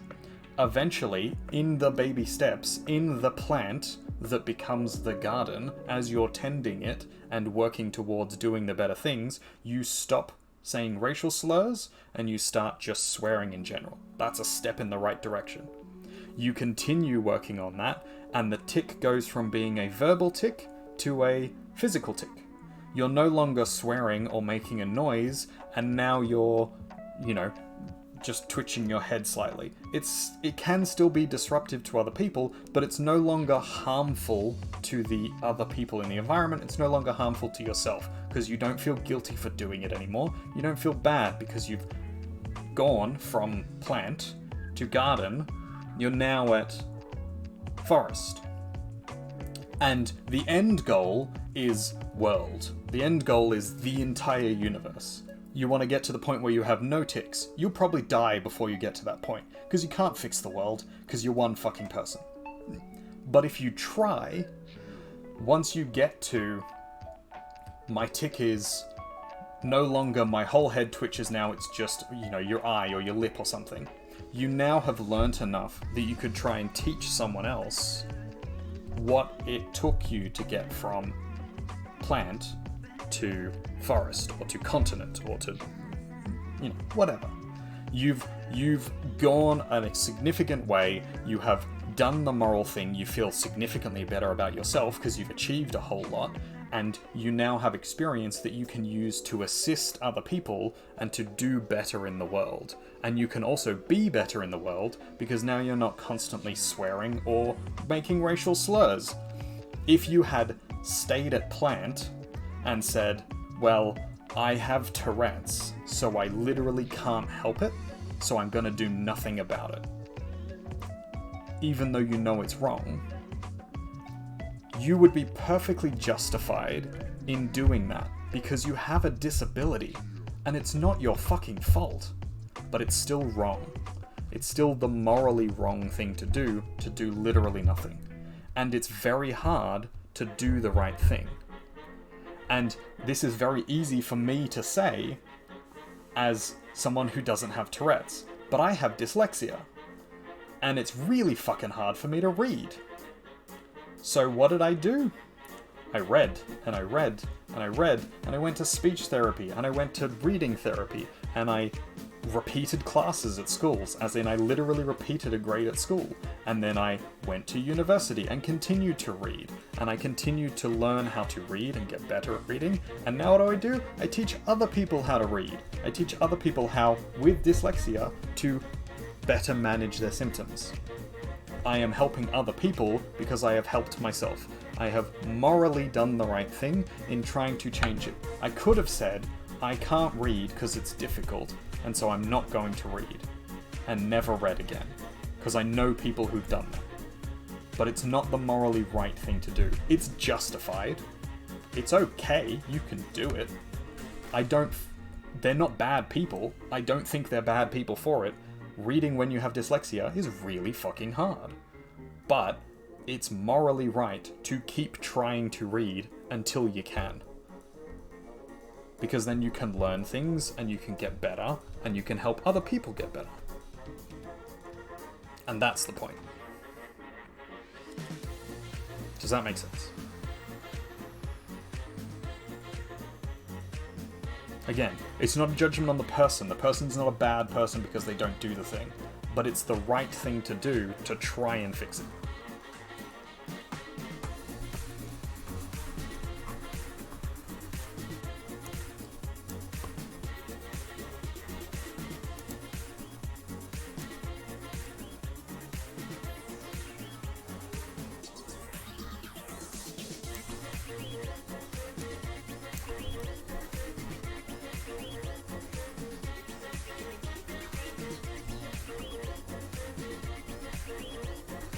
You still read though.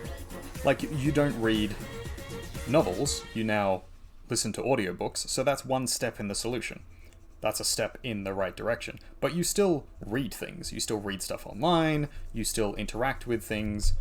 Like, there are people who literally just don't read.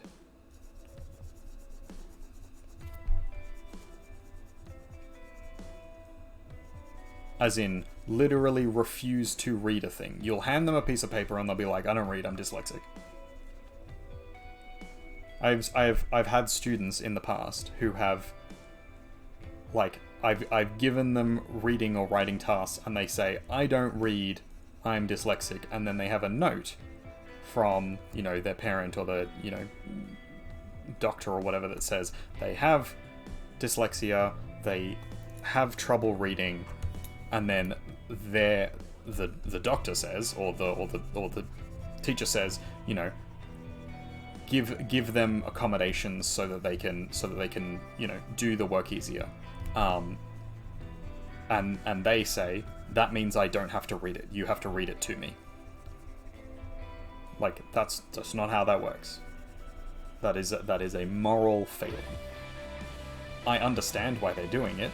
I understand entirely that it's very difficult, and for a child, of course they're not going to want to push themselves and to try really fucking hard to learn how to overcome the disability they have, to overcome the hardship that they have to face alone, or at least that they have to face, like, within themselves.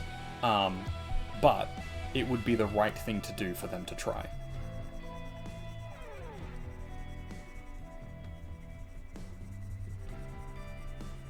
And like I said, I've literally done it myself. So this is something that I can be like, yes, this is a standard I hold myself to. But it's not a failing to not hold yourself to that. I still eat meat. It's perfectly fine.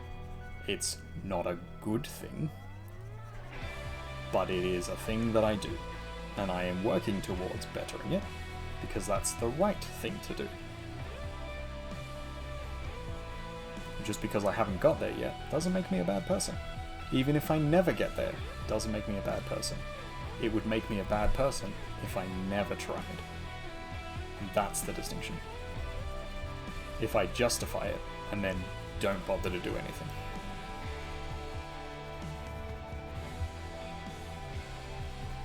But what the fuck do I know, man? Just a guy ranting on the internet about morals.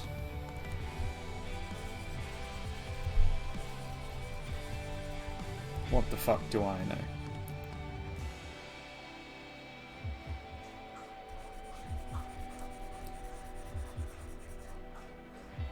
It's fine is a synonym for it's okay. No, because there's difference there.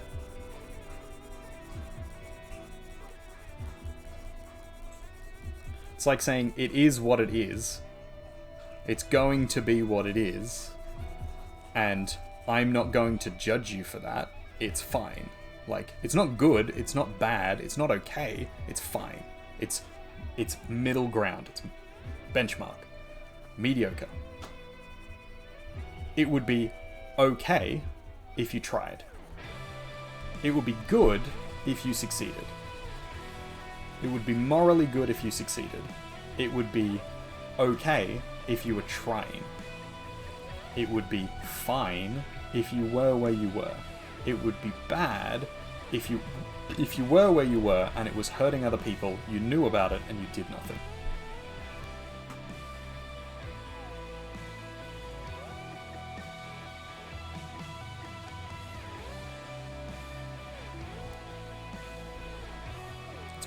Personally semantic for the phrase. I've always found fine to be like middle ground.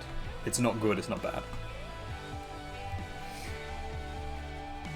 But that might just be because that might just be because most of the people who I've like been around, whenever you ask them how they are and they're like, yeah, I'm fine, what they actually mean is like, you know, I'm not good, I'm not bad. It just is. And then yeah, it is then at that point it's a semantic phrase. That's probably the last one you'll catch me on for the night. Well, given that we're going to finish up soon, yeah, probably.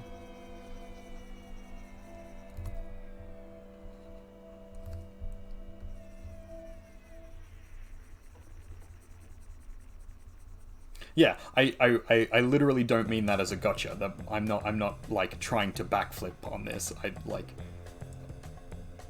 I said fine intentionally. Saying I'm okay, usually, yeah, okay, I guess. That's a fair argument. You could make that. But then again, that's just like a semantic. That's a semantic argument around whether it means something different, and that it justifies the rest of the response, because everything else I've said shows that it's clearly not a good thing to do. So even if I say it's okay, that doesn't negate all the other things I've said.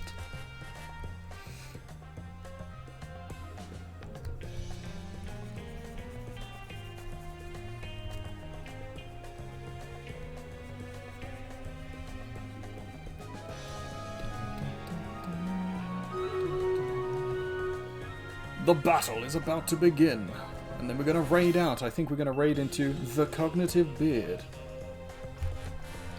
You going to stream, right, Cog? You going to stream philosophy? Now that Men's Mental Health Month is over. Oh, quick! Check the charity. Did we get to 1,500?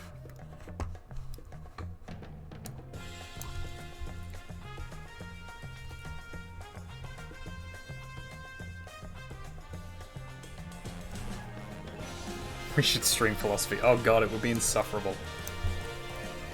We should not stream philosophy. I mean, we can, if you really want to, but it would just be more of me being an insufferable shit about, like, everything. Because I know I come across as, like, judgmental and like, idealistic.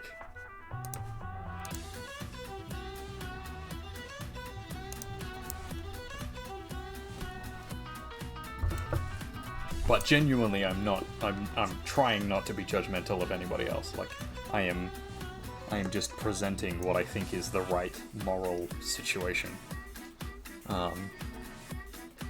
And the problems that I've come up against with people. Because, like, having traveled the world, I've interacted with a lot of people who, like, just don't give a shit. Like, they don't give a shit about other people, they don't give a shit about themselves. And they wouldn't do the right thing, even knowing it was the right thing, just because they don't care enough to. Which is sad.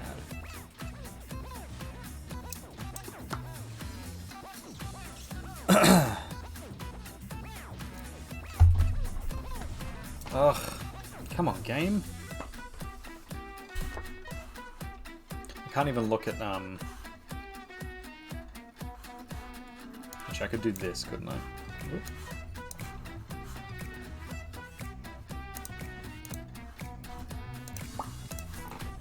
So that I can, look at who's streaming at the same time. Battle is ready to go. Alright, let's do it.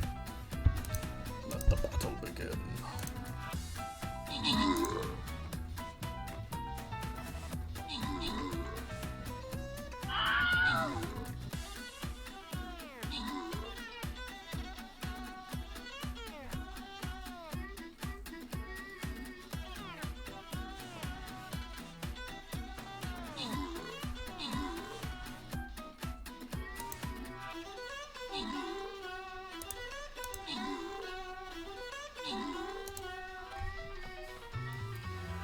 You were supposed to work on D&D stuff, but you decided to have it to me instead. Sorry, buddy.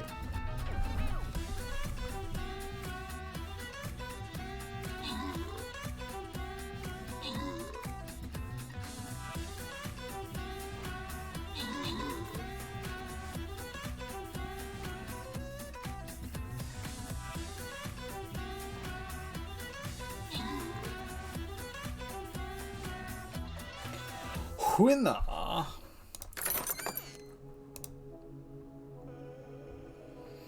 Alright, very good. Congratulations, everybody.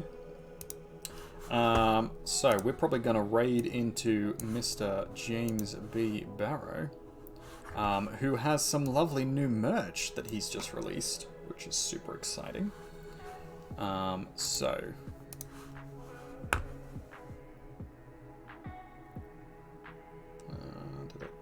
Yeah, that's who we're gonna raid into.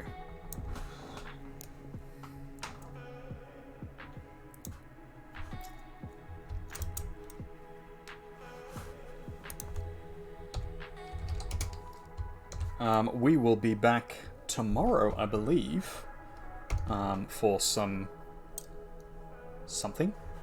streaming something. If we don't end up streaming, then you might not see me for a little bit, but we'll see how we go. I'm just double checking. I will be tomorrow. What we're doing as a plan for next week, because Lizzie Bell is going down to Sydney. I am potentially going with her, but we're not sure yet. So there's going to be some back and forth. We'll find out for sure. I'll post it on the Discord to let everybody know what's going to happen. I will hopefully be around, but maybe not. But hopefully tomorrow we're going to have a stream.